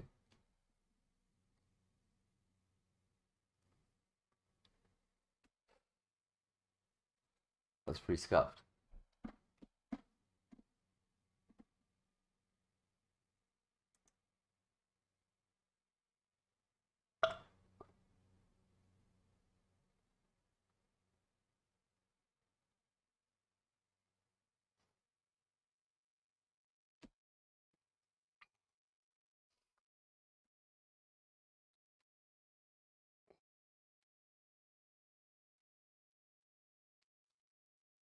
Convince her to make cat hat. You'll have to rub one out real fast.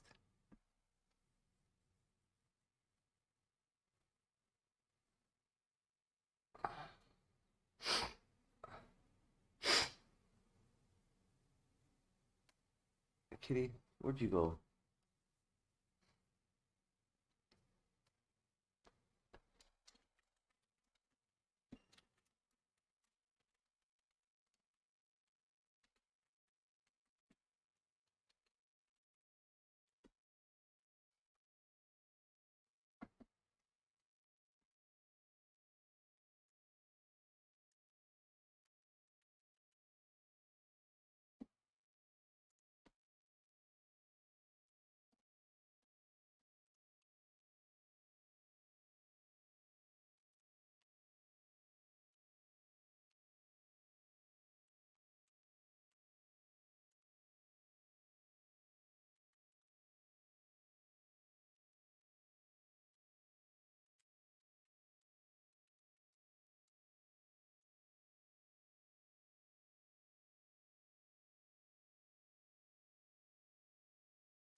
Now we're live. Maybe. Ugh. Okay, I'm ditching. Alright.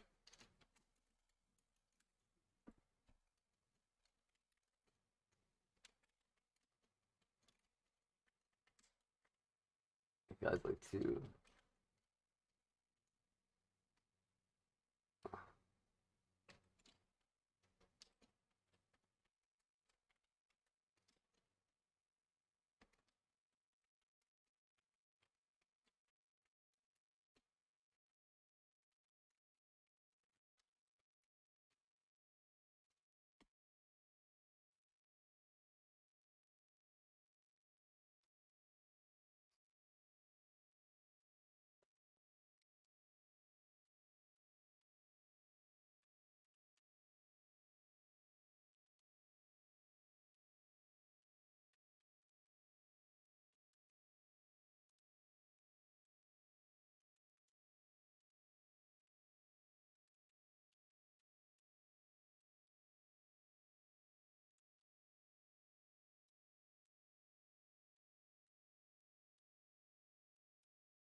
but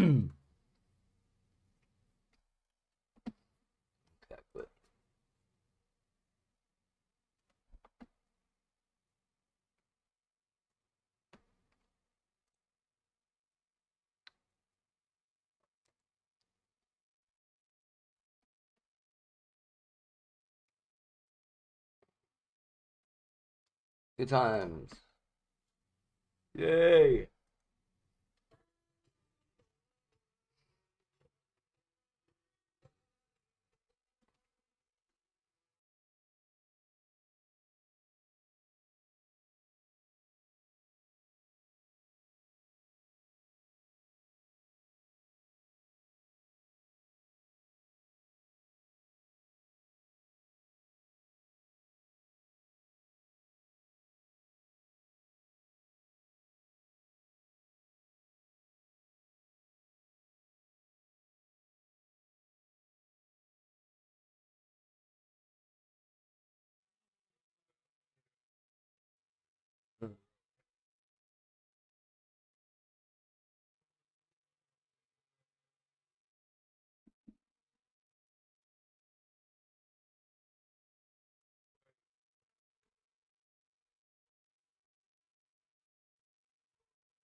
Run.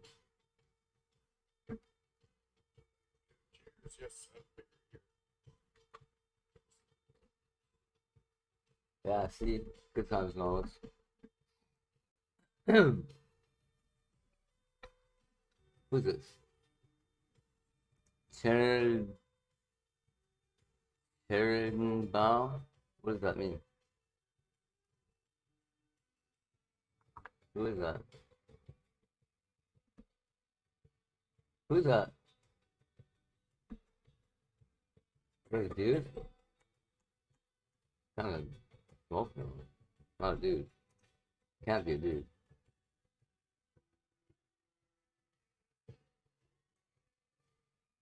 It could be a dude, but I don't think it's a dude. I honestly have no idea though. How the hell would I know? I don't know, they look like they do some stuff, but they're walking out there. Uh-oh. Hey, don't do that. Hello. Subject of intrigue and debate in recent times has been the presence of what appears at time. I know.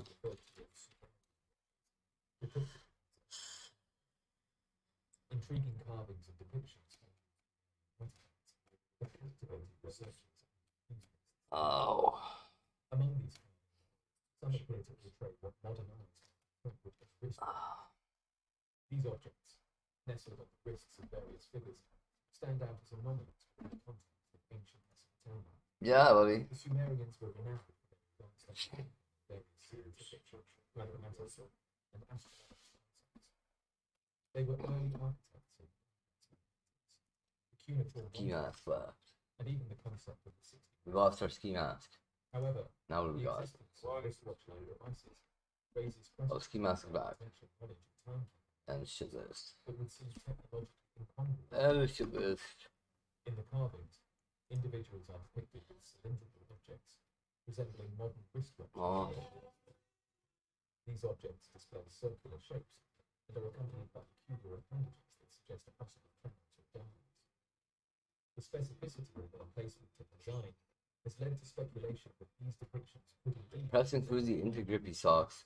You're giving me false band on kick. while the idea of That's what he's saying. That's what he's doing? ancient civilizations Okay, well, you can do that. I don't care. Good job. Make him get into grippy socks. The Sumerians, with their advanced knowledge of astronomy, might have devised mechanisms to track Home invasion, self-defense in Canada. even if they differ significantly. Oh, okay, hold up.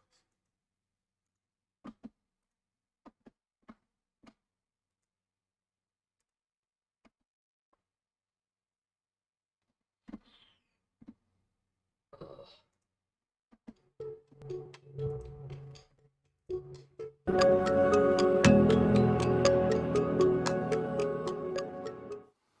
You may have read in the news recently that a Milton, Ontario man whose home was invaded by, I think, at least 3 people, one with a gun, was charged with second-degree murder for shooting one of them in self-defense. And his lawyer claims that the person was basically about to threaten their mother. And it's a bit shocking, of course, that he's charged with second-degree murder, but it's not surprising to me because the police often in this situation will do this, lay a charge and let the courts or the Crown Attorney sort it out later. But this is a really vexing question. You know, you're in your home, you're sound asleep, you're a 110-pound woman or a man, it doesn't matter. Someone breaks in your home, they're a large, powerful man, they have a knife or a gun, what do you do?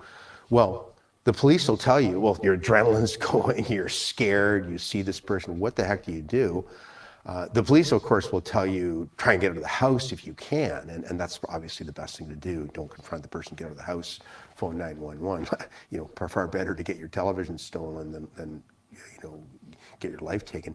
So, but what do you do with this situation if you now fear for your life, they're coming at you? Well, in Canada, you're allowed to protect yourself in self-defense. Under Section 34 of the Criminal Code, if you have imminent fear that you're being attacked or about to be attacked or assaulted, you can use reasonable force to protect yourself. And you have to act reasonably. I mean, I'll use some examples, but it's proportional force, okay? So, for example, let me give you one clear example. A person's coming at you with a gun, and you happen to have a gun in your nightstand. Well, you fear that they're about to shoot you, they're threatening you. Well, that seems to me to be reasonable, proportionate force in that situation, obviously. Now, let's say another example, let's say you're a large man, powerful bodybuilder, you're a trained fighter, and some kid breaks in your house and they're not that much of a threat to you and they have no weapon and you just Yeah, that's true. Oh, and the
Things got weird and quiet.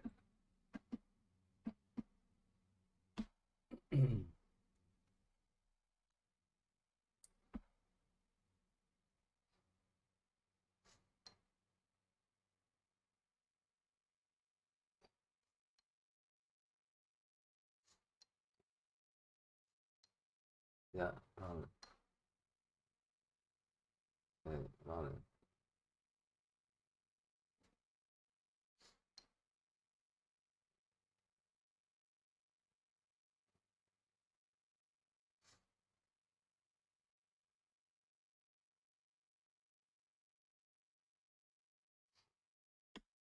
Mm-hmm.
What are you kids doing? Nothing? Good. Keep it up.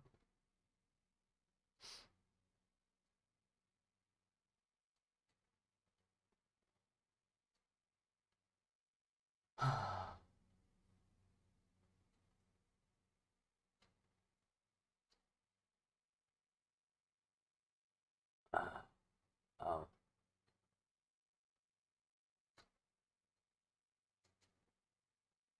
Eight.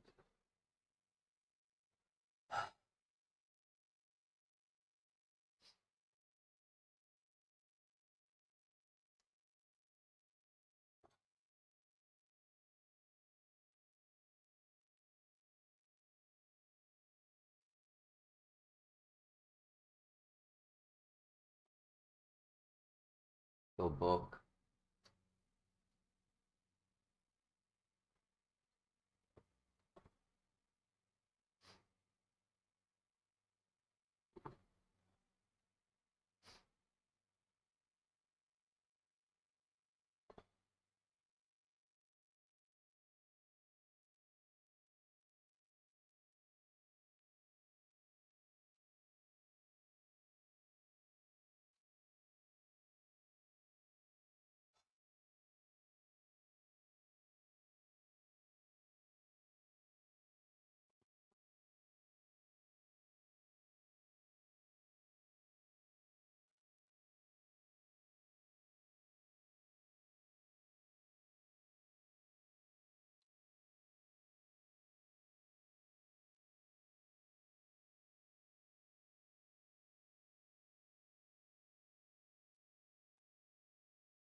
Hey, how's it going?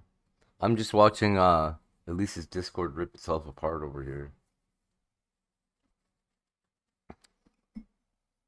They got like leaking text or leaking private messages and all kinds of shit going on.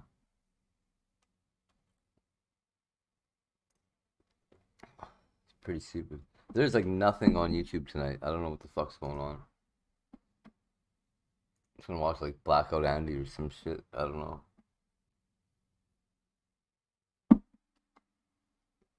Captain's chat is fucked.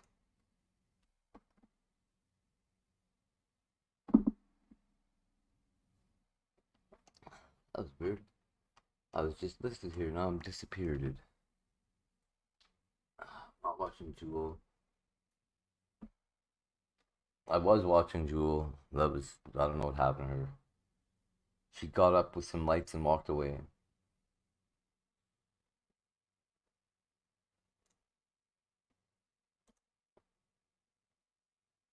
It's gonna be back to good times, it looks like. Fuck.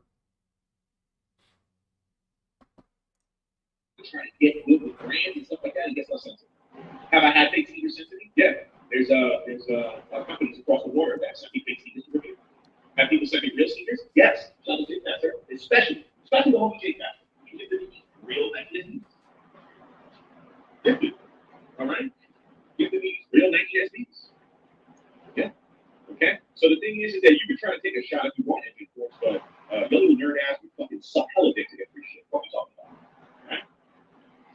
Yeah, there's allegedly pictures.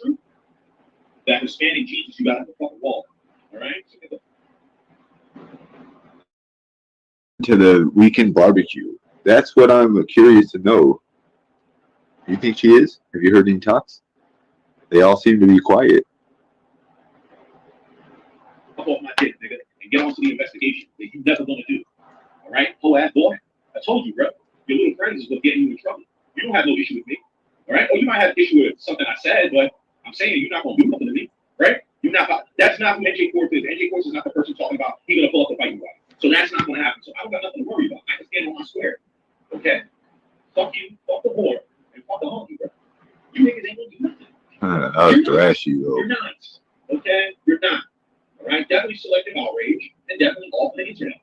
And mind you, tally this one on the list of niggas that's throwing shots that live with their parents. Don't get this twisted. Your mom is dead There though. is people that live with their parents. That's the only reason you got a house because your mom died. You're like Landon. You're not one of them. You live with your parents. Yo. This guy's mom is dead as a fucking piece of leather.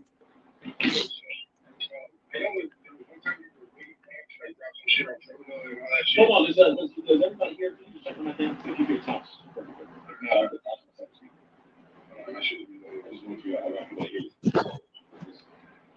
Yeah, but you do that. You heard her names on the list? Where'd you hear that at? Yeah. So I decided to go to the channel and listen to one of his walking and talking about the dog. Yeah, you walking talking to the dog. Yeah. Matter of fact, I wonder if that NJ Ford ticket has said anything remotely close to pedophiles to me, because I'm ready to wish death on dogs. Yeah. Those are his kids, right? Right? He said that. Those are my babies. Those are my babies. All right. I think it's the dogs, right? That nigga be talking to his chat up that. Well, what is the list? I'm not familiar with the dynamic. Like a guest list or RSVP? You just making up shit anyways. I'm trying to listen to this. But that's crazy. If she does, I mean, you know.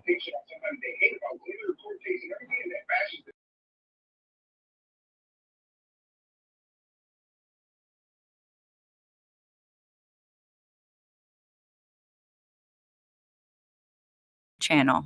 First, a quick reminder about what community guidelines are. YouTube's community guidelines outline what type of content is and isn't allowed on YouTube.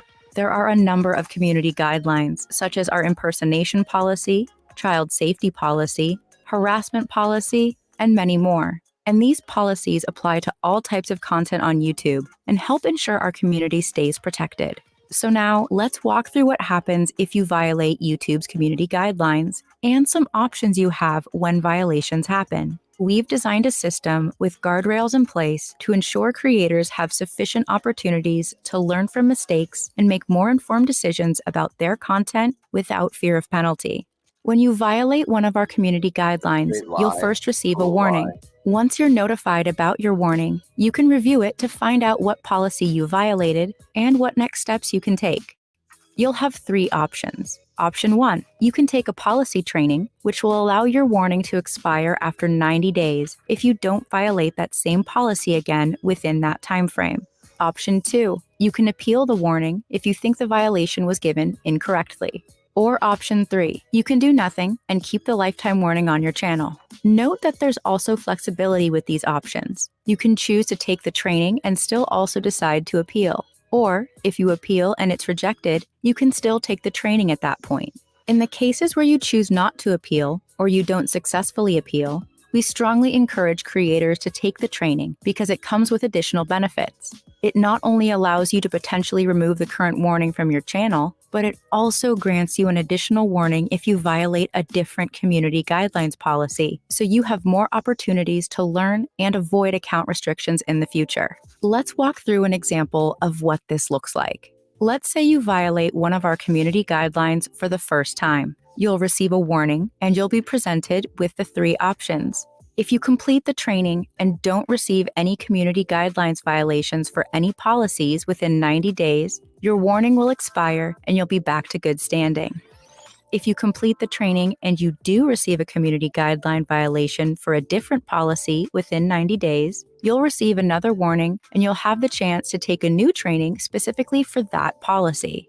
If you choose to not take the training and do nothing, any additional violation for any policy will result in a community guideline strike. Note that after your warning, if you do violate the same policy again within 90 days, you will receive a community guideline strike, even if you completed the training. Remember, if you originally decide to do nothing but then change your mind, you'll always have the opportunity to appeal or to take the training. Now let's walk through what happens when you get a community guideline strike. On your first strike, you won't be able to upload, stream, or make certain edits on your channel for 1 week after you review the strike. After the 1-week period, we restore full privileges automatically, but the strike remains on your channel for 90 days. If you get a second strike within the same 90-day period as your first strike, you will not be allowed to post content for 2 weeks. If there are no further issues after the 2-week period, we restore full privileges automatically. Each strike will not expire until 90 days from the time it was issued. 3 strikes in the same 90-day period results in your channel being permanently removed from YouTube. We understand mistakes happen, and many creators don't violate our policies intentionally. So we hope this system gives creators the chance to learn more about our community guidelines, to help prevent violations moving forward, and to keep our YouTube community safe. To learn more about community guidelines and their enforcement, check out the links in the description. Thanks for watching.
a knife through his chest. I'm slicing it down to his penis. This is Ruby speaking. May I help you? Hey Ruby, it's Nadeem again. We were just on the phone. You sent me up to Yusuf, but I just got ringing and he didn't answer. Could we maybe try one more time? Okay. Thank you. What number did you say? 2027. I'm so sorry to bug you. Just I want to make sure he's okay. No, it's okay. Thank you. Minimum wage? Let me answer. No, let me see. Let me see, I'm teaching them a lesson. Hello? Yeah, what's up? What's up?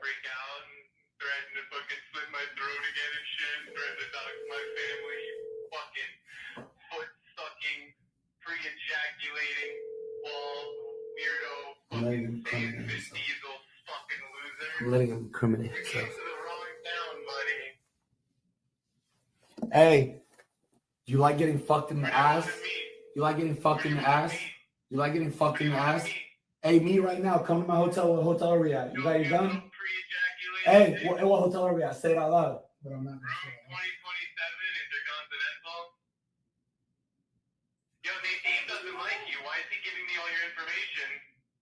Oh, and by the way, you know that Dominique is mine, right? I sent her to you, you fucking idiot. I've already started breaking your heart. We've only been at war for 2 days. Dude, anybody comes in. This is a matrix. What do you have to say about that? Get your gun. I got it. Hey, what's your address? Text me your address. I swear to God, you're dying tonight. Wallahi, you're dying tonight. I'll go to jail for you.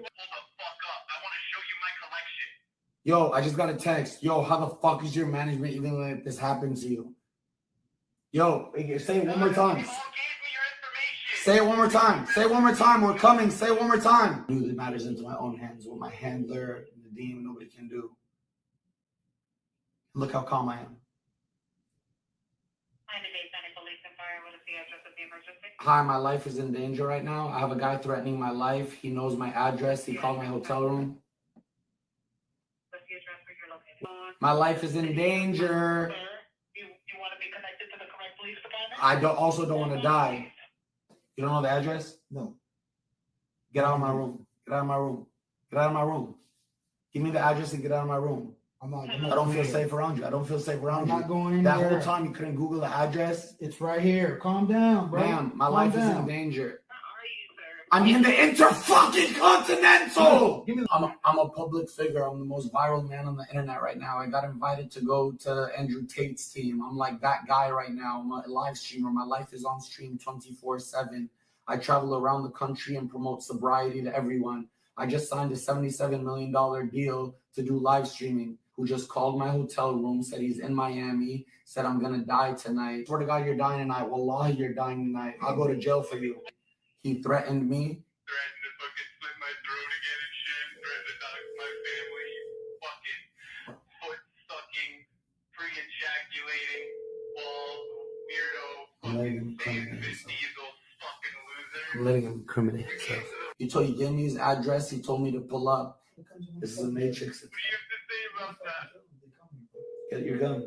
I got it. Hey, what's your address? Text me your address. He said he hired a girl to come into my life, and she did yesterday, and then to break up with me because he said we're already fucking with you, already breaking your heart. I'm being attacked right now. My life is in danger. I'm worth $77 million. I have a 40. There were threats made to you, sir? Yes, big threats. I have a $48,000 watch on my wrist. He has weapons, yes. He told me to pull up. I told him he's going to die. I said, Wallahi, to my God. I'm in a hotel room. Nobody knows my location. He called my hotel room number on his own. Do you get it now? Send the fucking cops. Send the cops. There's a gun to my head right now. There's a gun to my head. Help, ma'am, he left. Ma'am, he left. There's a gun to my head. Help, get them. Help, bye. Ma'am, Intercontinental, what's my room number? Help, tell me. 2027. That's what I have to do to get help? Aiden's calling me. Aiden, I'm going to die tonight. I manifested it. I don't want to kill you. No, did you not see what happened? Phone rings. He calls the hotel room. He threatens my life. He says he's in Miami. He says I'm going to die tonight. Swear to God, you're dying tonight. Wallahi, you're dying tonight. I'll go to jail for you. He says the girl that he sent to me last night, the girl I said I was in love with, he sent her in my life and he got her to break up with me today because he's breaking my heart. Every single one of you, I don't know you. I don't know you further than I can fucking throw you. If I wasn't famous, none of y'all would give a fucking fuck about me. I don't know any of y'all. If you knew me, you don't know me no more. You knew the old me. Fuck y'all, every single one of you. Guys, I've been trying to say this so much. Click the link in my bio. Every police in the city, they're blocking every quadrant. They're blocking there. I don't know if you guys can see. They're blocking there. They're blocking there. They're circling. They're looking for him. How could you lose him? He's got a lot of firepower. What, and you don't?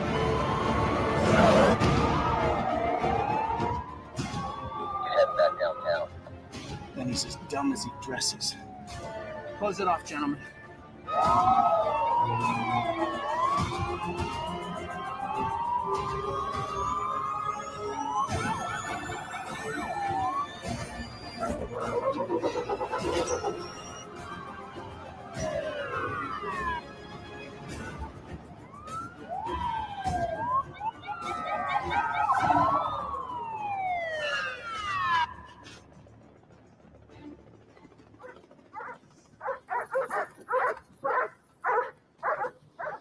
Like a rat in a trap, gentlemen.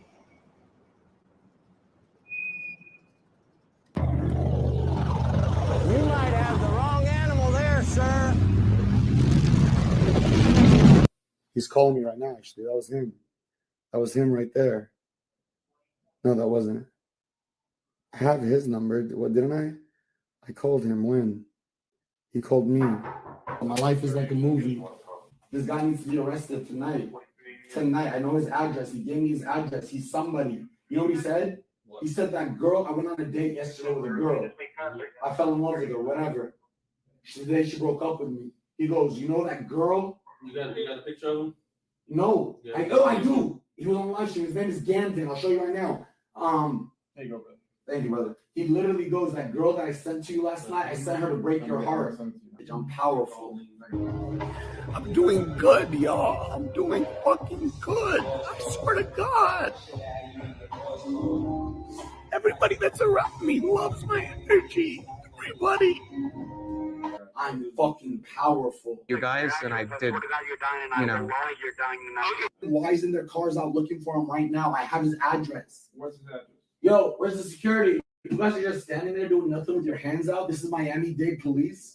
Yo, what are you talking about? I'm being serious. My life's in danger and you're sitting here staring at me. Why does nobody work hard in this world? I'm out. Why am I the only? You're out. You're not gonna protect me. You're on camera. You fuck. I'm out. I'm out. He just went out. I'm live streaming. I'm the most famous guy on the internet right now. A guy calls my mom yesterday and says I'm gonna slit your throat. I'll stick a knife 10 feet in your fucking throat. I literally fucking slice it down to your penis and chop it off. Yes, this is a goddamn threat. I literally told him if I see you, I'm sticking a knife 9 inches in your neck and I'm sliding it down your penis. He's a stalker. Okay, and who is this guy? I don't fucking know. So how do you want us to look for him if you don't know where he is? I have his address. What is his address? I said grab my security 20 minutes ago.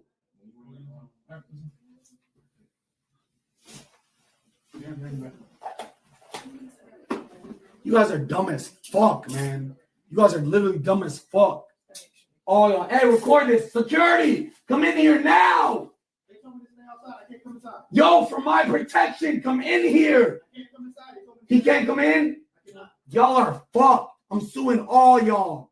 My life is in danger and you arrest a Palestinian Muslim who's viral? Are y'all dumb or are you stupid? Do you like your job? You're fucked. Hey!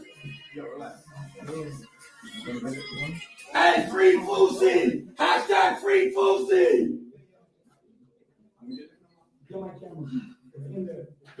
3 days later. Guys, I'm really upset because I was hoping you guys would interact with me on Discord. I'm here with Bassam. But you guys are being really weird, so forget about it.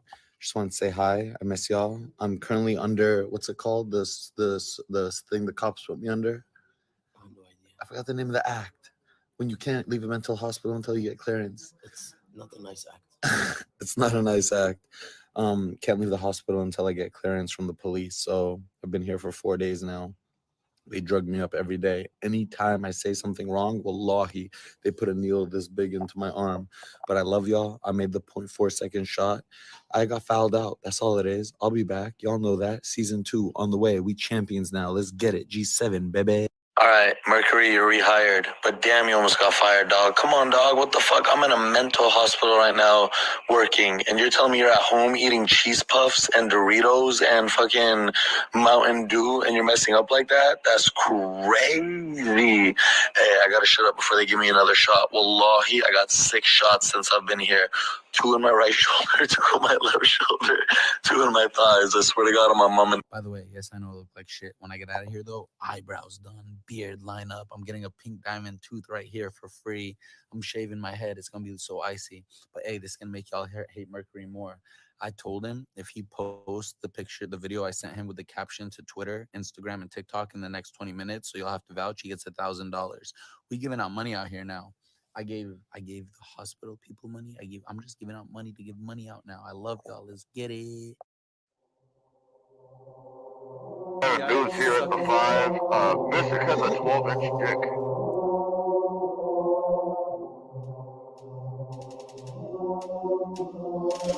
FBI, snipe me down at the spot. I fucking dare you.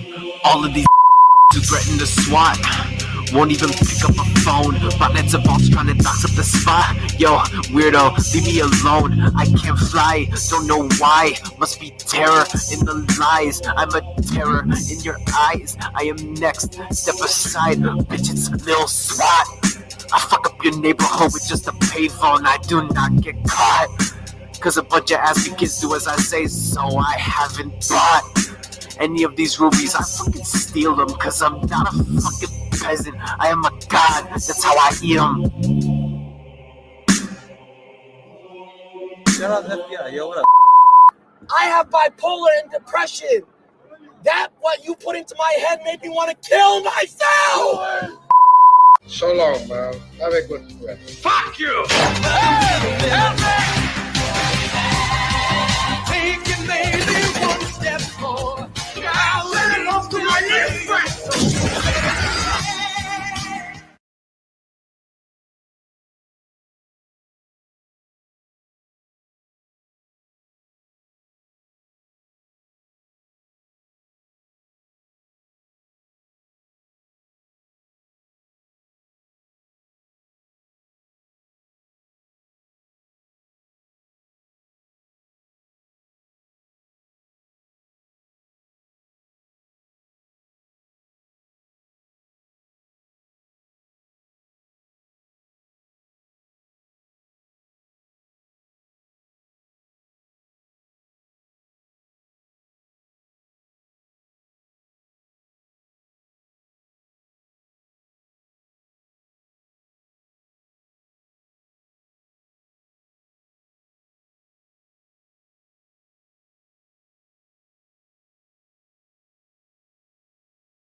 I'm here now. I'm a little bit late, huh? Oh my god.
Oh my god.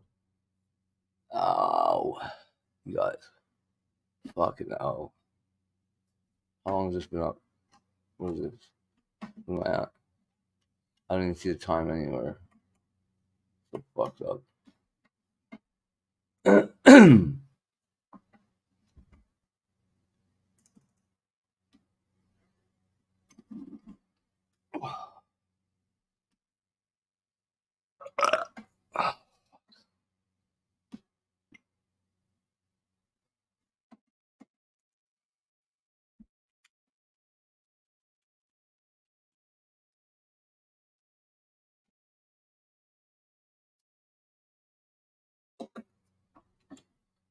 You miss me.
Oh, bitch.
What the fuck? Looks like a ghost, you guys. Do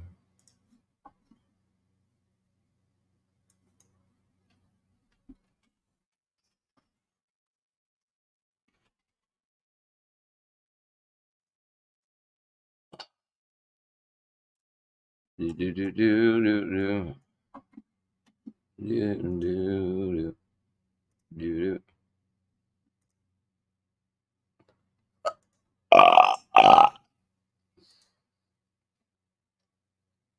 Oh my god.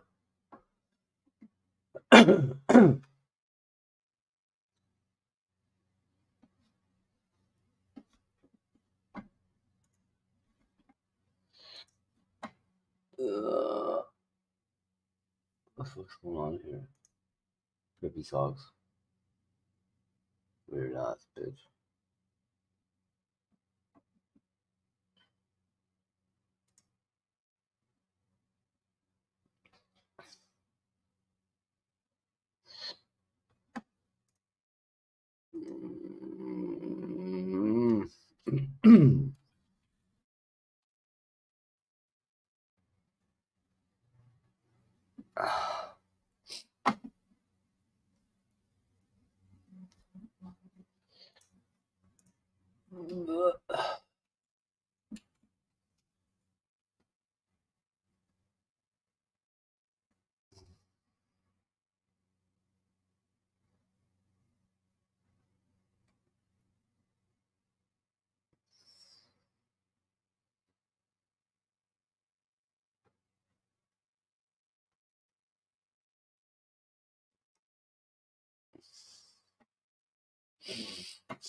Who the fuck is Brady George?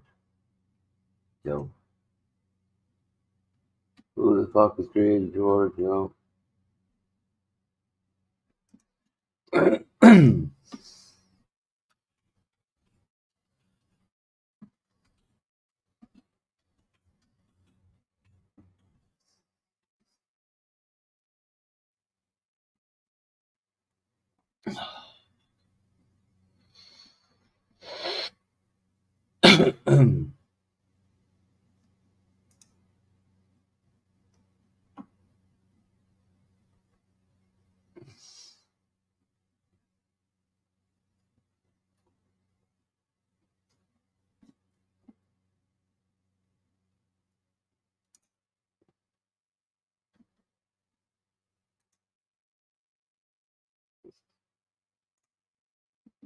Yeah, that's true. Oh, and the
we done here?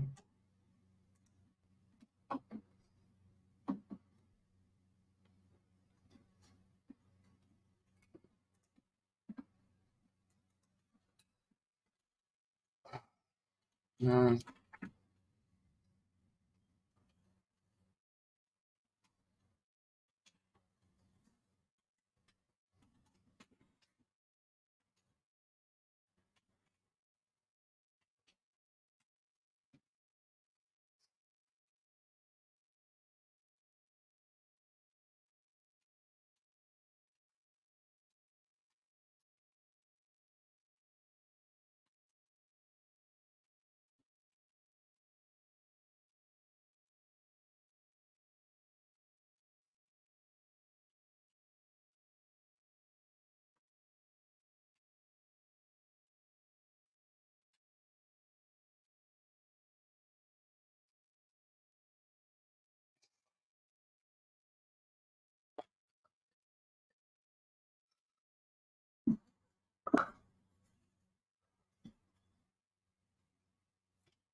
She's just been.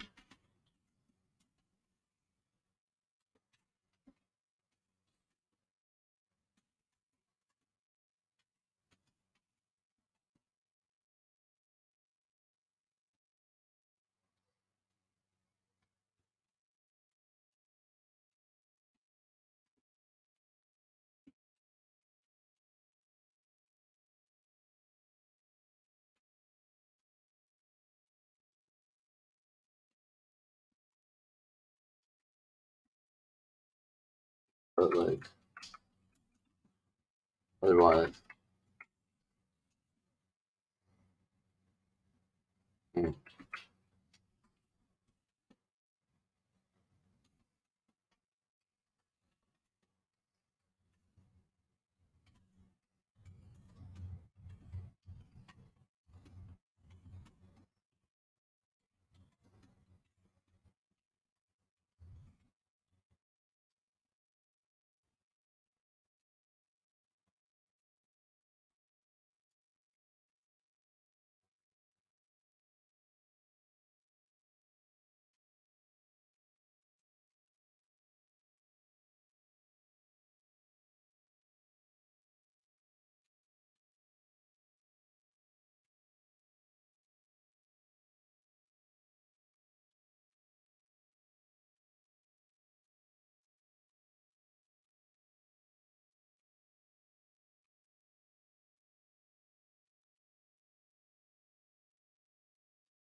You cat. Get out of here.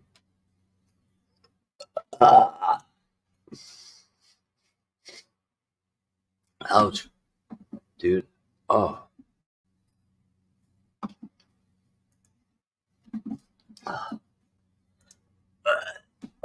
There's no Grady George. Okay.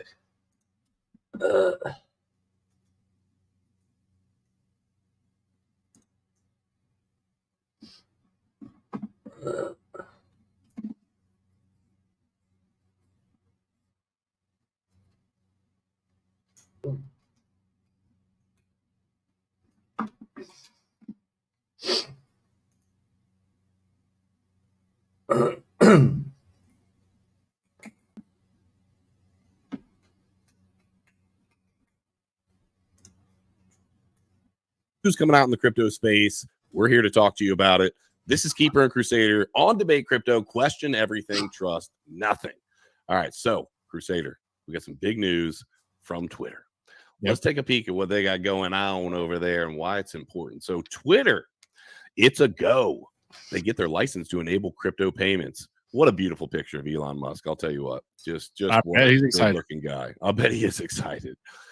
Striving to evolve X, which was formerly Twitter, into multifaceted community platform replete with diverse functionalities, the Elon Musk-led company has successfully secured the necessary authorization to function as a payment hub in the United States. As we scroll down, they have obtained a currency transmitter license on August 28th from the state of Rhode Island. Let's talk about what it actually means as we scroll down here a little bit further. It is typically required by companies that provide services such as cryptocurrency exchanges, digital wallet providers, and payment processors. It ensures that these businesses comply with relevant regulations and adhere to anti-money laundering, which we hear all the time, and know your customer KYC procedures to prevent illicit financial activities. So, Crusader, X trying to take over the world, Elon Musk, world domination. Why is it important that they are going to be effectively a payments processor or at least able to transmit payments? Why is it important for the crypto space in general? Well, I'm pretty sure that in the article, or at least in another article, they mentioned that this is also works for the crypto space, right? You're going to be holding crypto assets of any kind. It is needed, right? Exchanges use this kind of licenses. So that means that we're getting a step closer to that WeChat vision that he has of crypto, Twitter, and just money being transferred on Twitter, X, whatever you want to call it. So that being said, what crypto is going to be on there, right? We know he's all about Bitcoin. He's had Bitcoin on his company's X and on SpaceX, I should say, not X. Tesla. Yeah, Tesla. So he's had Bitcoin. He's also been a big proponent of Dogecoin, right? And then XRP community has been speculating that content creators are how they're getting paid with X now, right? You get for your content. That maybe you'll start paying people out in XRP as well. So because of all the X logo stuff, maybe, right? Not a chance. It's possible. It's possible, right? Why not XRP if they already have Dogecoin and Bitcoin on there as well? I mean, they kind of are on the upside, especially with this lawsuit coming to an end soon. Maybe they'll throw XRP in there too, right? Maybe. I don't know. I could see it, but this, and a lot of you know that Crusader and I differ on opinions on XRP. One of us holds, one of us definitely doesn't. But there's so many different things that the XRP army does reach for, in my opinion. And this to me is a reach. It's like, hey, it's a letter in the alphabet. It happens to coincide. So if it used to be called Twitter, so are they going to be just transmitting in USDT? You know what I'm saying? Like it's a stretch. It's a stretch, right? But I could see it being maybe an offered service on the platform. Like maybe that's something that they say, okay, yeah, you know what? We got the XRP army. They want to be able to transmit. We'll allow them to do so. I think it's Dogecoin. What do you think about Dogecoin? Oh, dude, the Dogecoin one's interesting. We talked about this yesterday. And your boy Crusader and I think are probably going to secure another bag of Dogecoin. Admittedly, it's a little bit tough for me because when I first bought Dogecoin, it was 0.002. So I'm having trouble at 6 cents. But it could pump Doge to 70 on SNL, right? Imagine it being on X or Twitter. Well, if he so if he said, hey, if he came out and said initially, flat out, the payment basically the payments that are going to be happening are in Dogecoin. Now you've got people getting paid on Twitter right now, right? A lot of people are getting paid for views and whatnot. If he were to say we're paying out in Dogecoin and you're transmitting in Dogecoin, that would be wild. My question would be, is there anything illegal happening there if he does that? He's full on promoting a very specific asset at that point. He got licenses, right? He's kind of like he'd be kind of like an exchange at that point where just have these are the only assets that I offer on my service is my private company. I want to get paid in Dogecoin. I guess the Mavs let them pay for tickets in Dogecoin that one time. The Dallas Mavericks did, so I could see it. Okay, so let's talk about that price prediction. Yeah, that's what I was gonna say. So we're at what, 6 cents ish right now? Yeah, 6.5, just give or take. 6, 7 cents, something in there. Man, I don't think that it would happen instantly because of the overall market. The reality is we are still in a bear market. We've seen what's happened with XRP. We've seen Bitcoin, which we're going to talk about here in a minute with the grayscale information that just came out. We get these pops, but they're not massive to where it's like part of the bull run. It's about timing. He's got to time the Dogecoin announcement with a good rally in the market at the time for it to really. It could rip. I would say if we were in a bull market and that announcement came out and we were at 6 cents, I'd see it busting to over $1 quick. I think it would go to $1 quick. I think so too. But under the circumstances, let's say today he came out and said, hey, Dogecoin is how we're going to be doing things around here. I could see it going to 20 cents. I could see you getting a 300%, 400% pump out of it, but that would still be a big pump. That'd be huge for a bear market because nothing else would be pumping that much. Well, what was it recently that pumped like that? Was it Caspa? I think Caspa made about a 300-ish% move. Caspa's like that thing that's like not even a penny, right? Everybody's What the fuck? like, oh, let's get to a penny. Artrix, why do you do that? So that's that. The market cap is a lot smaller there. Dogecoin is in like the top 10, so it's a way larger market cap. In the middle of this bear market, I think 20 cents would be like top huge dollar, like at best, because I think would be leading the markets if it ran to No, I 27. was in the shower. It would be a huge move. But the reality is we're going to continue to pay attention to this. We'll keep you guys. Like, fuck.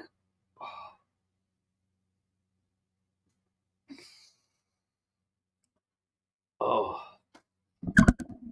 I've got like a stabbing pain in my, I guess in my abdomen.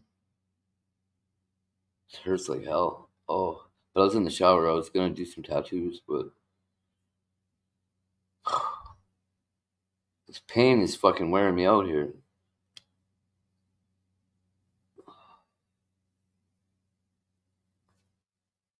Like a big baby.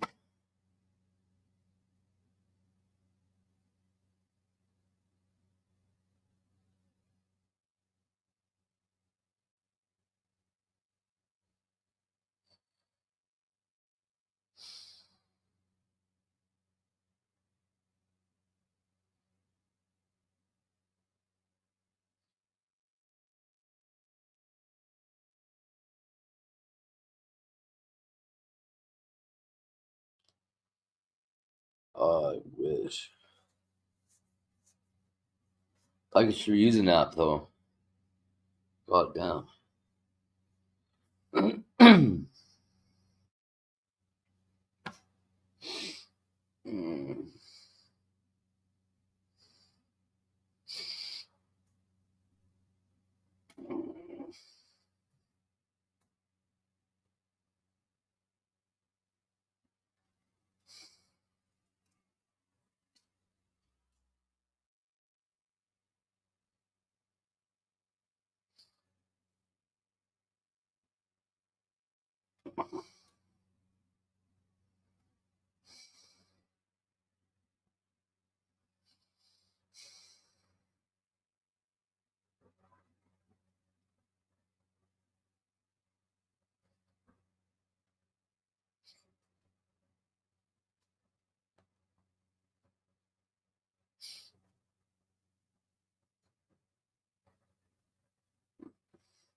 Updated as we get more and more information. We probably won't even have to update you because you're gonna know about it. It's gonna be everywhere if some information like that comes out. But pay attention. The reality is there's opportunity from this, and if this kind of ties into the next article, if that information comes out, we now have the grayscale thing, which I'm going to talk about right now. The BlackRock thing is happening in the background, and we have the upcoming bull market, and we have the election. If all of those things combined collide, we're going to have some fun. Let's check out this grayscale thing. In case you haven't already heard, Grayscale wins the SEC lawsuit for the Bitcoin ETF review, but hold on. It's not exactly as people are portraying it. Says the appeals court said the SEC's decision to reject the Grayscale Bitcoin ETF application was arbitrary and capricious in its ruling. So effectively, when they went against the SEC or went up and said, hey, we want to have this spot ETF, they gave some really benign answer and basically said, no, you're not protecting the investor enough. So in the court filings, the judge said their petition for review would be granted and the SEC's order to deny the GBTC listing application to be vacated. Previously, he didn't offer any explanation as to why Grayscale was in the wrong. However, the order does not guarantee, this is important, the eventual listing of a Grayscale spot Bitcoin ETF. Okay, so no guarantees, but no guarantee on we got a pump Grayscale, but we still got BlackRock in the mix. Yes, and that's still happening. That's in the background, kind of playing out. So how do you see this playing out? Is this just the next step towards BlackRock taking the first chunk at it, and just Grayscale's getting a little rub on the back as BlackRock gets patted on the butt? maybe, right? I don't know who's gonna make it first, but with BlackRock in the mix, for sure, there's going to be some kind of ETF, whether it's Grayscales, whether it's BlackRock's, or whatever, or Fidelity, or whatever other platform it is. But it's going to happen for sure. And that's going to be huge.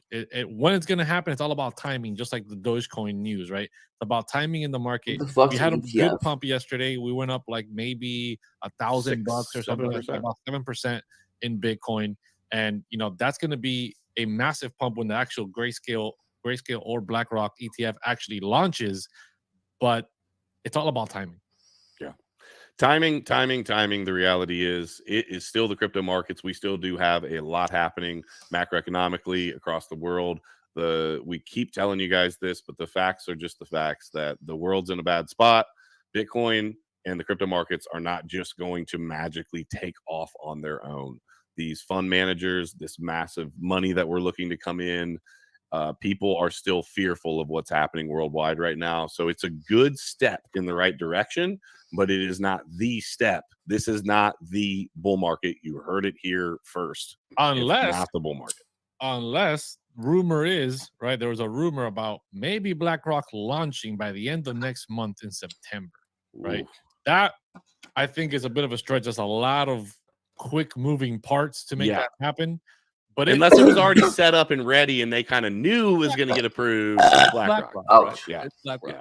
So if it were to happen, I think it would be a definitely huge catalyst leading into the Bitcoin happening. Yeah. I think we could see massive pump. Okay, so one more price prediction, then I'll put you on a price prediction. You put me on Dogecoin, I'm putting you on Bitcoin. So let's say that were to happen. Yeah. September, end of September, whatever, going into October. I don't care what.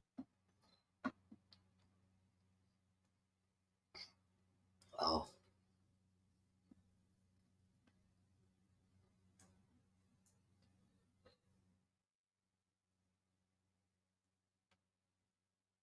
What?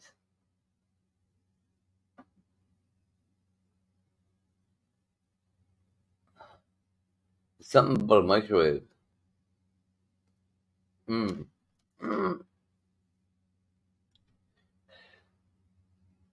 Oh, the concenes.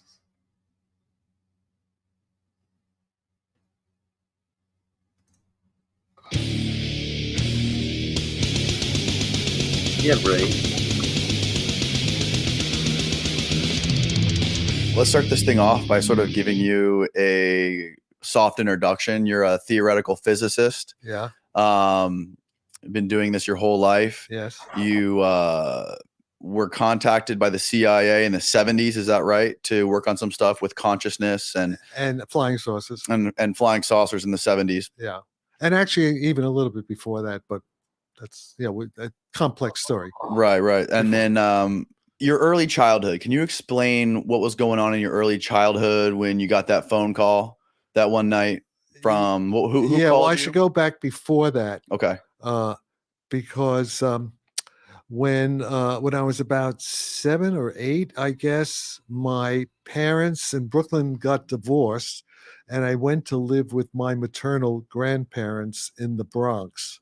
And my grandfather was working for the U.S. Army, and he was like a chauffeur. He would drive out of the Garment District, the Quartermaster Corps, and he would drive these officers around, whatever they were doing, acquisition of material, uniforms in the Garment District. So I would go down there a lot, and it was an interesting situation. In fact, I spent a lot of time there, and they gave me free reign of the place as a kid. The 8, 10-year-old kid, I run around. They had all these great laboratories, and they had cold weather lab and a hot weather lab and this and and stuff. And I was like play there. And then I sometimes would drive around with my grandfather driving the car, sitting in the back of this Army vehicle with these Army officers, like talking. And I was a bright kid. They were like encouraging me to, I had been reading all the science fictions, pulp magazines coming out, 25 cents, astounding, amazing stories. and I knew about time travel and rockets to the moon. I wanted to be a rocket engineer and build the rockets, and I was being encouraged by all that to do that. And they also, I remember the subject of flying saucers came up. So this is like maybe just a couple of years, 3, 4, at most 5 years after Roswell. Actually less than that, 3, 4 years after Roswell. And then much later, I guess in the 90s, when the book by Colonel Philip Corso, The Day After Roswell, came out, I opened the book and I looked at the photograph, and I said, like I recognize this. I can't be 100% sure because I could be like manufacturing. Remember, you can't tell. This something happened over 70 years ago, right? Right. 73, 74 years ago, and but I think it was Corso was the main guy who used to talk to me. Corso was Philip Corso, the guy who wrote. You know who he is? Do you know who he wrote The Day After Roswell, right? Yeah, but do you know what it's about? Do you know the story? I haven't read it, but I've heard about it. Okay, okay. Well, Corso is the guy who claims that he was at Roswell and that he witnessed the aliens, dead aliens, and that he saw the saucer, and that he had them shipped to Wright-Patterson, I guess it was, back then. And then he also claims that later on, he claims that I think this general he worked for, he was in charge of the foreign materiel. He was in charge of all the retrieved material, crash material from Roswell. Okay. And there's I can tell you a lot more. Maybe later we get into it because otherwise it'll be too disjoint if I just jump ahead to like. There's more stuff I know about the Roswell material. I know a lot of stuff about that. Okay, so there we are. I'm like a few years after Roswell happens. I'm with these guys. I'm with the military officer, I think, or was somebody like him, or somebody worked with him because they were talking about flying saucers. I was being talked to, flying saucers. And then, okay, so then I moved back with my mother when I'm about 13 in Brooklyn. And that's when the phone call happened. I'm alone, and my mother's somewhere out. It's a summer night, it's a nice warm summer night, probably August. And the phone rings, and I pick up the phone, and I hear, first, can hardly hear just like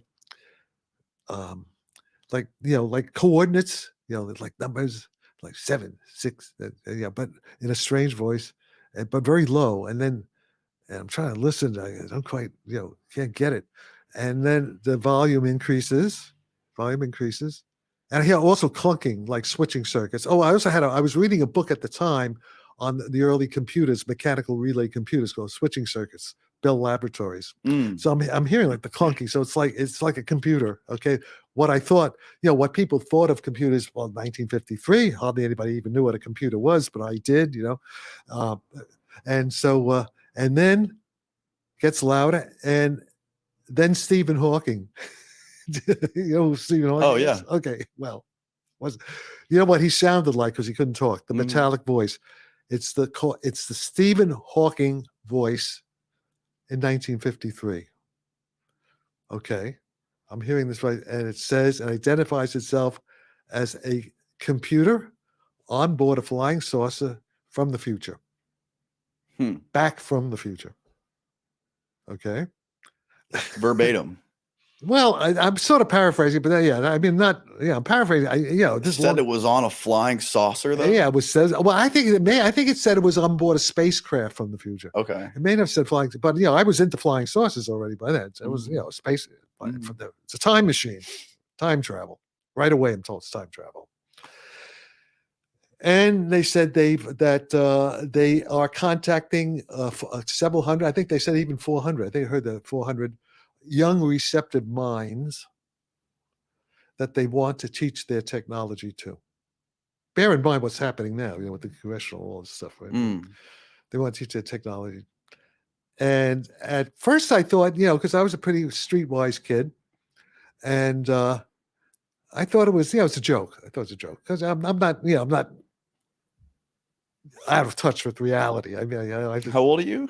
I was 13, 1953, 13 years old. And I'm trying to think who's okay, go, okay, I got the joke, who's doing this. And then suddenly it occurs to me, none of my friends of my age group were as smart as me in terms of science. They weren't into all this stuff. They were like normal kids. I was an abnormal kid. I was a nerd. But these kids, they're just all American, back, and so it couldn't have been a kid. And also, none of them had access to the kind of technology that can make a cold metallic voice, right? And if it's got to be an adult, this is like going through my mind, and then so that could be dangerous. That was, knew that there may be weirdos around, and but then it said, so I let it continue, and it said I had to now tell them out of my own free will if I wanted to participate in this project. And then, did you ever see this thing with the, like had the little devil on one shoulder and the angel on the other shoulder saying, do it, don't do it, don't do it. And I'm thinking to myself, no. I think, internal dialogue, no. But then I feel like an electric shock go from the base of my spine to the back of my head here. Like it's like an electrical feeling. And I hear myself saying yes. All right, this is interesting. And then they say, and they also said that I begin. They said good, and now they said I will begin to meet the others in 20 years. So it's got to be time travel. Right? They're telling me what's going to happen 20 years in the future. 73, right? So, and then they said, then the voice says, go out on your fire escape, and we're going to send a ship to pick you up in 10 minutes. All right. So at this point, so I hang up the phone. And at this point, I'm scared and I'm excited, right? The kid, yeah. And so I run down into the street. It's a hot summer night. This is New York. This is Flatbush. This is it's an Irish, German, Italian Catholic neighborhood. Big church, the Irish bar, the Italian baker, the German bakery where I get these Charlotte Russes, everything, and it's brownstone, and everybody's out. It's a warm, beautiful night. Everybody's out on the street. The mothers with their kids and the strollers. It's a whole scene out of like a Broadway musical, right? And I had a gang. It was like my gang. I'm looking. So I find Neil and Norman Legata. Okay. Neil is my age, 13, and he's a strapping Italian kid. He's a strong kid. Mm-hmm. And his little brother Norman is his brother, who's like 10 years old. The two of them, so they're part of my. And then I run into my Winky, who is a tough Irish kid. And our mothers, we grew up together, and all the mothers knew each other. And Winky, he's like a prize fighter. He's a really tough Irish kid. Like he'd say, punch me in the stomach. He had the abs. Punch me. And he when I went to Cornell at age 16, he joined the Marines. Okay, he was in the Marines. He was in Vietnam again. Well, no, this is before Vietnam. No, Korea. Wait a second. No, this is before Vietnam. This is 56. Yeah. Okay. This is right after Korea. So, and he then when he got out of the Marines, his real name is Al Bro, and he became a very well-known New York City NYPD homicide detective. Okay, I don't know if he's still alive. Amen. All right. So so we all said the flying saucer is coming to get me, coming to pick me up, and so the four of us kids, we go up to my place within the 10-minute period, and that's it. Nothing ever happened. Nobody showed up. No, they didn't show up, as far as I know. All right. So did you think about that after? Did you think like, really, maybe was I being pranked? And I forgot. Basically forgot about it. Right. Forgot about it. And then what happens? But then remember, I was with all this army stuff happening before I got back to Brooklyn, right? So then I'm going to high school, and I get involved with this kid, Johnny Glogauer, who's a year younger than me. And he's a quiz kid. At that time, they had a radio show, The Quiz Kids. And he also was went to Juilliard. Do you know anything about Juilliard School of Music? Is for very talented kids in music in Manhattan. So he was a student of violin at Juilliard. He was a quiz kid on the radio. You know, he's kind of famous. And he was also reading St. and Shield tensor calculus. He's 11 years old, 12 years old, which is, you know, the mathematics of Einstein's general theory of relativity. Okay. And he, in fact, they took him, the Quiz Kids show, there's a whole big thing in the newspapers that they take this boy genius, like a Mozart of, you know, and he was also Juilliard. He was famous, he was a celebrity, basically. And they took him to meet Albert Einstein. You know, this is 1953. Einstein died like 2 years in 55. And so I'm the only kid that Johnny can talk to. You know, he's, you know, and so during middle school, basically I would spend a lot of time, me and Johnny, you know, hanging out, talking science, all that stuff. He would be sort of teaching me tensor calculus, kind of, right? You know? And then there's this other kid whose name I forget, whose father was the physics professor at Brooklyn College, which is right next door. Right, that's my neighborhood. We're very close to Brooklyn College and Midwood High School, where Woody Allen went. And so we would also spend. By this time, I was already in high school, like a freshman. I skipped a year. I guess it was sophomore. You know, they skipped us through, so we would also be hanging out. Johnny Glogauer, this other kid, I wish I could remember his name, but his father was the professor of physics at Brooklyn College. So we'd hang out in the physics laboratory at Brooklyn College, you know, playing around, doing whatever we were doing. And then there's this other crazy kid named Robert Bashlow. Robert Bashlow was about my age, Russian Jewish, you know, and he was also at Juilliard piano. And he also was making thousands of dollars at the age of 13 in the coin market in New York, Manhattan, selling rare coins. He always had money. You know, so we had whatever money we want. You want this ice cream? You want that? You want, you know. And he could play anything. We would hang out in his basement. They had a Steinway piano. He'd be playing Mozart, Scarlatti, Bach, you know, flawlessly, you know, like a concert pianist. Wow. Okay. So one day he says, hey, listen, you got to meet this guy. So Johnny Glogauer, me, and Robert Bashlow takes us up to Germantown, 86th Street in Lexington area. Germantown is, you know, this beautiful apartment house. And we meet this guy who's about 30 years old named Walter Breen. Okay, Walter Breen, young guy. And Walter Breen, so we start hanging out a lot, going up, you know, weekends. Walter Breen. Now, it turns out Walter Breen, now this is interesting. Walter Breen is running a program for gifted children run out of Columbia University by Professor William Sheldon. Just, okay, gifted studying, you know, so he's gathered there.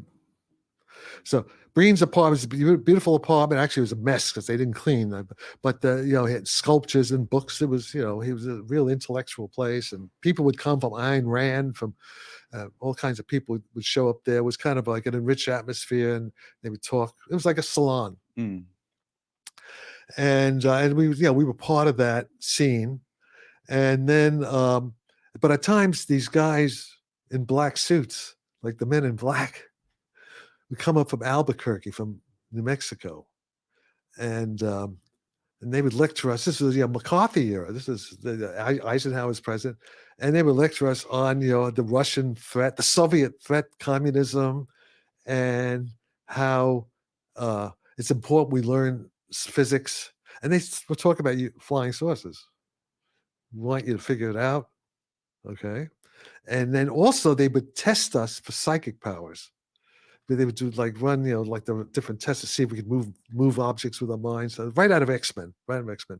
And Walter didn't do too much, but you know, Walter was like the scoutmaster, okay, for these. And then so this was going on my whole high school.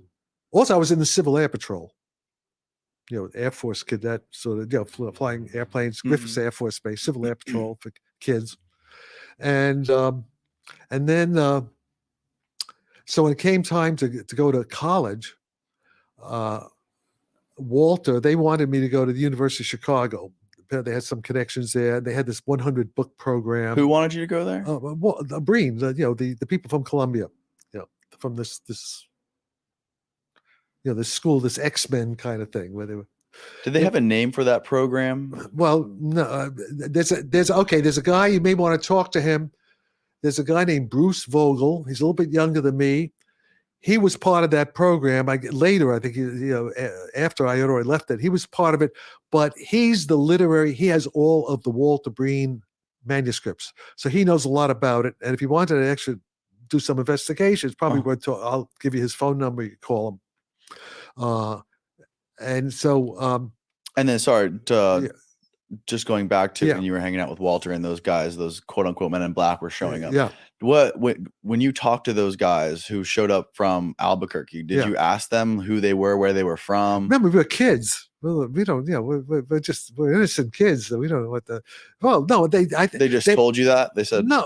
Well, you could see they were like official, like FBI guys. So, yeah, I mean, they were, they were both.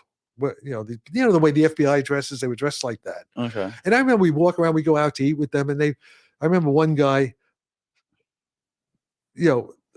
Walter is with some other kids in the front, and I'm just talking to this one guy, and he's talking to me about patriotism and defending the country and all this kind of pep talk, anti-communist kind of pep talk, right?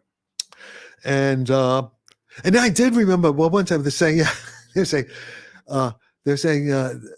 like a critique, they're saying, I heard one of the guys say, "Hey, Walter, why can't you get these kids more into the arts?" Because there was stuff about sculptures and music, and some of them were. And Walter was saying, "Well, no, they only want to do science, math."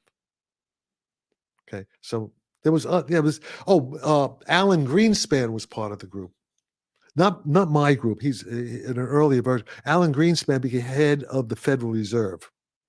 Okay, wow. Other guys, Robert Soloway, a lot of people, they were like obviously creating cadres, like for the ruling class, for the intelligence community, to sort of like take over as part of the this is some kind of project. And I think they were from Sandia, but I don't know if it was called Sandia, which is the nuclear weapons lab. Okay, from the Manhattan Project. Okay. I don't know if at that early, if it was actually called Sandia, but whatever was left from Manhattan Project, that's what they were. These guys, I think, were connected with. Okay? Got it. All right. And okay, so it comes time for me to go to college. I'm 16, almost 17. My senior year at Midwood, and they wanted me to go to Chicago because they had some program at Chicago. But I also applied. My mother didn't want me to go that far. I also applied to MIT and Cornell, and I got into all three. But my mother said, "Go to Cornell's closer to New York, 240 miles." And also, there was a beautiful girl, Nellie Gottlieb, who was going to Cornell, high school kid, and who said, "Well, Jack, why don't you come to Cornell?" I was kind of in love with, smitten with her. She was quite lovely, and so I decided to go to Cornell. And they were kind of unhappy. Walter's group, they were really disappointed they didn't go to Chicago. So they had some reason they wanted me to go to Chicago. I don't know. I'll never know what it is. Well, Bruce Vogel may know what it was. So in any case, time for me to go to Cornell. Oh, yes. And Walter said he had written a 10-page analysis of me, for my colleges, college entrance. They arranged for me to go to these schools. Okay. And he did say, in the 10-page thing, I did say, well, you're young and you're emotionally immature, but you could be another Isaac Newton creating an entire new physics. That's what I was told. Okay. I'd like to actually see that report. In fact, this guy, Bruce Vogel, is trying to see if there's anything in Walter's writings where he talks about that period, because right. And so, okay. But there's another strange thing about this guy, Walter Breen. He was in the Army Air Force in New Mexico in 1947, around Roswell. Right. Okay. And in 1947, he was in a plane crash. Now I'm not. Did it, was it a plane crash because of the flying saucer? He never said that. Okay. But he was in a plane crash and he was hurt and he was in the Army hospital for many months, almost a year maybe. Wow. Okay. But he said as a result, after the plane crash, he suddenly got superpower, intellect. Seems to connect with the crash, which suggests that it was connected with the flying saucer incident, right? And he said that, and in fact, you could talk to Bruce Vogel, knows a lot more about this. And he said and then he was able, I guess they had a correspondence course for if you're in the military. He did 4 years of college undergraduate work from Johns Hopkins University in 1 year and got a bachelor's degree at the end of 1 year for 4 years of work because he could do, his IQ was like unmeasurable. Wow. Okay. Okay. And apparently all the kids that they selected, had to be, a certain level. Okay. So there's a flying saucer connection right then and there with this guy who sends me. Okay.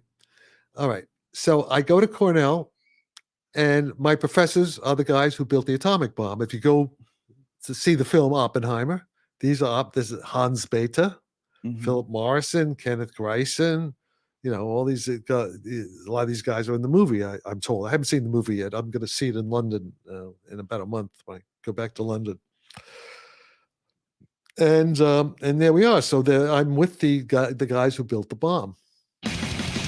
This episode of the podcast is brought to you by Mudwater. Mudwater is a coffee alternative containing 4 adaptogenic mushrooms. With only a fraction of the caffeine as a cup of coffee, you get energy without the jitters or the crash of coffee. And each ingredient was added for a purpose. Cacao and chai for a hint of caffeine and hot chocolate-like flavor, lion's mane to support focus, cordyceps to help support physical performance, and both chaga and reishi to support your immune system. What I really love about Mudwater is that it tastes great, and they took their time to find all the perfect ingredients to develop a product that helps you feel better every single day. Mudwater donates monthly to psychedelic research and treatments as they believe the country is in a mental health epidemic and sees psychedelics as useful tools for individuals with depression, PTSD, anxiety, and other mental health experiences. So get 15% off and a free frother by using my link below, mudwater.com/Danny, and use the code Danny at checkout to get 15% off. That's mudwtr.com/Danny and use the promo code Danny at checkout to get 15% off. It's linked below. Now back to the show. I was also a singer. I was involved in, I had a musical side to me too. Okay. And in high school, I was in the All-City Chorus. Like, for example, we would sing at Madison Square Garden with Arturo Toscanini conducting, 1,000 kids from all the high schools, And then, so when I got to Cornell, I got into, not my freshman year, my sophomore year, I got involved with the Cornell Gilbert and Sullivan Society, Savoyard Society. And I had a voice teacher from England, Keith Faulkner. And so I remember he used to, I would go, to his studio and maybe give me voice lessons, stuff like that. So one day I'm there and there's this libretto on the piano there. And his close friend was Benjamin Britten, a famous English composer. And Benjamin Britten is like 1957 or so, maybe 58, I guess 57, around there. And Benjamin Britten had just written this children's opera, Noah's Flood, about Noah's flood, And so I was in the Keith produced it. I was in the American premiere of the Noah's Flood opera. I was Ham, as a kid, Ham, the son of Noah. It was the American premiere of this opera, right, by Benjamin Britten. But what's also interesting about this is that years later, okay, when Faulkner left Cornell, he went back to England. He was made head of Her Majesty's Royal College of Music in London. Okay, but I only found out fairly recently, last few years, I checked on Wikipedia Faulkner. Yeah, he died. Turns out, during World War II, he was the first Royal Navy pilot, combat pilot, off the carriers. And he was an ace. He shot down a lot of, in the Battle of Britain, he was like shot down a lot of, Messerschmitts, So he was a hero, World War II hero. Okay. So all these guys, now it turns out all right, so let me jump. Why am I talking about this? There's a movie called The Good Shepherd. Yeah, you told me about this last night. Okay, all right. So the movie, and I told but for the audience, the point is that okay, back then especially, Rhodes Scholars, very tight connection between the British intelligence establishment and the American intelligence establishment and the Ivy League schools. The Ivy League schools, white privilege, very elite. They're like, when I got to Cornell, we were met by at Frosh Camp that night by Governor Averell Harriman, who was the governor of New York, who had been the ambassador to the Soviet Union. And we were given a pep talk how we're the future leaders of the country, freedom, responsibility, all this kind of stuff. Okay. The central, the origin of Central Intelligence Agency, very interesting. Mm-hmm. In the film, The Good Shepherd, which is about James Jesus Angleton, right, whose grandson is a friend of mine who I work with, James Angleton III, all right, who's in Florida, in your place, okay? So in any case, in the movie, which has Matt Damon, and I think De Niro's in it. De Niro plays some spook, the CIA spook, okay? And the opening scene of this movie is at Yale.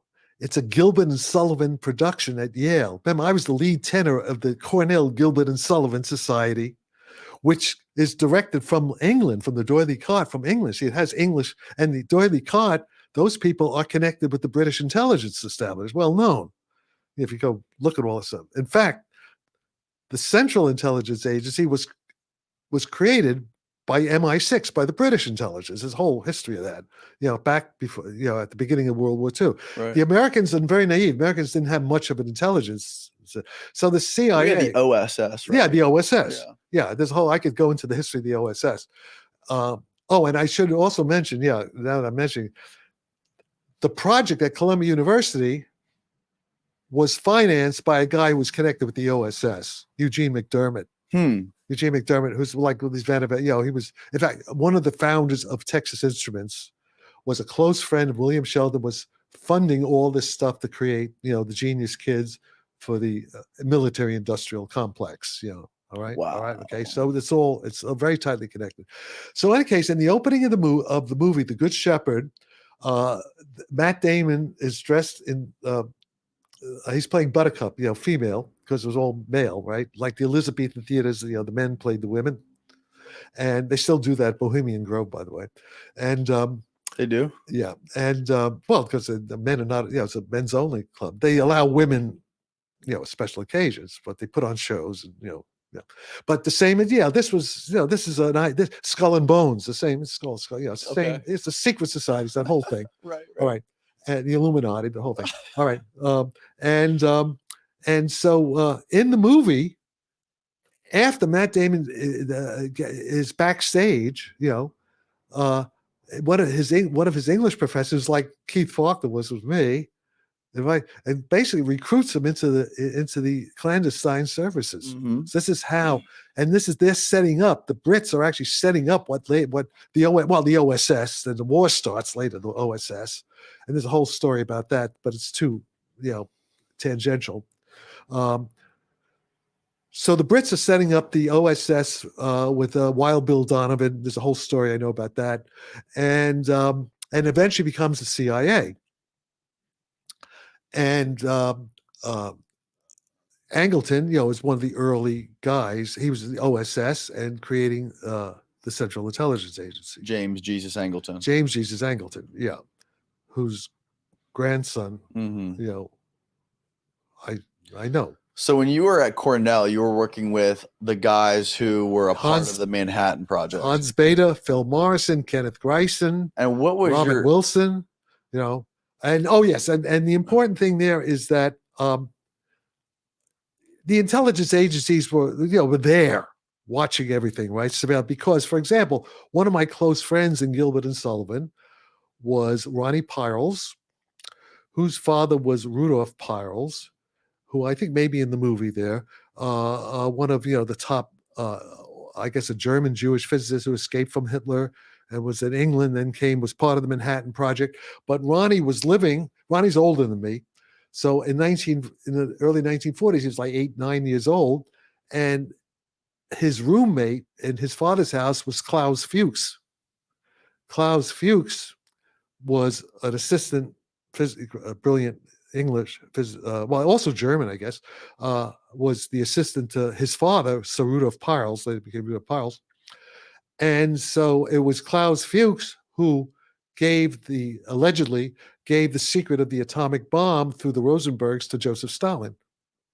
Okay. So, of course, and Ronnie's in the Gilbert and Sullivan Society with me. He's in the chorus. I'm like a lead, and we were very close friends. So, and he was actually living at Hans Bethe's house. Hans Bethe's a key character in the movie Oppenheimer.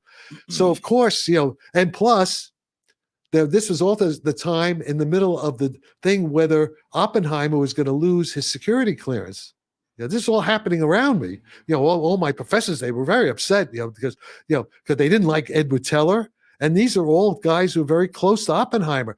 And like Phil Morrison, one of my undergraduate advisors, he was under investigation by Joseph McCarthy, the House Un-American Activities Committee, for being a communist agent, being a Soviet agent. So, of course, Cornell was infiltrated by CIA and by the Brits and everything. There was all in the middle of this whole kind of Cold War thing going on right around me. And we were, with the guys building the atomic bomb. So, of course, the intelligence agencies are going to be keeping close watch on everything that's going on at Cornell in that period. Obviously, they were. I don't know if they do it today. Today, they're not as smart as they used to be back then. And then how long did it take after you started going to Cornell and working with these guys that were involved in the Manhattan Project? How long did it take for the CIA to contact you directly? Well, overtly, no, they never did back then. I was, I was still a kid. Man, I was 18, 19, 20 years old. And and then let's see. So then what happened? So I kind of had a tempestuous. I went to Brandeis. What's Brandeis? Brandeis at that time. This is after graduating Cornell graduate school. I could have gone to Stanford. Leonard Schiff, the head of the physics department at Stanford, actually called me up in Ithaca, through Hans Bethe, and invited me to go to Stanford. But I was married at the time. I was married to the president of the Gilbert and Sullivan Society, and we didn't feel like want to go that far. And I got what's called a Title IV National Defense Fellowship to go to Brandeis. Brandeis was a brand new campus created by the rich Jewish money, but closely connected with Harvard and Boston University and MIT, Waltham, Massachusetts. And it was a brand new campus.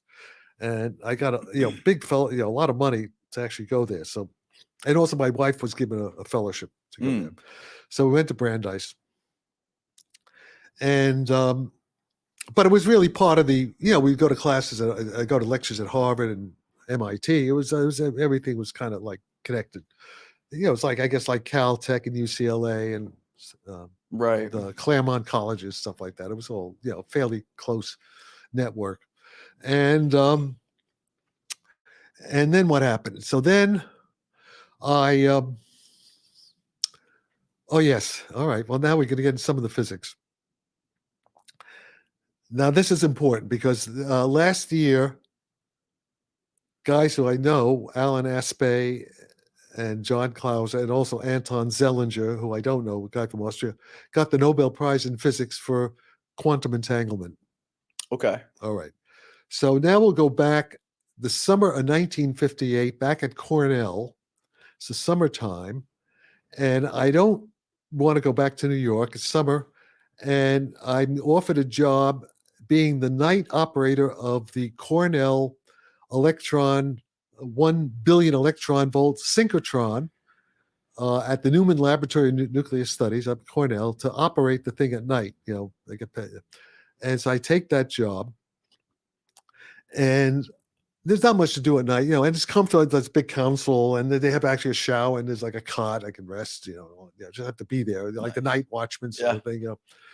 But I'm reading this book. It gave me time. This book called Quantum Theory by David Bohm, who had worked with Einstein at Princeton. Bohm had been at Berkeley with Oppenheimer in the 30s, along with Philip Morrison, another of my Cornell professors. Okay, and because Bohm was considered to be at the time the heir to Albert Einstein. He was considered to be very bright. Okay, and he was at Princeton working with Einstein. Right, and when he was there, he was a young assistant professor. There's a lot of political stuff that I'll just skip over that because he was involved with the Oppenheimer and the communists and stuff. And McCarthy wanted to investigate him. And so there was a lot of political turmoil going on there. This is around 1950, 51. And Bohm was teaching the course in quantum theory based on what's called the Niels Bohr Copenhagen interpretation, which is kind of that was like the main, that was the thing that Oppenheimer had gone to, learn with Bohr and stuff like that. And so I was reading the book. The book I was reading in 1958 now, the summer of 58, this book was from David Bohm's lecture notes when he taught at Princeton. And it was the traditional, but beautifully written book. Bohm was not a good lecturer. He was kind of very shy, but he was a really good, clear writer. Good writing. Yeah. So I'm reading the book, and in the book there were two chapters that stuck out to me. One was a chapter in which the quantum waves, I'll call these quantum waves, quantum wave function, is likened to the mind wave, like the mind. As if the mind was a field, was a physical field, it'd be a quantum wave. That's the idea. And this is an idea which Niels Bohr first had at the beginning of the 20th century when he was creating quantum theory, because Niels Bohr, I think his father was a psychologist and he was involved with all these philosophers of mental stuff and the consciousness, all that stuff. So the connection of quantum waves to the mind and conscious processes was already part of the very beginning of quantum theory. And David Bohm, in his textbook, Quantum Theory, it's a Dover publication, points out this whole chapter on he calls it the analogy between quantum phenomena and mental processes in the brain. Can you give me, for myself and for people listening, can you give me a very sort of general idea of what quantum theory is, like for the layman to understand? Okay, basically it's this. Okay, I'm going to use David Bohm's analogy. Okay. Mind, matter, right? Mind, matter, distinct duality between mind and matter.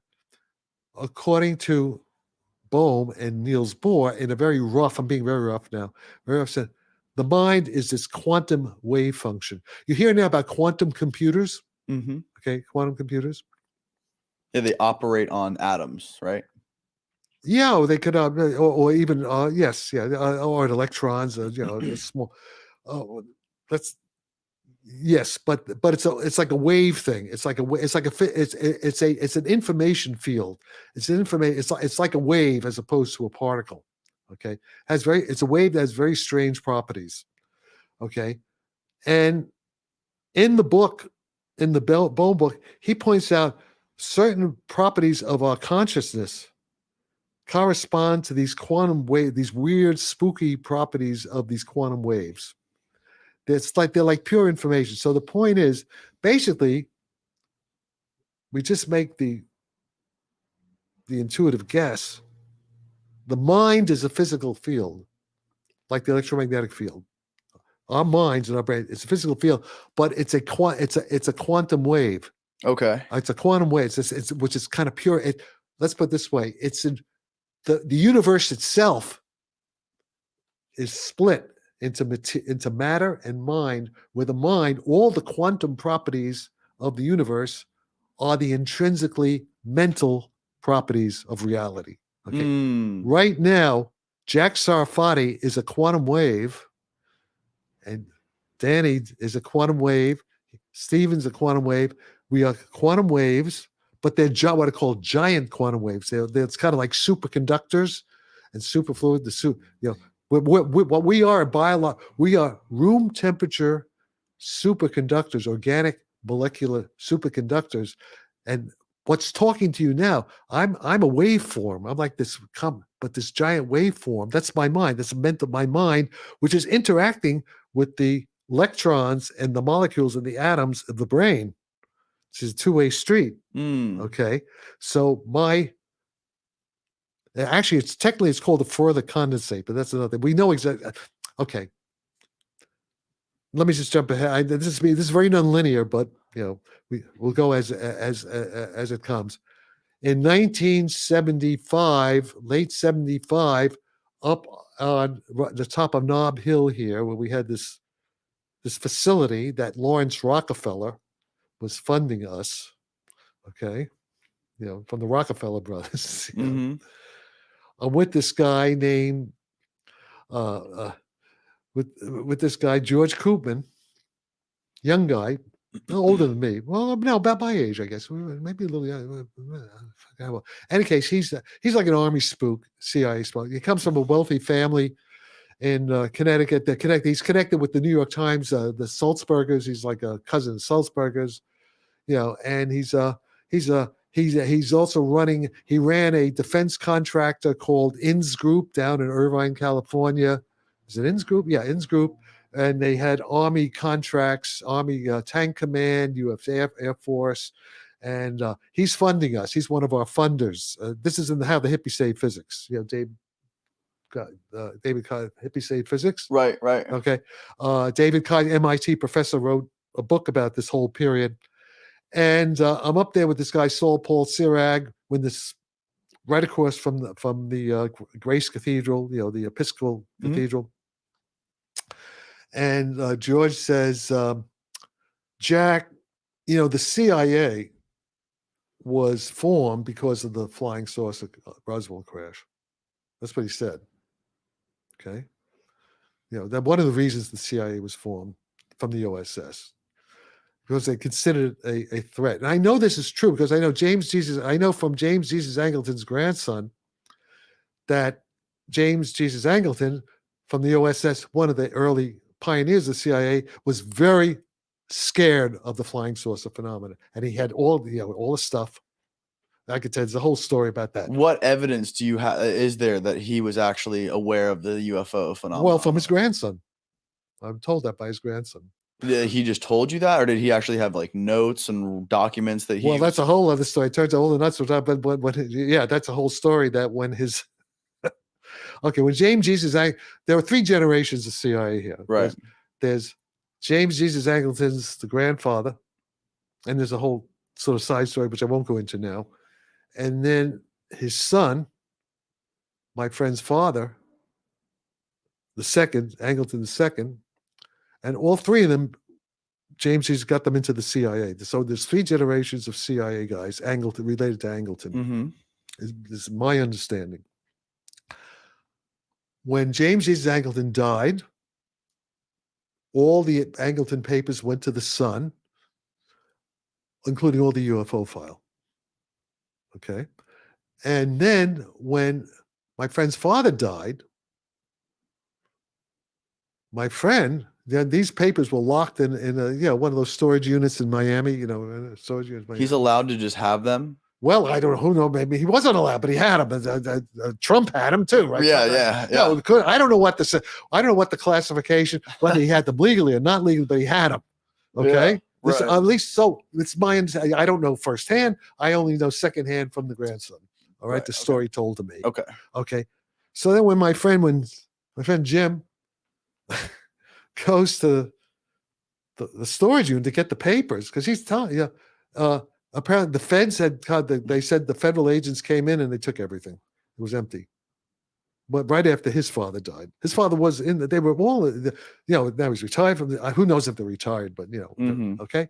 Right. So, and he only had a few things that, But this is how I met the grandson because of the flying, because I'm into flying. So that's how we all connected. That's the common connection. Right. All right. Right. So I believe this. So, and it also fits in with what Kubin said. Jack, the CIA was formed because of Roswell. And there are two things the CIA wants to know, and also the Defense Department.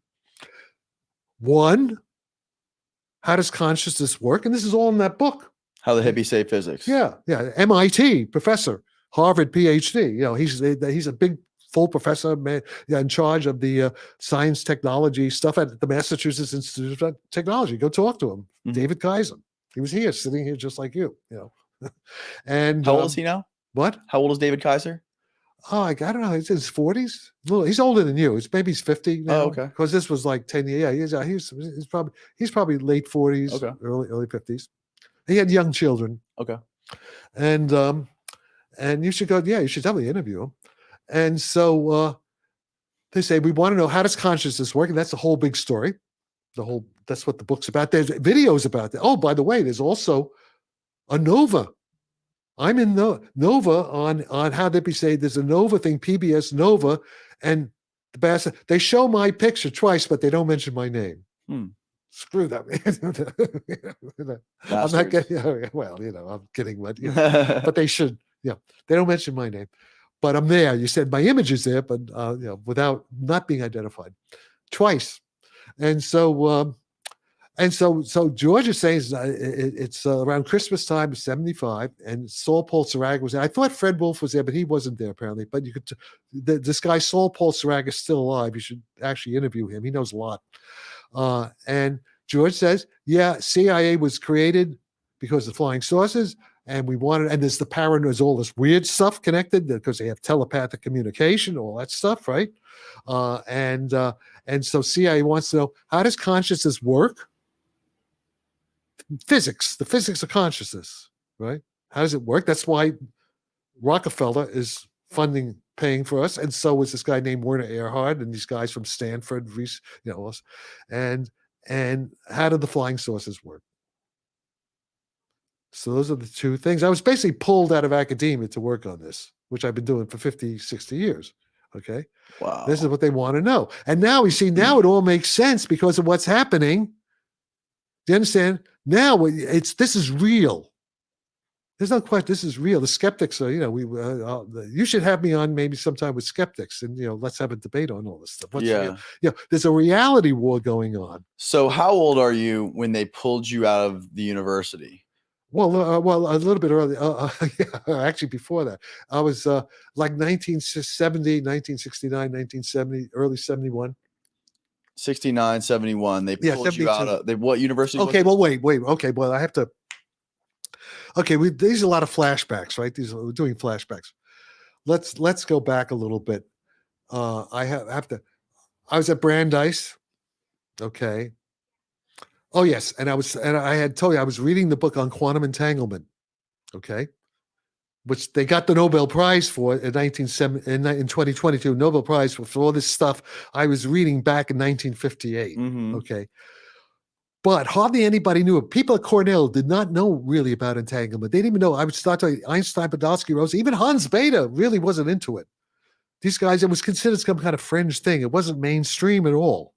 So I was just, because David Bohm was considered a little bit eccentric too. And even Einstein boy, even though Einstein was so great, he was considered a little bit, Einstein, he doesn't believe in quantum mechanics. There was all this stuff going on. So I was like carrying the torch already at 1958. I'm 19 years old, about API, quantum entanglement. This is really important stuff, man. What's going on? Because it sounded weird, it's spooky, and I could see the connections with consciousness and telepathy and all this weird stuff. Okay, so I get to Cornell. I'm sorry, I get to Brandeis from Cornell. It's like 1961. And I'm in the library and I'm reading a journal called The Reviews of Modern Physics. And there's a paper called The Tau Theta Puzzle by a guy named David Inglis. And he starts talking about EPR, just what I had read. What does that stand for? Einstein-Podolsky-Rosen experiment, 1935, where they predict entanglement. Just back in 1930, it was the Einstein-Podolsky-Rosen paper, entanglement. Okay. They also did another paper where they did about wormholes. See the two things? You know, I don't know if there's this guy, if you heard about ER equals EPR, about the big thing, the big problem is quantum gravity. How do you relate quantum mechanics to gravity? That's called the quantum gravity problem. That's the big, that's Hawking and Penrose just got a Nobel Prize recently too. All this stuff, black holes and the evaporation of black holes. That's the frontier of physics today. And I was already there with the entanglement part back in 1958. So it's now. So I read this paper in 1961 at Brandeis, and about the entanglement, about how in high energy physics, that these mesons, they split and they connected with each other. And the way the paper's written, it is what a guy named Ray Chow, who's a retired physics professor, semi-retired, who I kind of work with from Berkeley professor, and he calls a creative tension, what I call creative tension in physics. There are things we don't quite understand. We don't understand how can this quantum entanglement seems to allow faster than light communication. It seems to. It doesn't. Okay, that this somehow you could be on Mars and I can be on Earth, and if our minds are entangled, that we could instantly, you can sort of know what my mind is thinking, and I can know what your mind is thinking.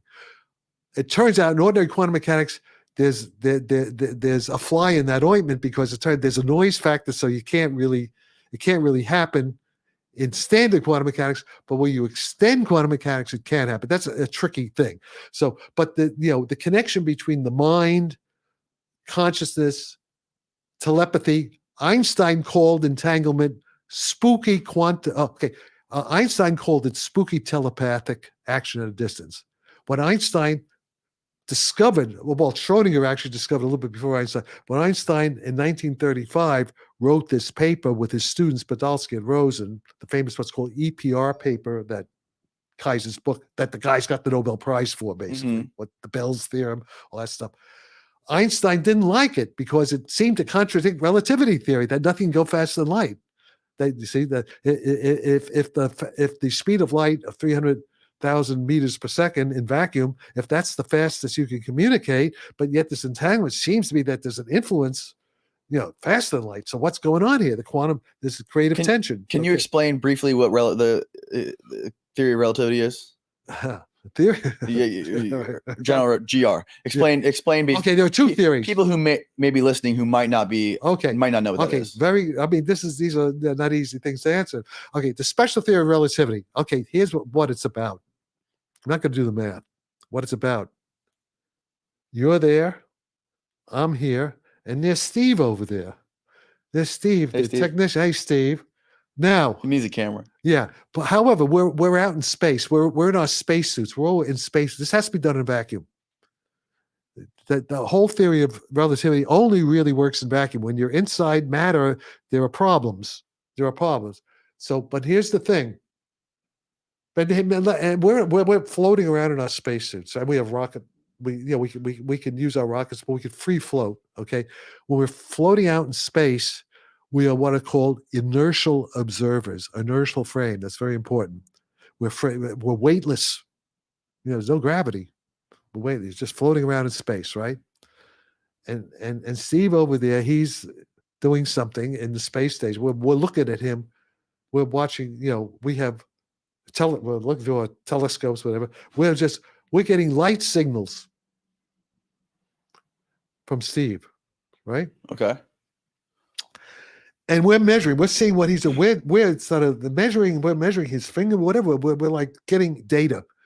I'm getting my data. You're getting your data. Okay. But then we're moving relative to each other. But we're free floating. We're not. We don't. We're both called inertial observers. But there's a relative velocity between us. Okay, we'll assume that relative velocity between us, there's no acceleration. So we'll assume there's a uniform velocity difference between us. But we're both, with our light, through light signals, we're both measuring what he's doing, what Steve is doing. And by the way, light has a finite speed, right? Mm-hmm. So what I see what I see him doing takes, is coming from his past, right? Because the light has to travel, and of course, very fast. So yeah, what is the speed of light again? It's like it's 300,000 meters per second, which is 186,000 miles per second in vacuum. This is only in vacuum now. Got to remember. Okay. So now here's the thing. The first principle of relativity, of special relativity, is suppose you and I we're what are called inertial observers. That's very important. We're inertial observers. We're free floating in space, our spacesuits. But suppose I want to somehow have a device, I measure the speed of light in vacuum, and I get a number. And you also measure the speed of light in vacuum, and you get a number. But we're moving relative to each other. So normally you would think of cars, think like the two people in cars move at different speeds, the ground, and you would subtract the velocity to get the relative velocities, what's called the Galilean velocity addition law. That we shouldn't all, if we're both looking at a light signal and you're moving relative to me, we should see different velocities of light. We should see different light speeds. If you think of light like a car, okay? See, if you think, okay, if there's a car and you're moving parallel to the car, but at a different speed, and you measure the relative speed of the car to you, and I'm moving at a different relative speed, we're going to get different relative speeds of that car. Right. But guess what? When you do light and vacuum, you get the same number. Interesting. Okay. That's the special principle of relativity. Okay. Okay. Now that's what Einstein in 1905 made everybody understand. Actually, other people, there was this guy Lorentz, even before him, and who actually had it, but didn't have quite the right idea. And it turns out that, there are two things in physics at the time. There's what's called classical mechanics, the mechanics, motion, automobiles, stuff like that, rockets, steam engines. Well, that's also thermodynamics. And that's the Newtonian theory of gravity, with the 17th century to 19th century physics of mechanics, the mechanical universe, clockwork, clockwork universe. And then, but then at Maxwell, around the time of the Civil War, beginning of the 19th century, early 1800s, you had all these, so Humphrey Davy and Michael Faraday and all these guys, Thomas Young, and they were doing electricity and magnetism and light, and all this stuff, optics. Well, Newton already was doing optics, but what happened around the time of the Civil War, James Maxwell, who was a Scottish guy up in, he may have been in London by then, but maybe in Scotland, and he was a mathematician. He took all this stuff before Maxwell, which was before the American Civil War. Physicists, they knew there was electricity, they knew there was magnetism, and they knew there was optics, but they were all three separate branches of physics. Okay. Right. Okay. The different, they didn't knew the connection. But what Maxwell got this great idea that he related the speed of light in vacuum to what's called the magnetic permeability of the vacuum and the electrical permittivity. So Maxwell's able to, this is Maxwell. This is light speed. This is electricity, call it electric. And this is magnetic.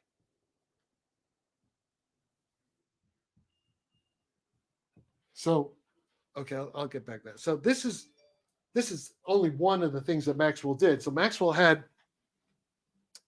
this is the first unified field theory. First of all, mechanics had to do with like particles, little hard, massy billiard balls moving around through space and time, colliding, right? That's mechanics, basically. They're playing billiards at the bar. You're doing Newtonian classical mechanics. Right. Okay. Conservation momentum, angular momentum, and energy, and all that. That makes stuff. sense. Okay, all right. But how does quantum compete with that? Well, this is pre-quantum. There's no quantum yet. This is all quantum mechanics 100 years later. This is before quantum. Nobody had an inkling about quantum mechanics at this point.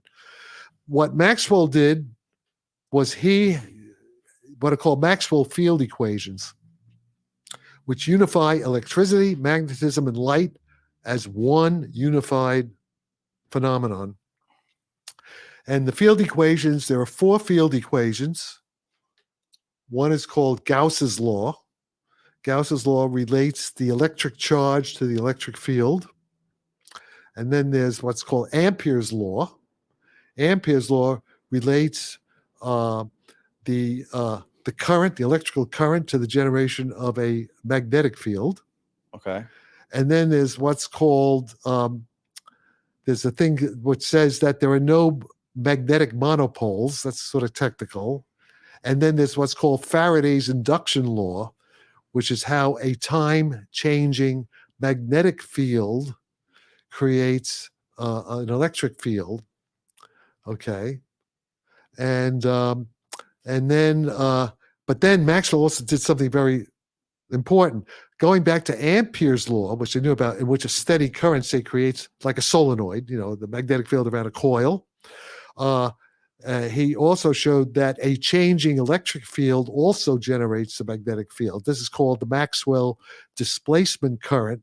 And when you put all these things together, you get a wave equation where things, which they predict electromagnetic waves, which is, television, radio, everything, right? This is Marconi, and then later, Edison. Well, okay. So we predicted electromagnetic waves, Hertz, and that's the beginning of the modern, technological revolution. But the whole point in 1905, you see, the Maxwell's, there was like a contradiction between classical mechanics and Maxwell's electromagnetic field theory, which is sort of analogous to today, where there's like a creative tension between gravity theory and quantum mechanics. So there was, this was a problem. Got it. So what Einstein did in 1905, he reconciled. He showed that if you now just realize that in vacuum, the speed of light is invariant, what's called invariant. It's the same number, 300,000 meters per second for you, for Danny, as it is for Jackie. We're out in space, but we're weightless. This only works if you're weightless.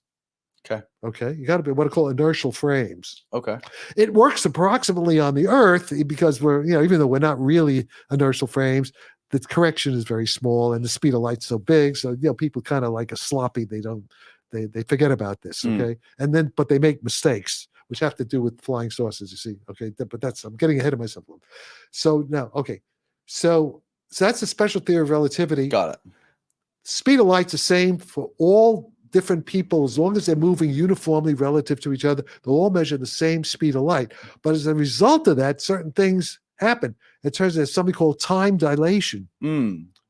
Okay, that if things are so for example, we have what are called cosmic rays, and cosmic rays have what are called mu mesons, certain particles that if you take a mu meson sitting in the laboratory, it takes a certain, what's called, it's like radioactivity, a certain half-life, certain amount of time for half of the mu mesons to decay into electrons and I guess neutrinos or something.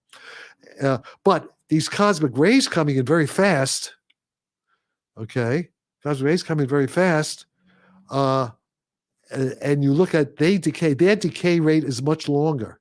They live longer. Interesting. It's called time dilation. Okay. And this is a result of the fact that the speed of light is the same for all inertial observers. So there's that. And it also led to E equals mc squared. And also, Einstein, that's where he gets the energy is equivalent to mass. There's mass. And that's the atomic bomb, right? The nuclear radioactivity, nuclear physics. And so just that one realization that the speed of light is the same for all inertial observers. But now we have to get to general relativity. Okay, general relativity. Oh, and also before I go into, so to summarize, special relativity unifies classical mechanics of Newton, generalizes it so that it's consistent with Maxwell's electrodynamics. Everything is now a consistent picture that the mechanics, he modified, but it's now what's called special relativistic mechanics fits in very nicely with Maxwell's electromagnetic field. Because Maxwell's electromagnetic field equations, turns out, are already demand that the speed of light be the same for you and me if we're moving uniform relative to each other. So Maxwell's theory, but people didn't realize that it was Einstein, and I guess to some extent maybe Lorentz a little bit before Einstein, who realized that in order for Maxwell's theory to make sense, the speed of light cannot be different for two different inertial observers moving relative to each other. All right, but what happens if we're accelerating? What happens if you switch on your rocket engine? You're out in space, and now you're accelerating. Now you'll get a different speed of light from what I get. See, this is the beginning of general relativity. General relativity has to do with several things. It has to do, well, you can do accelerating frame, what are called non-inertial frames. That's where you're out in space and you fire your rocket and and you feel G-force, feeling G-force. Okay. See, we're getting now to the UFOs. Remember the UFOs? They're seeing these UFOs. They go off 5,000 Gs. You can't. A human cannot do more than like 8 or 9 Gs for a limited period of time. These are hundreds of Gs, 5,000 Gs. Right. Okay. And these guys, I mean, even, did you watch the thing, the Senate, the Congressional Intelligence Committee subcommittee? Yes, I did. Okay. Yeah. Then did you see when Commander Fravor, the Navy pilots, they but we don't understand the physics. Yep. Okay. I even talked to Ryan Graves on my podcast, and he was all right. He was See, talking well, you should try to get now in the future. You should get Ryan to come talk to me together and then I'll explain it to him what he's because they don't understand. Ryan was only seeing it on his radar. He never actually saw it. No, but I'm not. It doesn't matter. I'm trying to. So it's he's confused. He doesn't know how it can work. I can explain to him how it works. Simple, elementary. It's elementary physics of general relativity of Einstein. That's all. They don't understand enough physics. So to them, they don't understand it. And the point is, nobody understands it in the military. They don't understand it.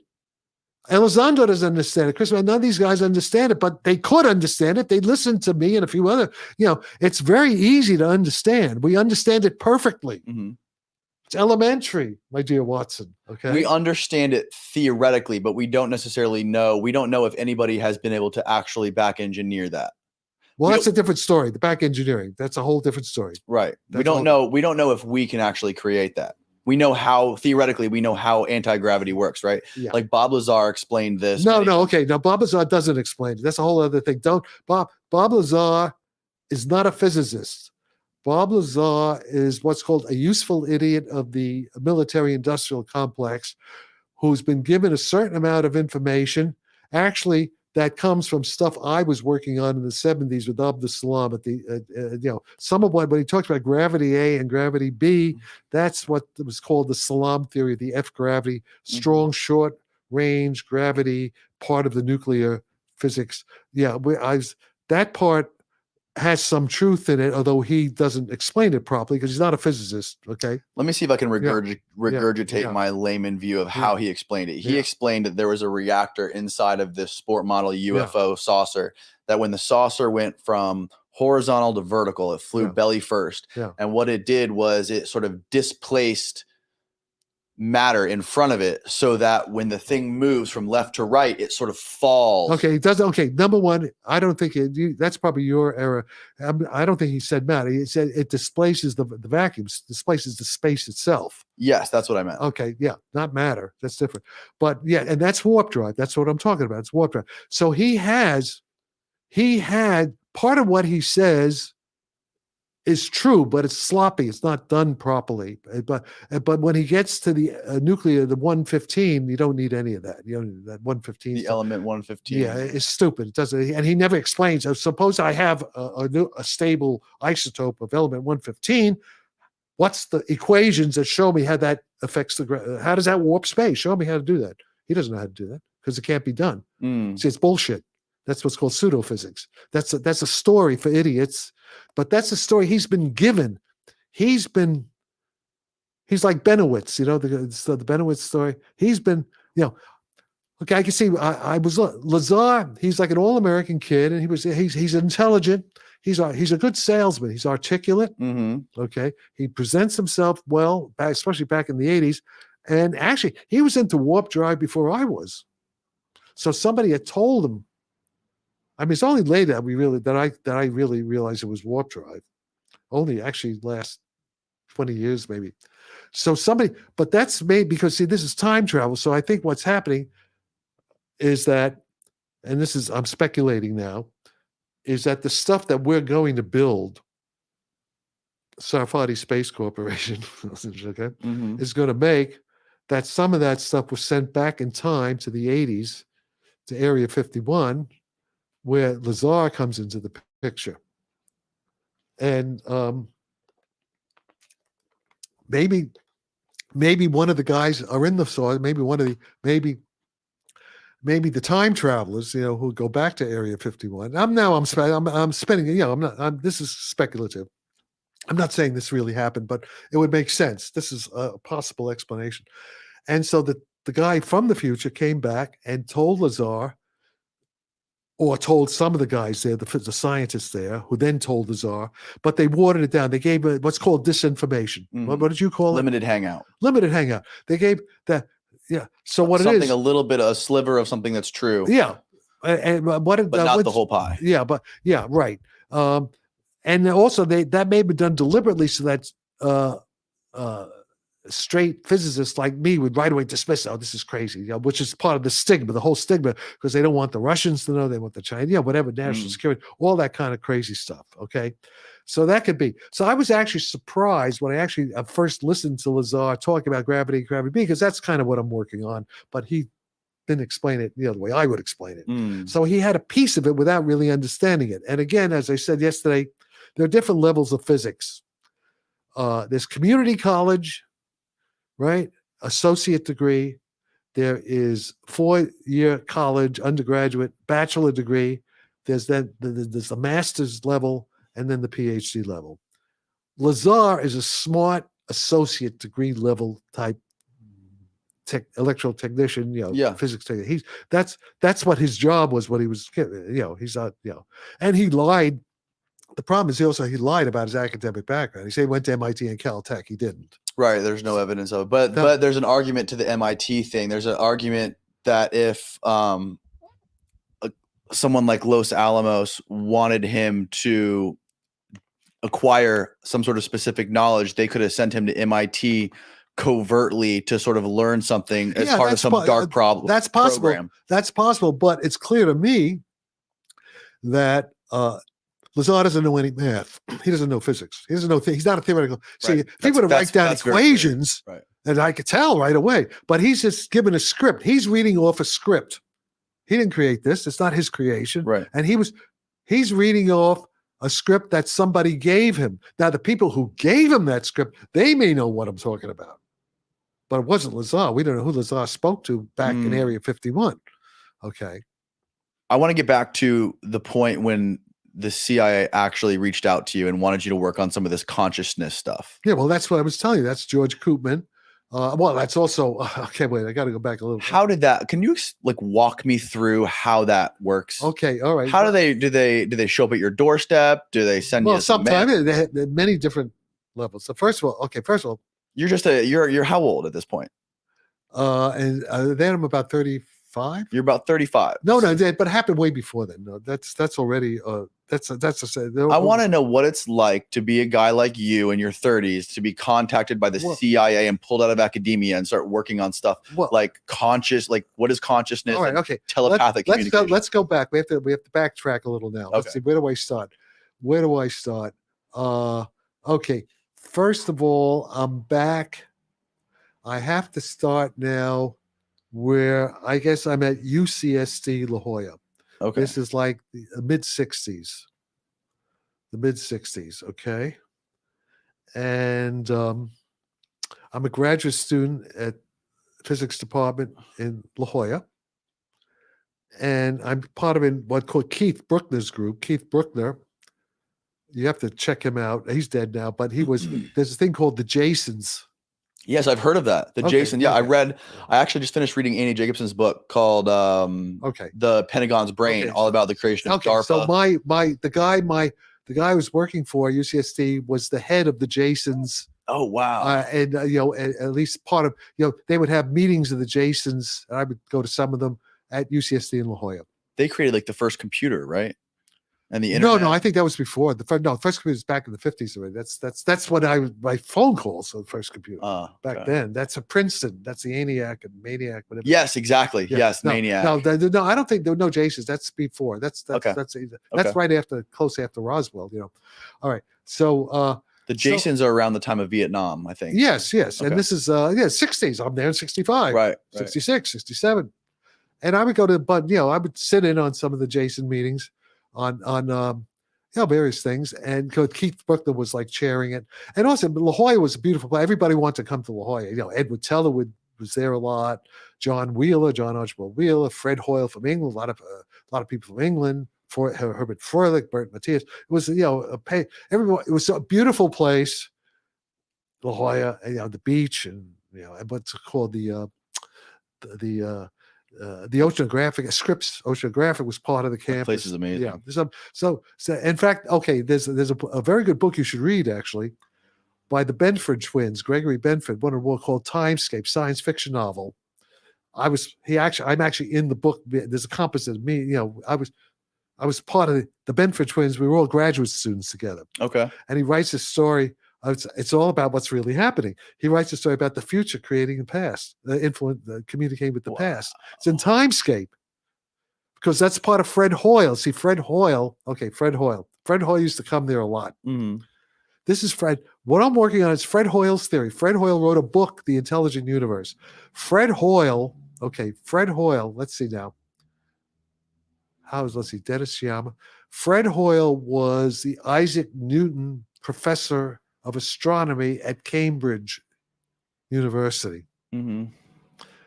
I think when Fred Hoyle retired, Stephen Hawking took Fred Hoyle's job. But Fred Hoyle used to come all the time to UCSD La Jolla from Cambridge. Okay. If you read Fred Hoyle's book, he has everything Jack Sarfati talks about also already in Fred Hoyle's book, The Intelligent Conscious Universe, in which the future is influencing the past. Okay? And this is now part of quantum theory, what's called the Yakia Aharonov. There's a whole thing, what's called weak measurement theory. Today, all of quantum entanglement, all the spooky telepathic action at a distance, can be neatly explained, consistent with Einstein's theory of relativity, that there's no signal faster than the speed of light, but things can go backward in time. Everything is now explained. We have a unified conceptual picture connecting relativity, resolving the creative tension between relativity and quantum entanglement or non-locality, spooky action. We understand it all. It's too much to really explain, but just you have to take my word for it. If you want to do other things later, we can. So we understand that. And that was partly from Fred Hoyle, coming to La Jolla, influencing me and the Benford twins wrote a science fiction novel based on Fred Hoyle's theory. Okay. So everything I'm telling you now, you want to get into it, it's Timescape by Gregory and Jim Benford. It's set in La Jolla in the 70s, and it's very much like it's art imitating reality. Everything that's happening now is kind of like what's in the Timescape book. So read Timescape. That sets the stage. That's what I'm talking about. But it's a fictional story that's more like it's more reality than reality. Okay. All right. So where are we at? So I was trying to get to the point where the CIA actually contacted you and wanted you to work. Okay. So wait. Okay. So first, I want you to walk me through that. I know we've gotten kind of veering off topic. So it's the mid '60s. So I'm involved with Keith Brookner, and it's full of CIA, military. It's the Jasons, right? The Jasons, yeah. Yeah. So they're hanging out there too. Harold Urey, did Brookner? I guess Brookner was probably part of the Manhattan Project too. Now, come to think of it, or he did something. Yeah, I guess nuclear physicist, nuclear matter. So, and then I was also hanging out, going up to Caltech with meeting Richard Feynman, who I first met Feynman in 1963, and I. So it's the summer of '66. Okay, so I'm invited. I go to a NATO summer school in nonlinear physics at Werner Heisenberg's Max Planck Institute in Munich. I'm a graduate, summer. And I was also invited, through beta, through all these guys, I was also invited to Her Majesty's Atomic Energy Research Establishment at Harwell, right near Oxford, out of Oxford. That's like their Lawrence Livermore back. That's the nuclear weapons, nuclear reactors. I was invited there too. At the beginning of the summer, I'm in Munich with Heisenberg. Heisenberg. Yeah. Okay. Every day, having tea with cookies and Heisenberg. Then we went to the beer halls and had some beer, afterward. Every day, 5 days a week. I'm in Schwabing, which is kind of like North Beach, Schwabing in Munich. It's a bohemian, like North Beach. But in this big park, I would get up in the morning, walk up, take the trolley car. There's a trolley goes to the end of the line, and that's the Max Planck Institute. And John Wheeler, Archibald Wheeler, worked with Tel, they created the hydrogen bomb, and, all that stuff. All these, and I was there for this guy who was there, Kruskel, Rostock. In any case, a lot of these famous guys, all related to the nuclear weapons and stuff like that. They're there. Okay, it's a NATO. NATO is paying for it, right? North Atlantic Treaty Organization. And then after that, I actually left a week or two earlier because I had to get to Harwell. They didn't like that. Then I was also married, meet my wife. I spent several weeks in Harwell at Ridgway House. We're billeted at Ridgway House was a former RAF officers' quarter. And, there were a bunch of the airfields. The U.S. Air Force still had, and actually still does. I think, there's a bunch of U.S. Air Force, British Air Force facilities around there. That's where the Spitfires and the Battle of Britain, they were all, some of them were there. And some of these guys from the RAF, they were still there at Harvard. They were working for the atomic energy thing. There were still these guys, including military intelligence officers. I was, living with them. It's like an officer's mess. It's like a hotel. Okay. On the campus of the atomic energy research thing. Okay. And while there, also it was a very nice place. I was in the theoretical physics division at Harwell, and it was like being at a university, Okay. And I would go to Oxford. I would go down to the University of London, and when going down to Imperial College, University of London, with Abdus Salam and Goldstone, and again, so it was all these guys. And this is Higgs, the Higgs mechanism, and they were all like developing this stuff. And I would go back to Harwell and talk about what they were doing at Imperial College. And there was this young guy about my age, maybe a little older, named Marshall Stoneham. He's a solid state guy. And he was, as a result of my going down to Imperial, Marshall and I wrote this paper called The Goldstone Theorem and the Jan-Teller Effect, which was published, this is 1966, was published in the Proceedings of the Physical Society of London. And what it does, it shows how the stuff that they were doing at Imperial, which is sort of related to the Higgs mechanism, high energy physics, how it relates to condensed matter physics. In this case, it's how a distortion of a lattice, just a crystal lattice, a distortion kind of creates, in a way, a kind of room temperature superconductor. I mean, I'm exaggerating a little bit, but there were connections to all this current interest in room temperature superconductors, L99, even though it doesn't work, but they're claiming because of the distortion. Anyway, it sounds to me like maybe they're talking about the Jan-Teller effect. So this, even though that particular thing they're doing didn't work because they're not accurate enough, that we may be able to get it to work because I'm now seeing a connection. I could be wrong. This is just, this is still half baked. I think the stuff I did at Harwell in 1966 with Marshall Stoneham, that may be applicable to getting room temperature superconductivity along the lines as LK99. I could be wrong, but it's just it's just an idea that we have to think about. This is all too new.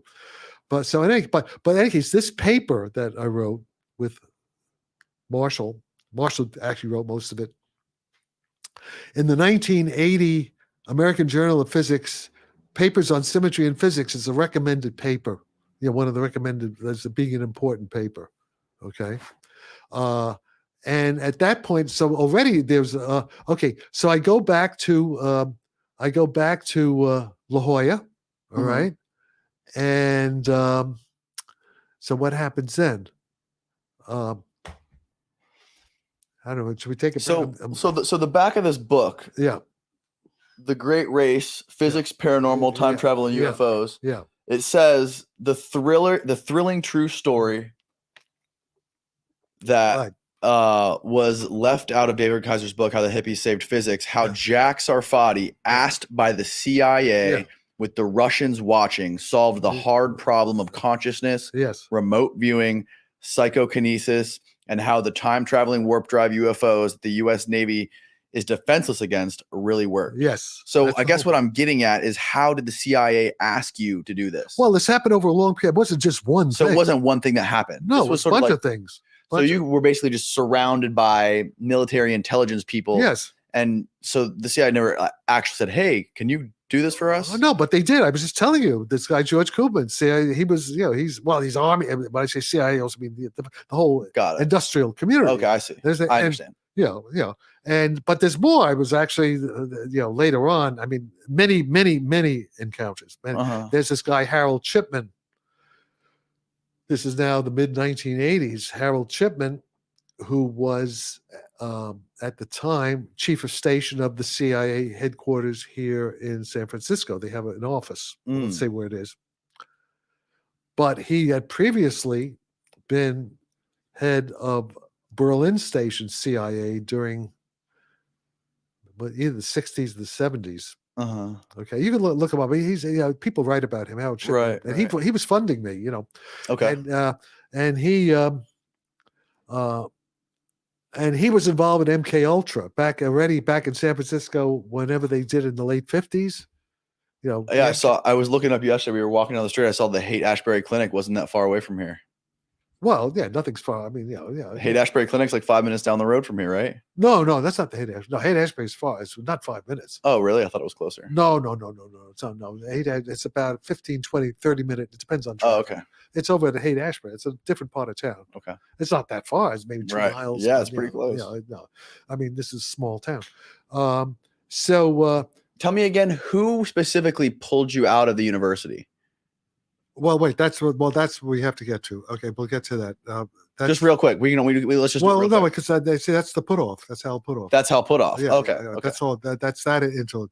Okay, so all right. I'm teaching at San Diego State, young assistant professor.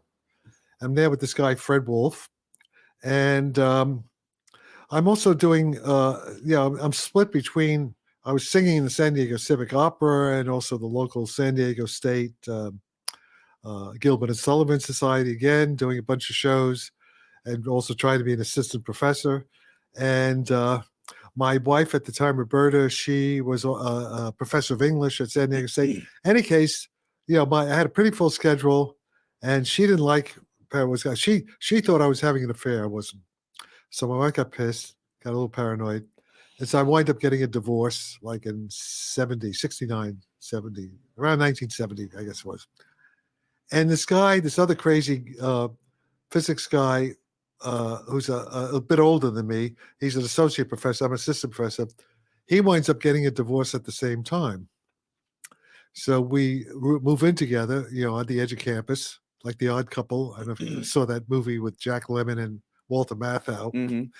I'm kind of like the slob Walter Matthau, and Fred Wolf is kind of like Jack Lemmon. And we're at the edge of the campus. And it's like the Christmas time of 73, is it? Oh, no, it's Christmas time 72. Yeah, Christmas time 72.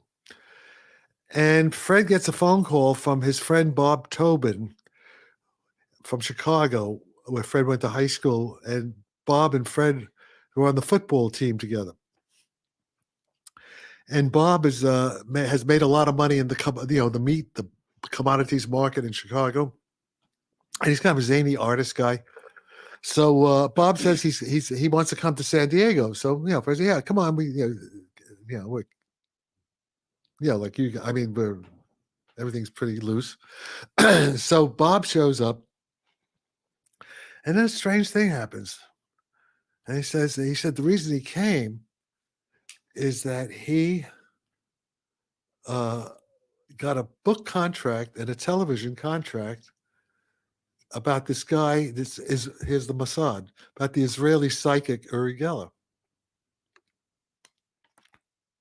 You know who does the name Uri Geller ring a bell? No. You don't even know Uri Geller? Nope, no clue. God. Israeli psychic?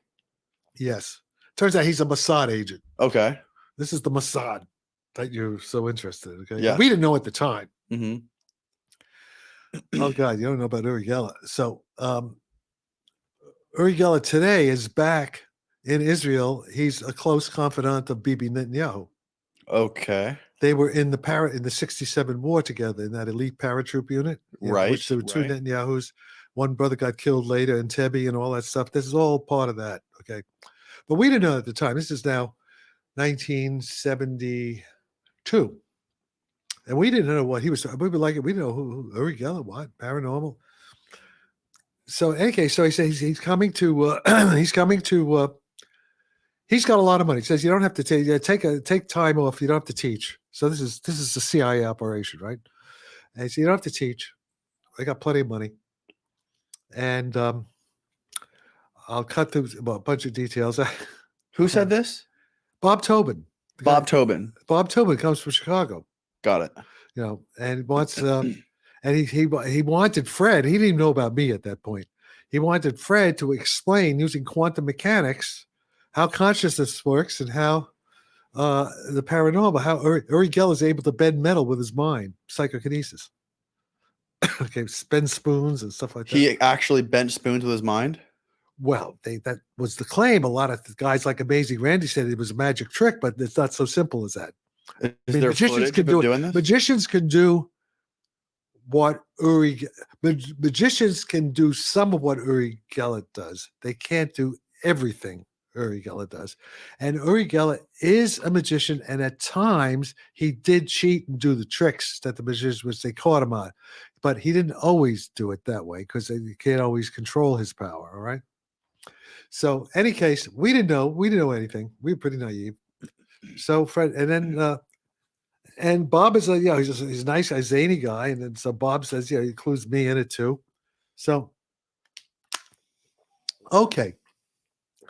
So Bob leaves, and then a couple of weeks later, Fred Wolf gets a call from Paris from a friend of his who's in the French University, the physics department, who Fred had worked with on a time. Remember, Fred was doing a nuclear explosion physics, Lawrence Livermore, stuff like that. And this French friend says, listen, this guy's leaving for a couple of months. Why don't you come to Paris, teach a course just one day a week? You can teach in English if you want. And Fred said, okay, sounds good. Especially since we have this extra money from Bob Tobin. Says, whenever you need money, don't worry about money. I want you to work on this other thing. And then Fred also then gets a call from John Hasted, who's head of physics department at the University of London in what's called Birkbeck College. Similar offer says, look, we want you to come, and you could also teach. You could go back and forth between Paris and London and teach these courses. Just And then I get a call from London from Abdus Salam, who's the head of Imperial College. I remember I mentioned him when I was at Harwell. Mm-hmm.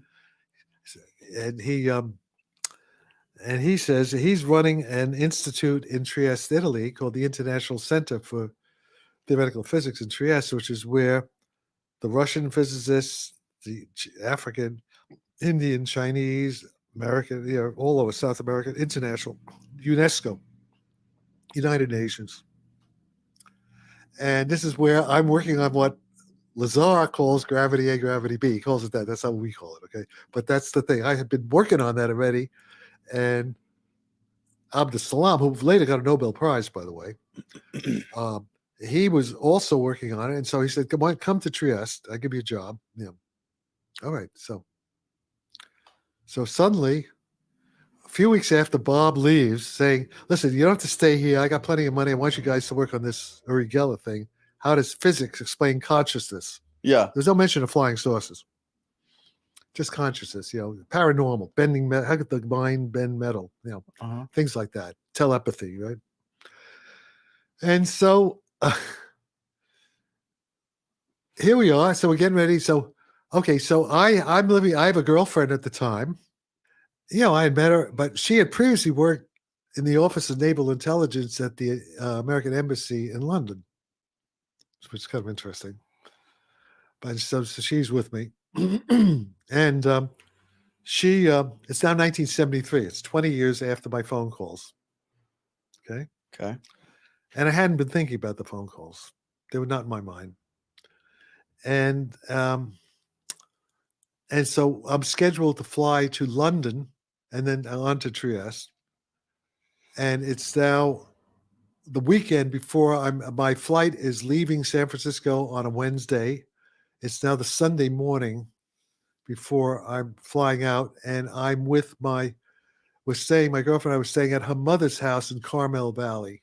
So the Carmel Valley. And I'm in bed. It's Sunday morning. So this is now time travel now. It's Sunday morning. Sharon's mother brings in the San Francisco Chronicle Sunday paper. Okay. I'm in bed looking at the paper.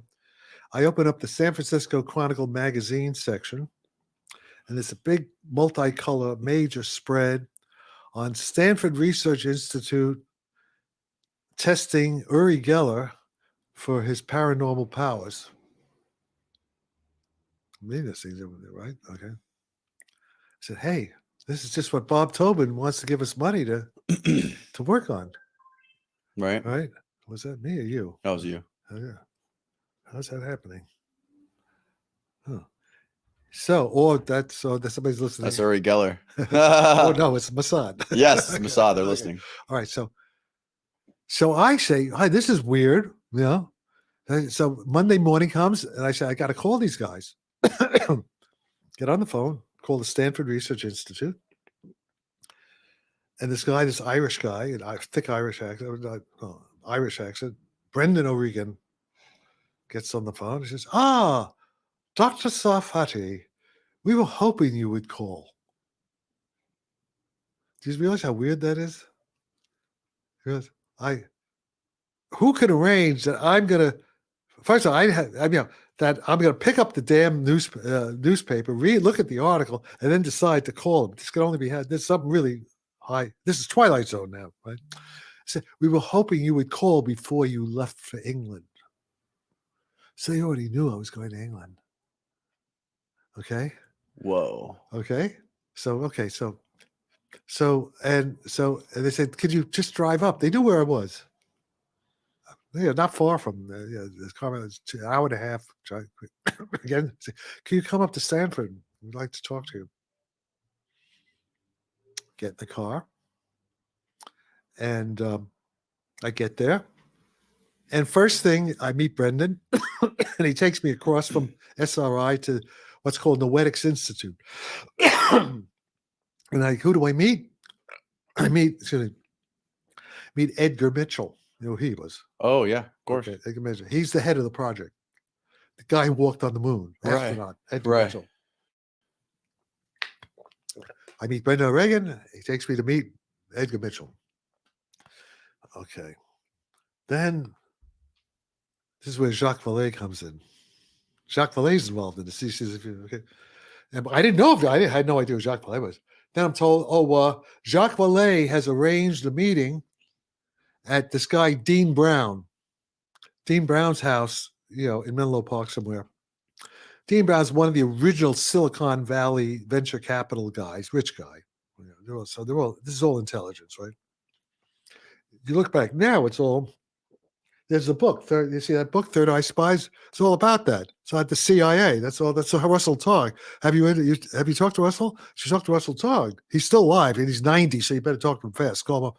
Russell Targ? Targ. Targ. Do you ever see the film Ghostbusters? Of course. Well, that Ghostbusters, that's Russell Targ. He's the ghost, the guy You know, the gawky guy. Oh wow! It's based on Russell Togg. Really? Yeah, yeah. Of course. Guy, these right.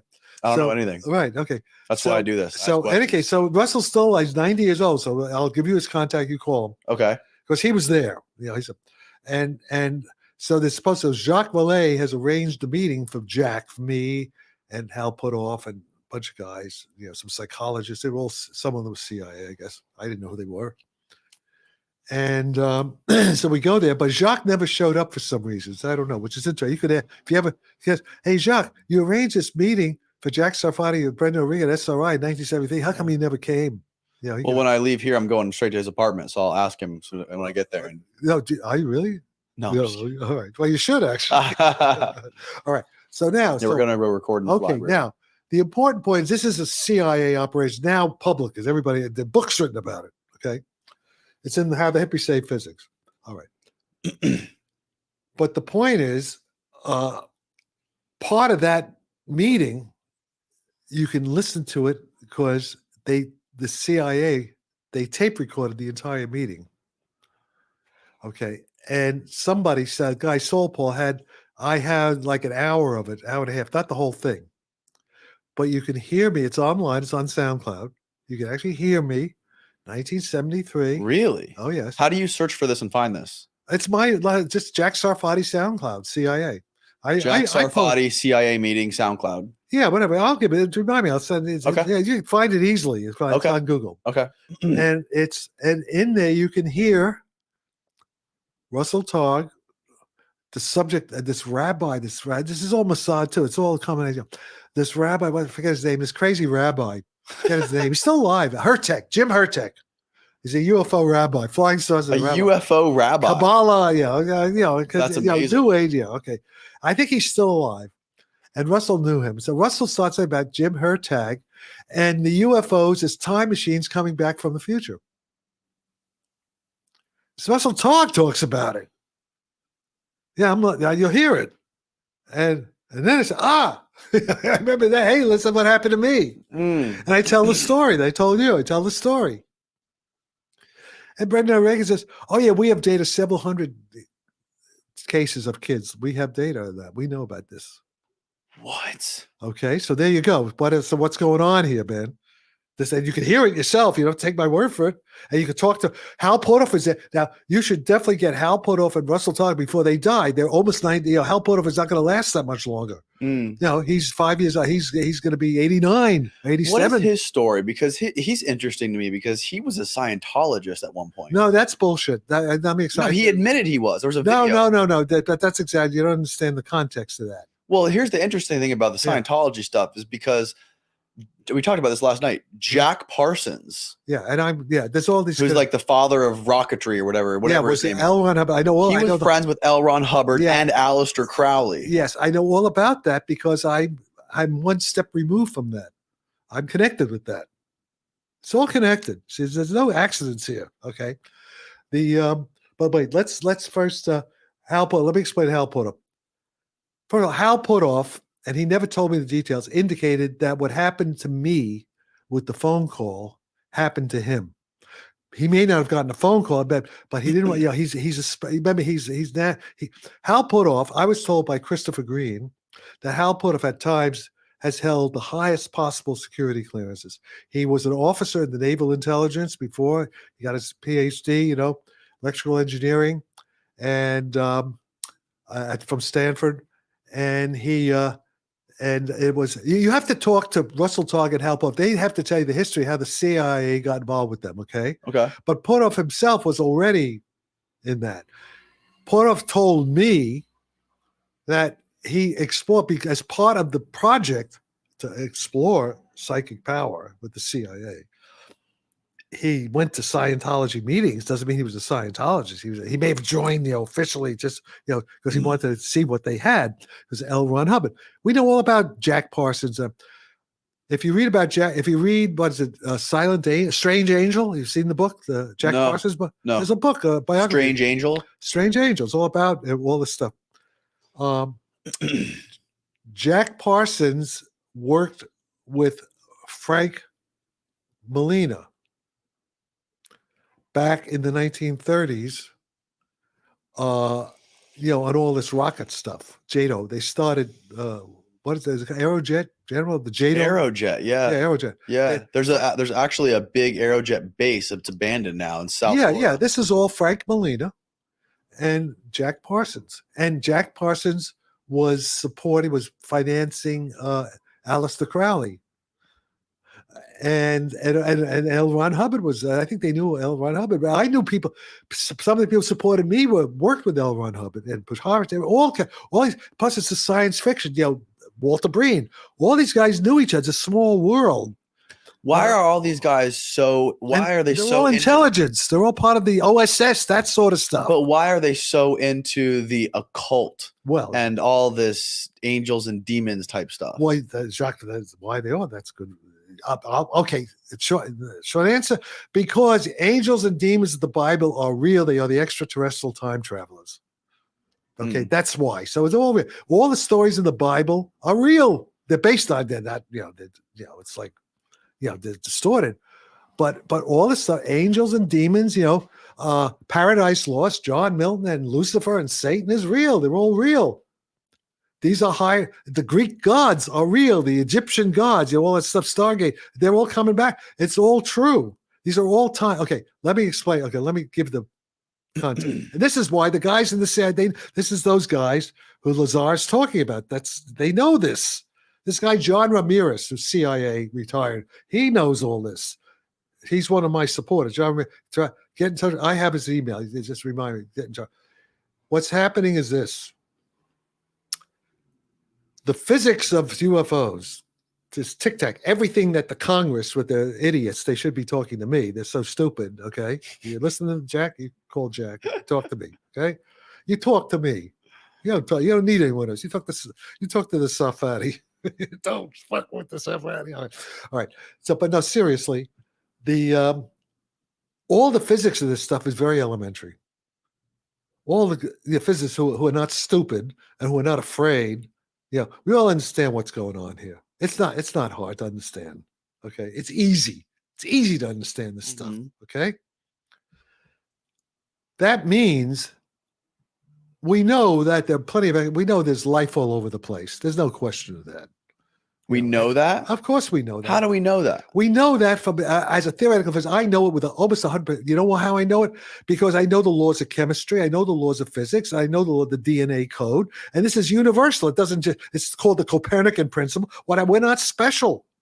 This is all, we're not some special thing. It happens all over the place. It's just chemistry. It's quantum mechanics. It's Schrodinger's equation. And things are just going to evolve. You pump energy in, and complex molecules form, and the DNA code forms, and we're here. We're not so special. Okay? We don't have any evidence of life. Yes, we do. How? Now, see, you don't understand how physics works. I know from the laws of nature that it has to be. But of course we know because I was because you know physics, you claim all this stuff, but we don't know physics. I don't know physics. But then you have to take my word for it. I know more than you. Okay, you're a dumb little fuck who's only 38 years old, and I'm 84 years old, and I know things that you don't know. So learn, right? But explain to me. Yeah, explain to me. I was once like a I'm dumb a third grader. How?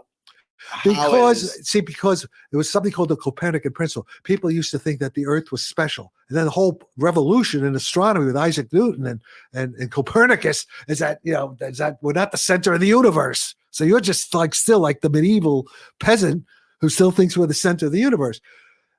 The physics of life is now we have CRISPR, we have a genetic engineering. We know exactly how it works. Right. So it's universal. It's gonna. But that doesn't prove that there's life that there's life out there, that there's interdimensional life or interplanetary life. Yes, it proves it because we know. Of course, it proves it. If you believe in physics, it's got to be. Even this is not even controversial. Even people who disagree about the aliens and the flying saucer at the time, even they agree with me on this.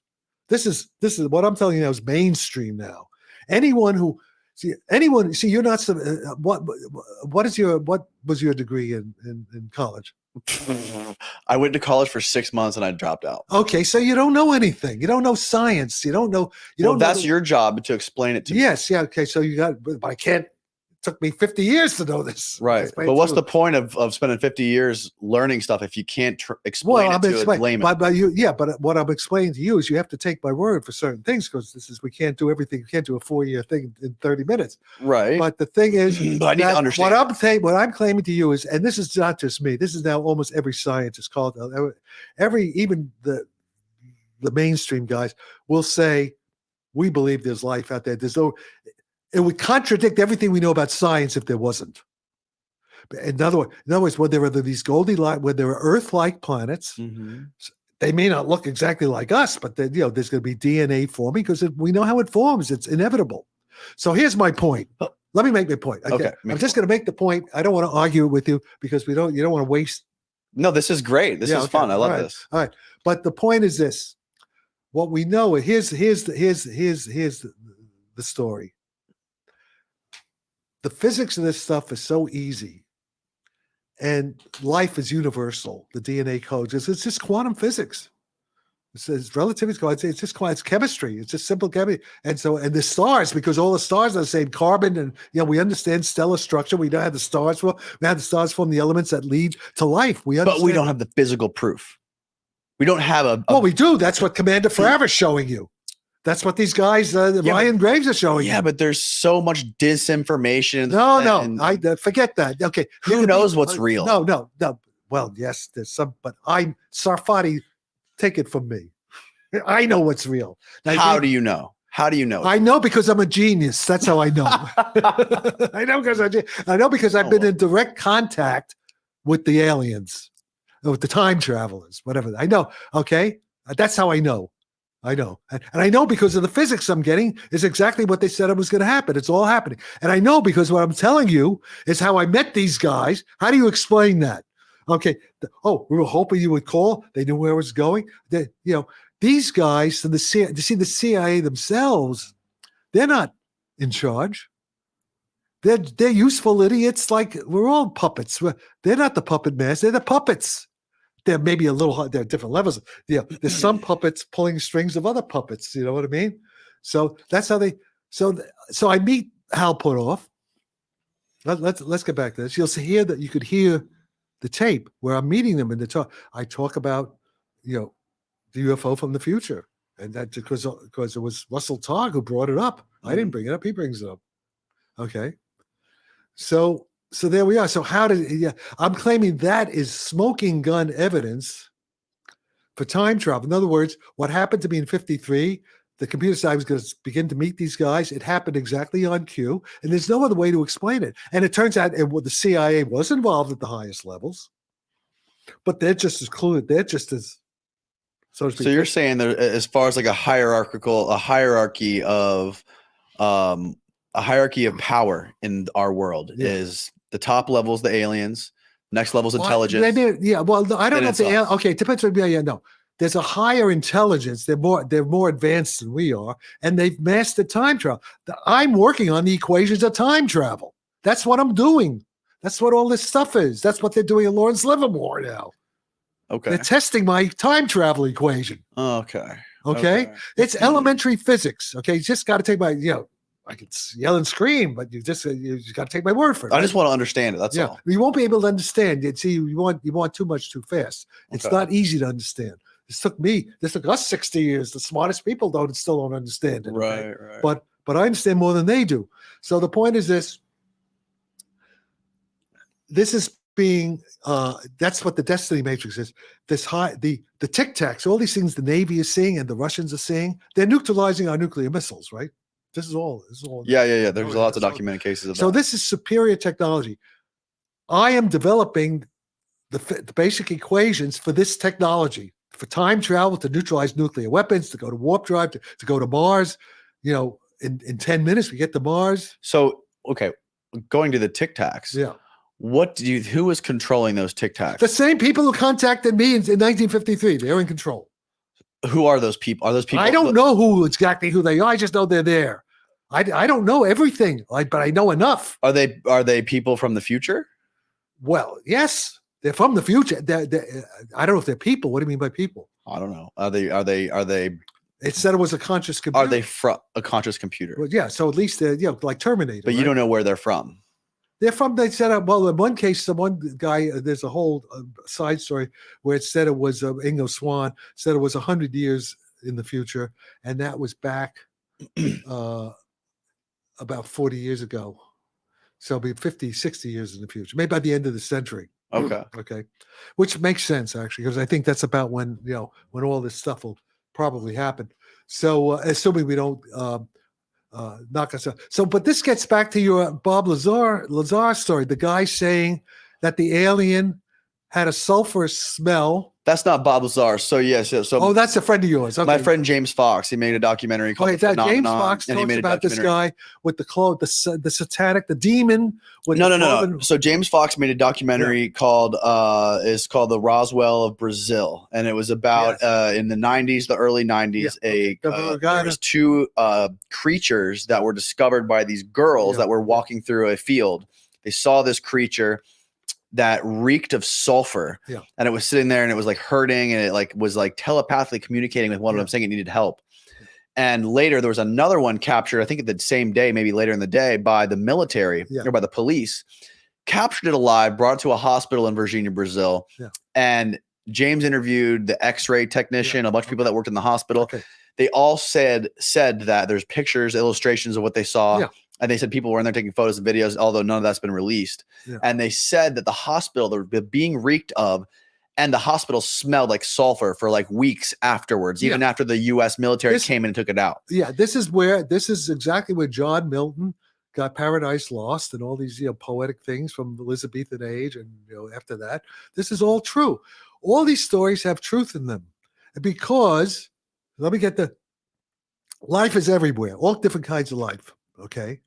The physics is elementary. So as soon as any civilization anywhere that doesn't kill itself with nuclear bombs, they'll develop this technology. So this is exactly Star Trek. Star Trek is real. And Gene Roddenberry was part of I didn't know him personally. Gene Roddenberry was influenced by the same people that I was involved with. This guy, Andrea Pajarich, Uri Geller, all these people connected. I knew Francis Ford Coppola, who connected with Spielberg on Close Encounters of the Third Kind. I'm the guy who got Jacques Vallée to meet, connected with Spielberg for Close Encounters of the Third Kind.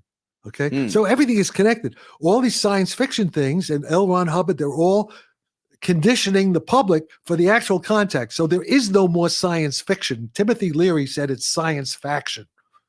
Okay, everything, all these movies. Timothy Leary said that. Yeah, Timothy was part of our group too. Leary. Oh, really? Oh, yeah, absolutely. Yeah, there's a whole thing. You got to actually, some of it is in there. You got to.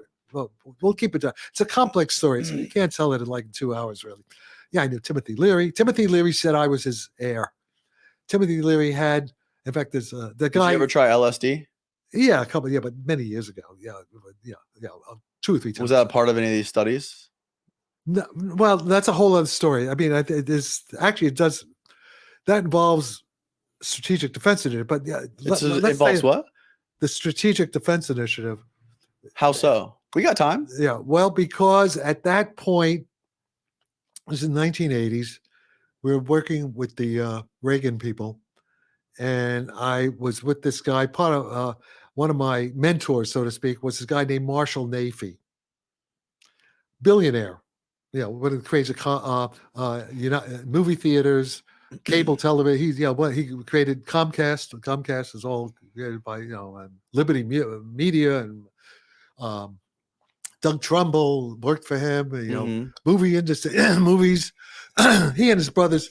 His father was his father, grandfather. I guess his father. Yeah, no, it must have been his father. His father, in the 1890s, in San Francisco, Barbary Coast, the Nickelodeons, the first movie, Nickelodeon, with the movies, the first movies like this, okay? And his father's friend was Giannini, Bank of America. It was then called the Bank of Italy, became Bank of America. Okay. So this is back like before around World War I, okay? And so Giannini gives money to Marshall Nafee's dad, and they form United Artists Studios. Back, it's just the silent movies.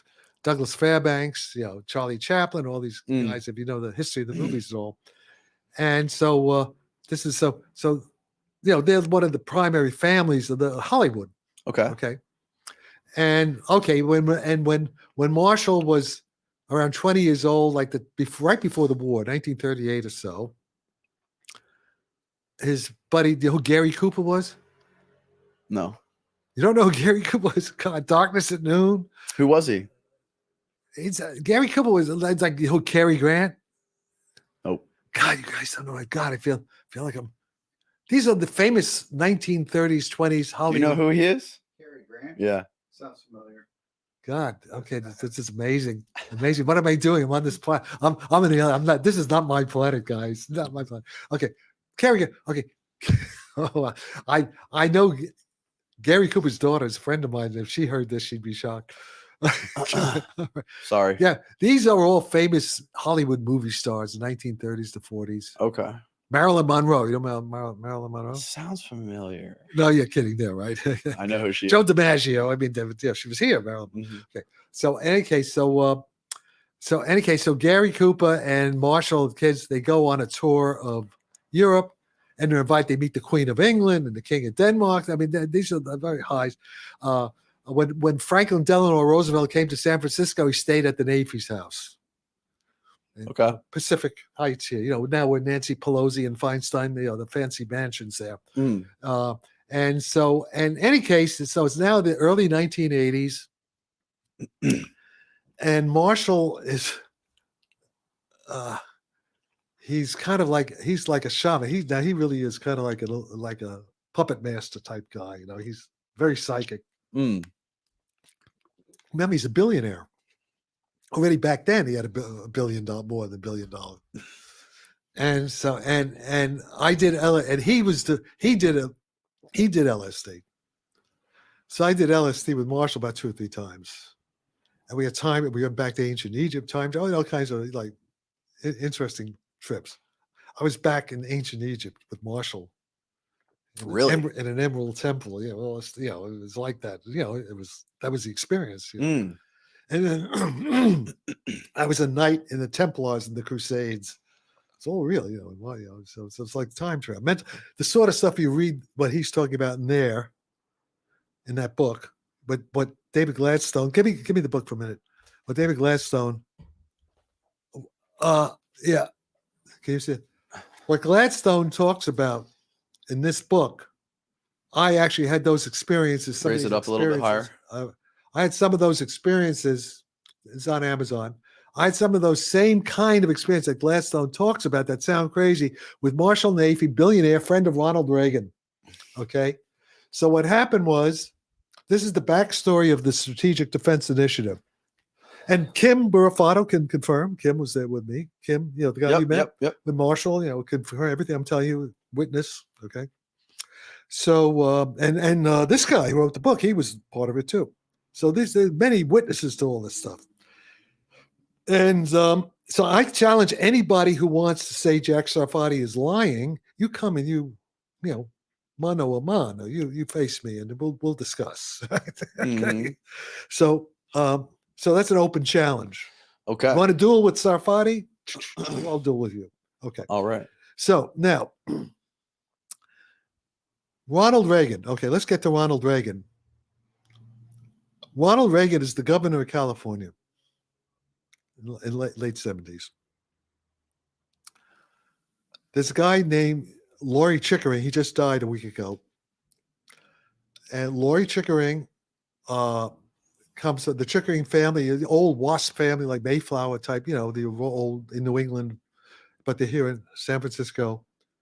And Laurie's brother is high up. One of his brothers is already high up in the Central Intelligence Agency. Laurie goes to Yale. He's Skull and Bones and all that stuff, and he's a close friend of William F. Buckley Jr. I don't know if you know who that is. I've heard of him. Yeah, National Review, and Laurie comes back to San Francisco, and he is involved with Caspar Weinberger, who became the Reagan Secretary of Defense, Brent Scowcroft, general, who became head of, I think, Reagan's National Security Agency. And who else? Milton Friedman, economist, Chicago, actually. That's maybe why they wanted me to go to Chicago. Milton Friedman, Yeah. And who was some of the other guy? Oh yeah. Who's the guy? Donald Rumsfeld. Donald Rumsfeld. Okay, wait. Right guy. Oh yeah. And he was a good-looking guy, but not that smart again. Okay, Don Rumsfeld. And who's the other one? I'm leaving somebody important out. Let's see. It'll come to me. And they set up a think tank when Reagan's still the governor, like 78, 79, called the Institute for Contemporary Studies down here on Kearney Street, right near where Francis Coppola has his building.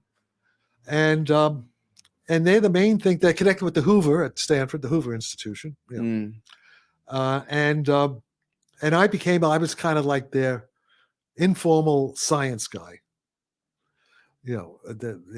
And any case, they're the main thing that they engineered, one of the main think tanks that engineered Reagan getting into the White House.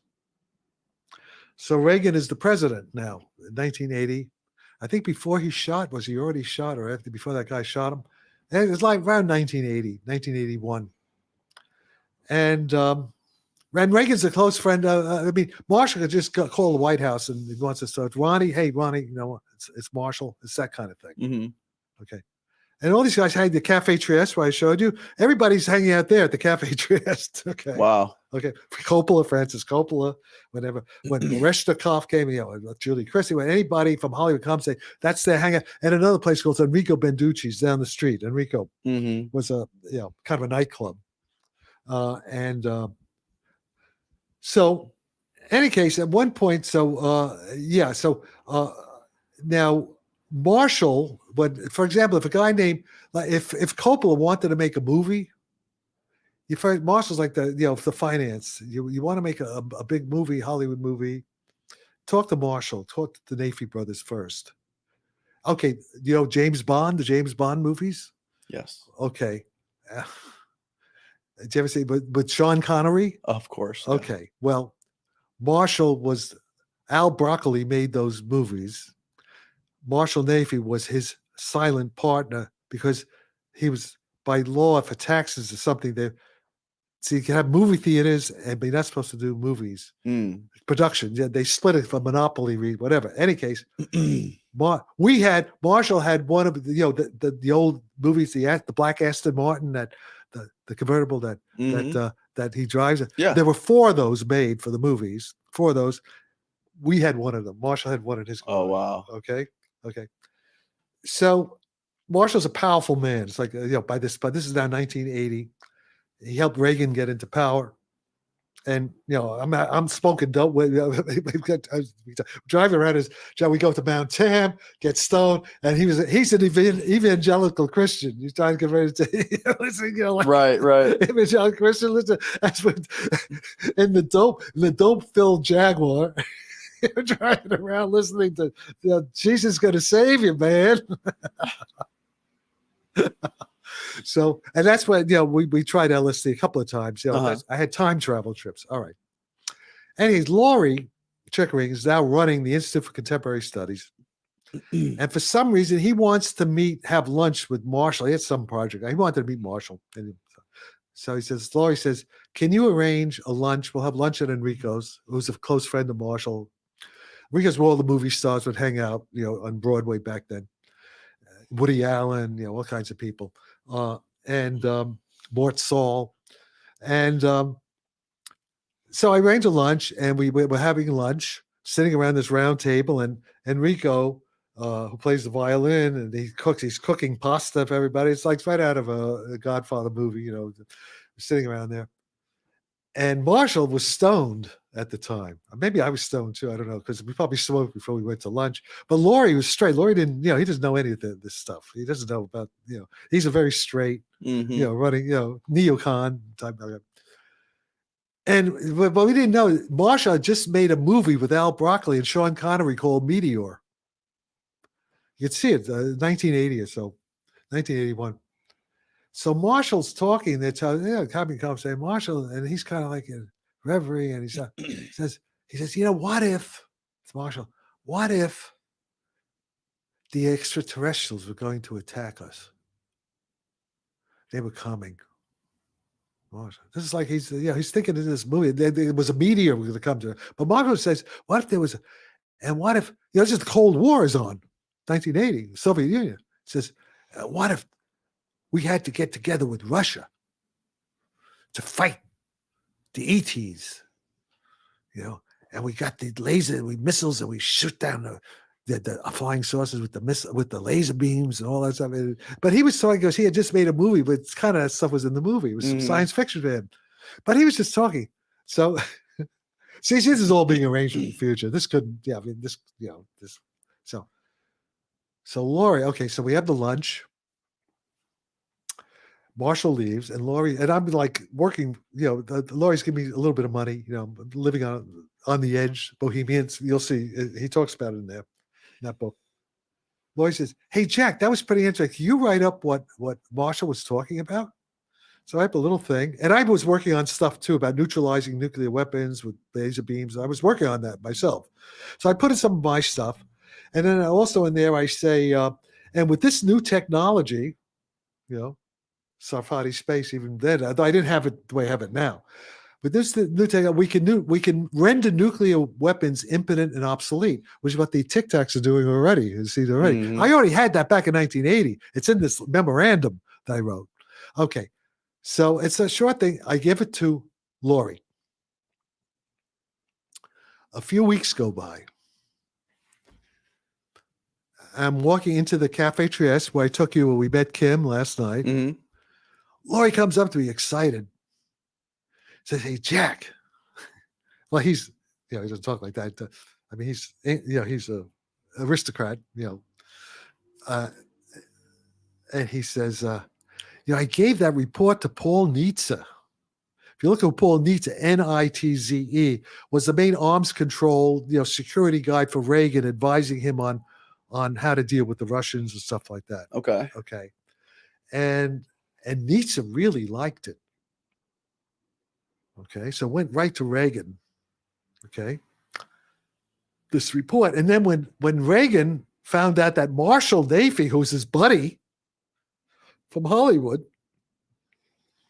I say, in fact, okay, now Edward Teller was pushing for this stuff, missile defense and lasers. This is all Right. okay. And here Marshall's talking about it too. So Marshall may have known about Teller. Yeah, he may have known a little bit about it. Didn't they have some sort of program they were working on with DARPA where they wanted to create some sort of like dome around the United States? Wait, don't just stay on this. That's what we're doing now. That's what I'm doing. Okay, but wait, that's what Sarfati Space Corp is all about. I read about this though in that DARPA book that they worked on this back in the but they didn't have, because that was me. That was my people. I mean, I know that they didn't have it. They thought about it. It was psychological warfare. We were thinking about it. Yeah. Okay, but it never happened. Well, the Iron Dome, that's the Iron Dome, the missiles against missiles. That's something else. No, that's not what I'm talking about. I was talking about some sort of like force field. Force field. Yeah, exactly. All right. Wait a second. I guess. Okay. Wait. Let me finish this. Okay. Yeah. The answer is yes. I'm the guy for that. Okay. I'm the guy who knows how to do that. Okay. Basically. All right. Basically is what I'm saying. All right. So now, and anybody wants to challenge me, you come. I don't care who the hell you are. You come. You heard it here, folks. Yeah. You come and we'll talk about all this. Get in the octagon with We'll Jack. talk about this in front of 1 million people, and then Okay. we'll see who wins. Okay. Okay. All right. But let's get back to this. So at the same time, Paul Nitze is taking this memorandum I wrote, and then Edward Teller has a biography, his autobiography called Dark Matters. And Teller's talking about how he was trying to get Reagan to go for a strategic defense initiative. And Reagan, so I found out later, Reagan did not trust Teller. Reagan thought, because Reagan always was wondering, I don't, maybe he's a double agent or whatever. Reagan was a little paranoid about Teller. And Teller says in his book, he was out of the loop. He doesn't know. He was totally shocked when Reagan finally went executive order, whatever it was, for a strategic defense initiative. That's because of the Sarfati memo with Marshall Nafee's name on it. That, I guess Reagan spoke to Marshall. Marshall's his buddy. He trusts Marshall. They would drink. They would socialize together back in, and so. But also at that time, Cap Weinberger, who was then the Secretary of I already had a following then, kind of, and Cap Weinberger's son, Cap Jr., was, like part of my fan club. Okay. So I was writing a bunch of crazy stuff about all this stuff and UFOs and, and EPR and, communication with submarines, untappable. It's all in the book, How the Hippies Say Physics. And so all of my writings was also going directly to the Secretary of Defense, Cap Weinberger, through his son, Cap Jr. would take, Cap Jr. was, well, I don't want to make it too much. It was like Hunter Biden and Joe Biden, except they weren't crooks. I don't think. Okay, but it was like Hunter Biden was Cap Jr., but he wasn't a dope addict. He's a straight guy. Okay, and in fact, he's still alive. You should try to find him. I don't know what happened to him, because Cap Jr. can confirm. He actually confirmed this guy Bill Burns, who did History Channel. UFOs. Bill Burns. Did you ever hear Bill? Any case, you're talking about William Burns, the director of the CIA. No, it's a different Bill Burns. Okay, that's a different. But see if you can see if Jim Angleton will know how to find Cap Weinberger Jr. He's probably still alive. I could actually find him. I could find him. I have. Okay, but we should try to find him, because he can confirm all this stuff. And Cap Jr. was telling us that he would fly to Camp David with his dad, Cap, and the president. And they would spend weekends at Camp David, and they would go over some of my stuff. Okay. This writings, they would discuss it. And then in Reagan's, I think it's his 1984, maybe his 1986 State of the Union, he talks about me. He doesn't mention me. He says, and we know the physicists, they have touched the face of God. They show how God exists in their economy. I was talking about all that stuff, all this religion, all that stuff. And about, Star Wars and all this stuff that we're going to do. He gives a very inspiring talk based on Jack Sarfati's information that he was getting. And I even have a letter from Cap Weinberger thanking me for my work, superluminal, all this stuff. All right. So it had so of course the Russians were following all this. This is the Russians. See, the Russians were involved in all this. How so? Because we had back channels, we would be talking to Russians. The Russians were already at Esalen. See, the Russians already knew about me back in this. The Russians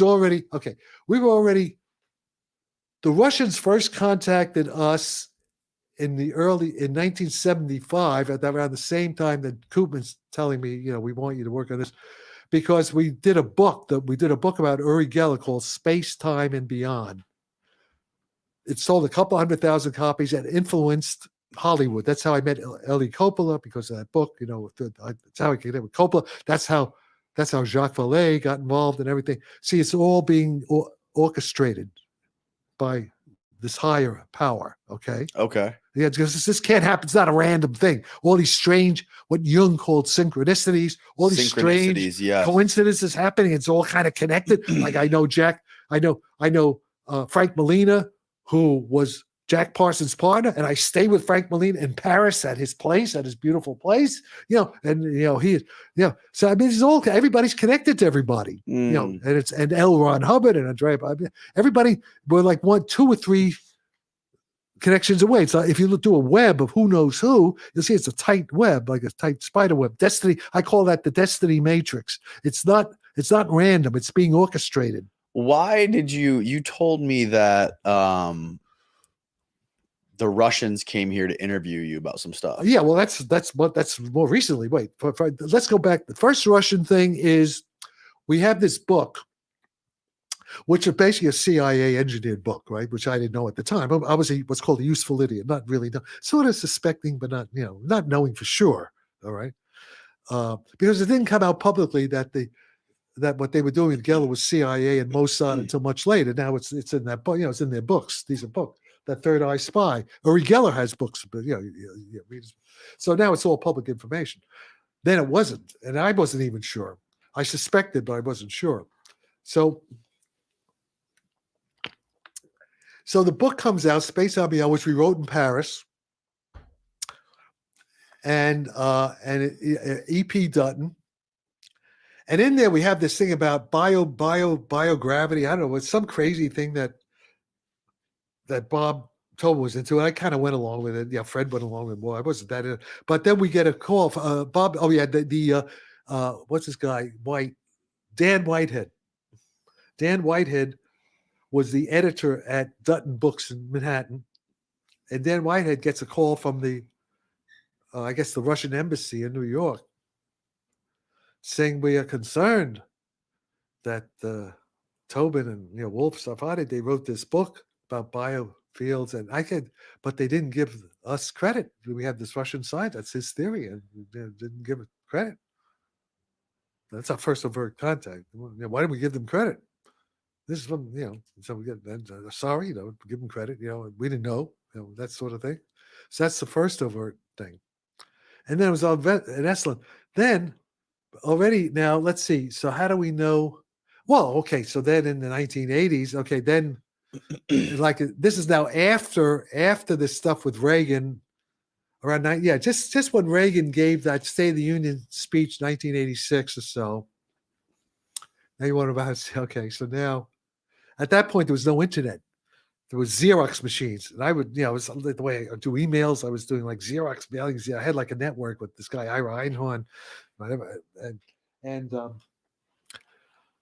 so I remember I was down at Washington Square. There was a Xerox store there where there's now the Victoria Bakery, and I was like Xeroxing stuff to mail out to my, it was a crazy period, and I get a guy taps me on the shoulder. It's a guy, Harold Chipman. Harold Chipman. Now, you look him up and look at me, Harold Chipman. Harold Chipman was chief of station of the Central Intelligence Agency office in San Francisco. Okay, now this is like over. It couldn't be more right then, right? So I look out there he is. He says who he is. We go to the cafe, and he says he wants to. This is like now, it's official. It's the CIA. I even went to the CIA office with him a couple. In fact, I wanted to date. There was a pretty CIA agent, a woman, blonde, who we went to Gold's Cafe. Yeah, I was hitting on her. This is a relationship going on. Good old honey trap. Well, no, but she was already. She didn't. We were just friends. Nothing ever happened. But I would have liked something to happen. We went drinking at bars a couple of times. Down. And she's actually went pretty high up. I think she still may be alive. She still may be probably retired. I don't know. And damn. So in any case, I was involved with, I used to hang, I was involved with all these CIA guys in San Francisco. So, and at that point, and I even have documents on this. And at that point, they wanted to set up, just like now, the Sarfati Institute to work on all this stuff. All this, communication with submarines, with the with entanglement, like what's now called quantum information theory, quantum computing. We had all the quantum spin computing. We all had the idea of quantum computing already. Right. All right. And he wanted to set up. And so he took me. Okay. So Chipman, he was Catholic, old Catholic, with the coat of arms. And he was a member of Opus Dei, which is like the Catholic with the Pope, back he's getting with the Vatican. That's how I know. And also the Knights of Malta. Mm-hmm. All right. And he was a member, do you know the club, the Explorers Club in Washington, D.C.? It's like the Bohemian Grove sort of thing, type thing in Washington, D.C. He was a member of the Explorers Club. And now it turns out he was also involved in the MK Ultra CIA experiments, LSC in San Francisco. How is he involved with that? He was running it or something when he was early CIA. He was one of the guys in charge of it. What? Yeah, yes. And then he also was the guy behind the CIA operation at the Stanford with Hal Puthoff and all these guys. Okay. He was behind this What's guy. His name again? Harold Chipman. Harold Chipman. Harold Chipman. They call him Chip. Harold Chipman. Harold Chipman. You look him up. He was Berlin's.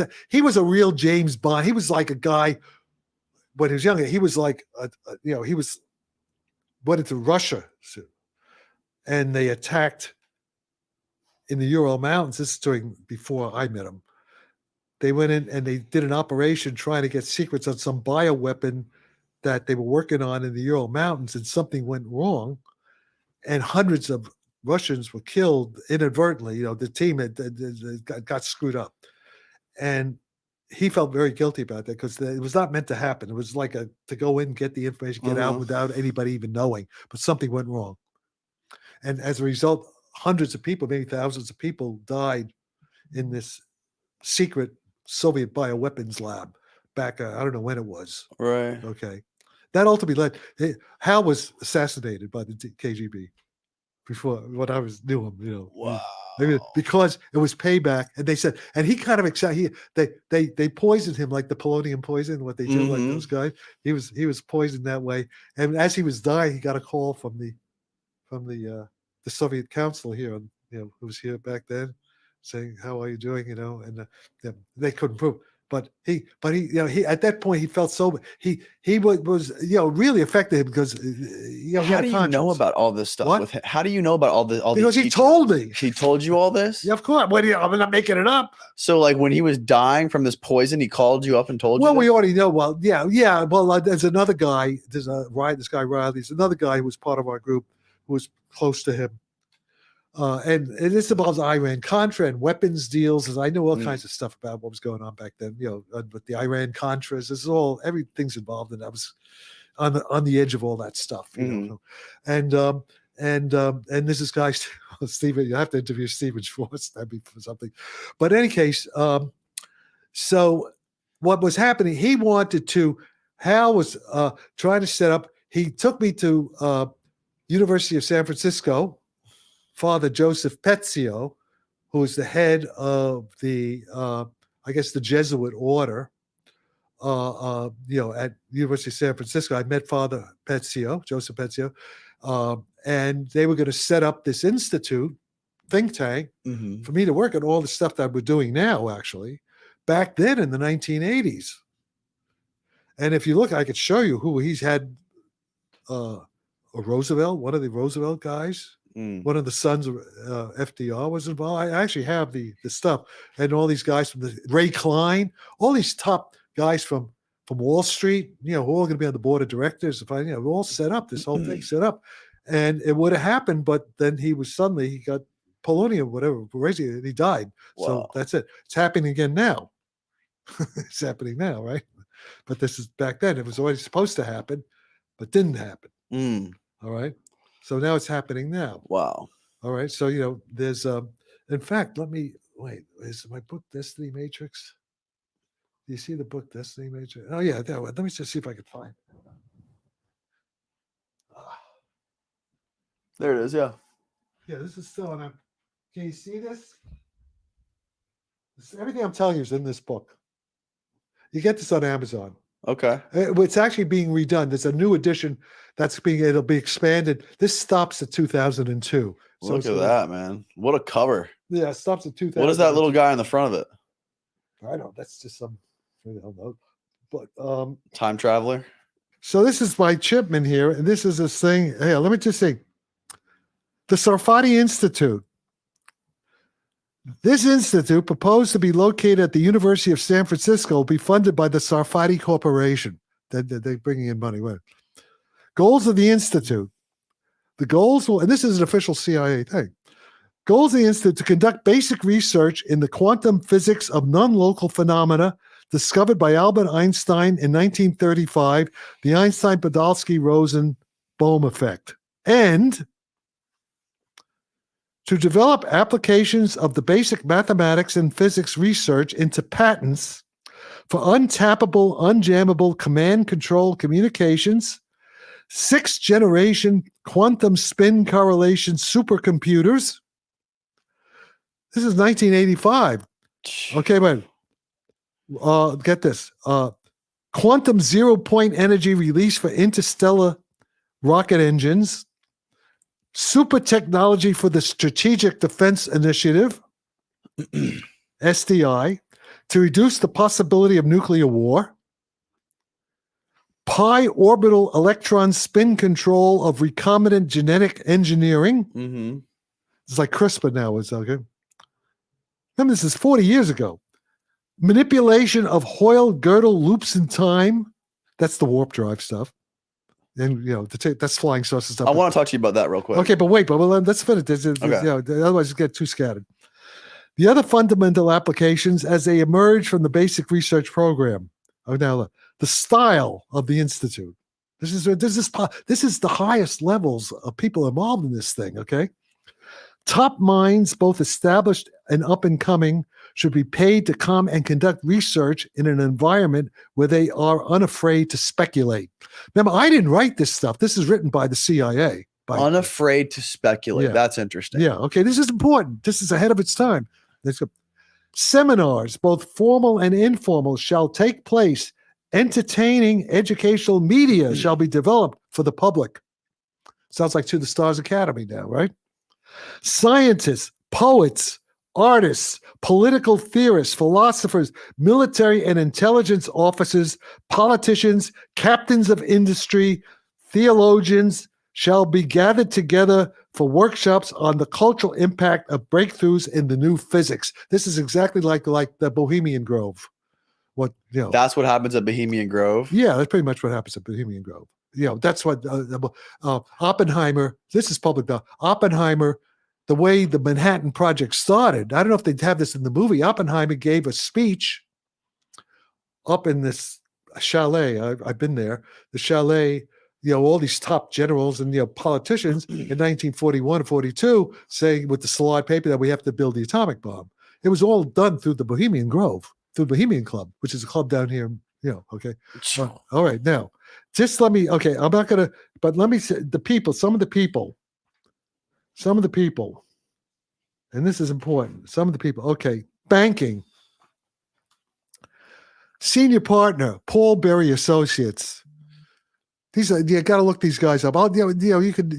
Okay, all right, yeah, that's cool. Let's okay. Let's keep going. Foreign. Okay, there's also okay. Military. This is his background. You see all his CIA stuff on.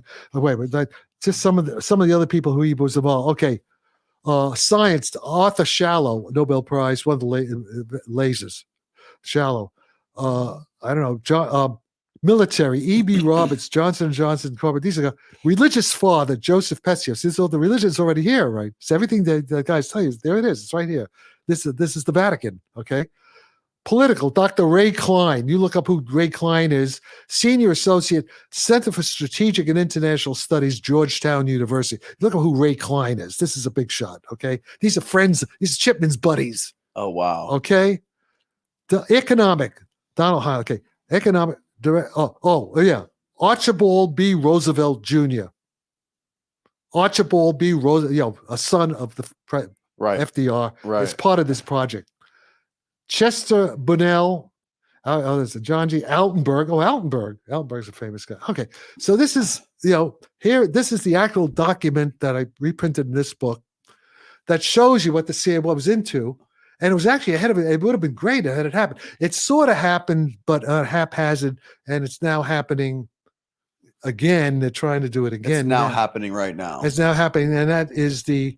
You were trying to explain to me last night when I was asking you about the Grush testimonies and all the stuff that he was saying, and I was explaining to you that I was highly skeptical of the whole thing. The fact that they made it this big dog and pony show on national television. Yeah. And, I always question it. When the government starts to get behind it, I always question motives and what's going on. Okay, first, when they say the government, there is no such thing anymore. There's no government. We're in a state of chaos. All right, guys, that brings us to the end of part 1 of my conversation with Jack Sarfati. That's right. We have an entire second part of this conversation dropping next week. Jack and I get deep into the new UFO whistleblower disclosures, some black budget DARPA programs, and Jack is going to illustrate exactly how his UFO warp drive equation works. You're not going to want to miss it. Please hit the subscribe button as well as the bell so you can get notified as soon as the episode drops. I'll see you next week.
when I originally called Jim DiEugenio, I asked him, is there anyone that you can think of that has more information on this than anyone else? If there was one person you can pinpoint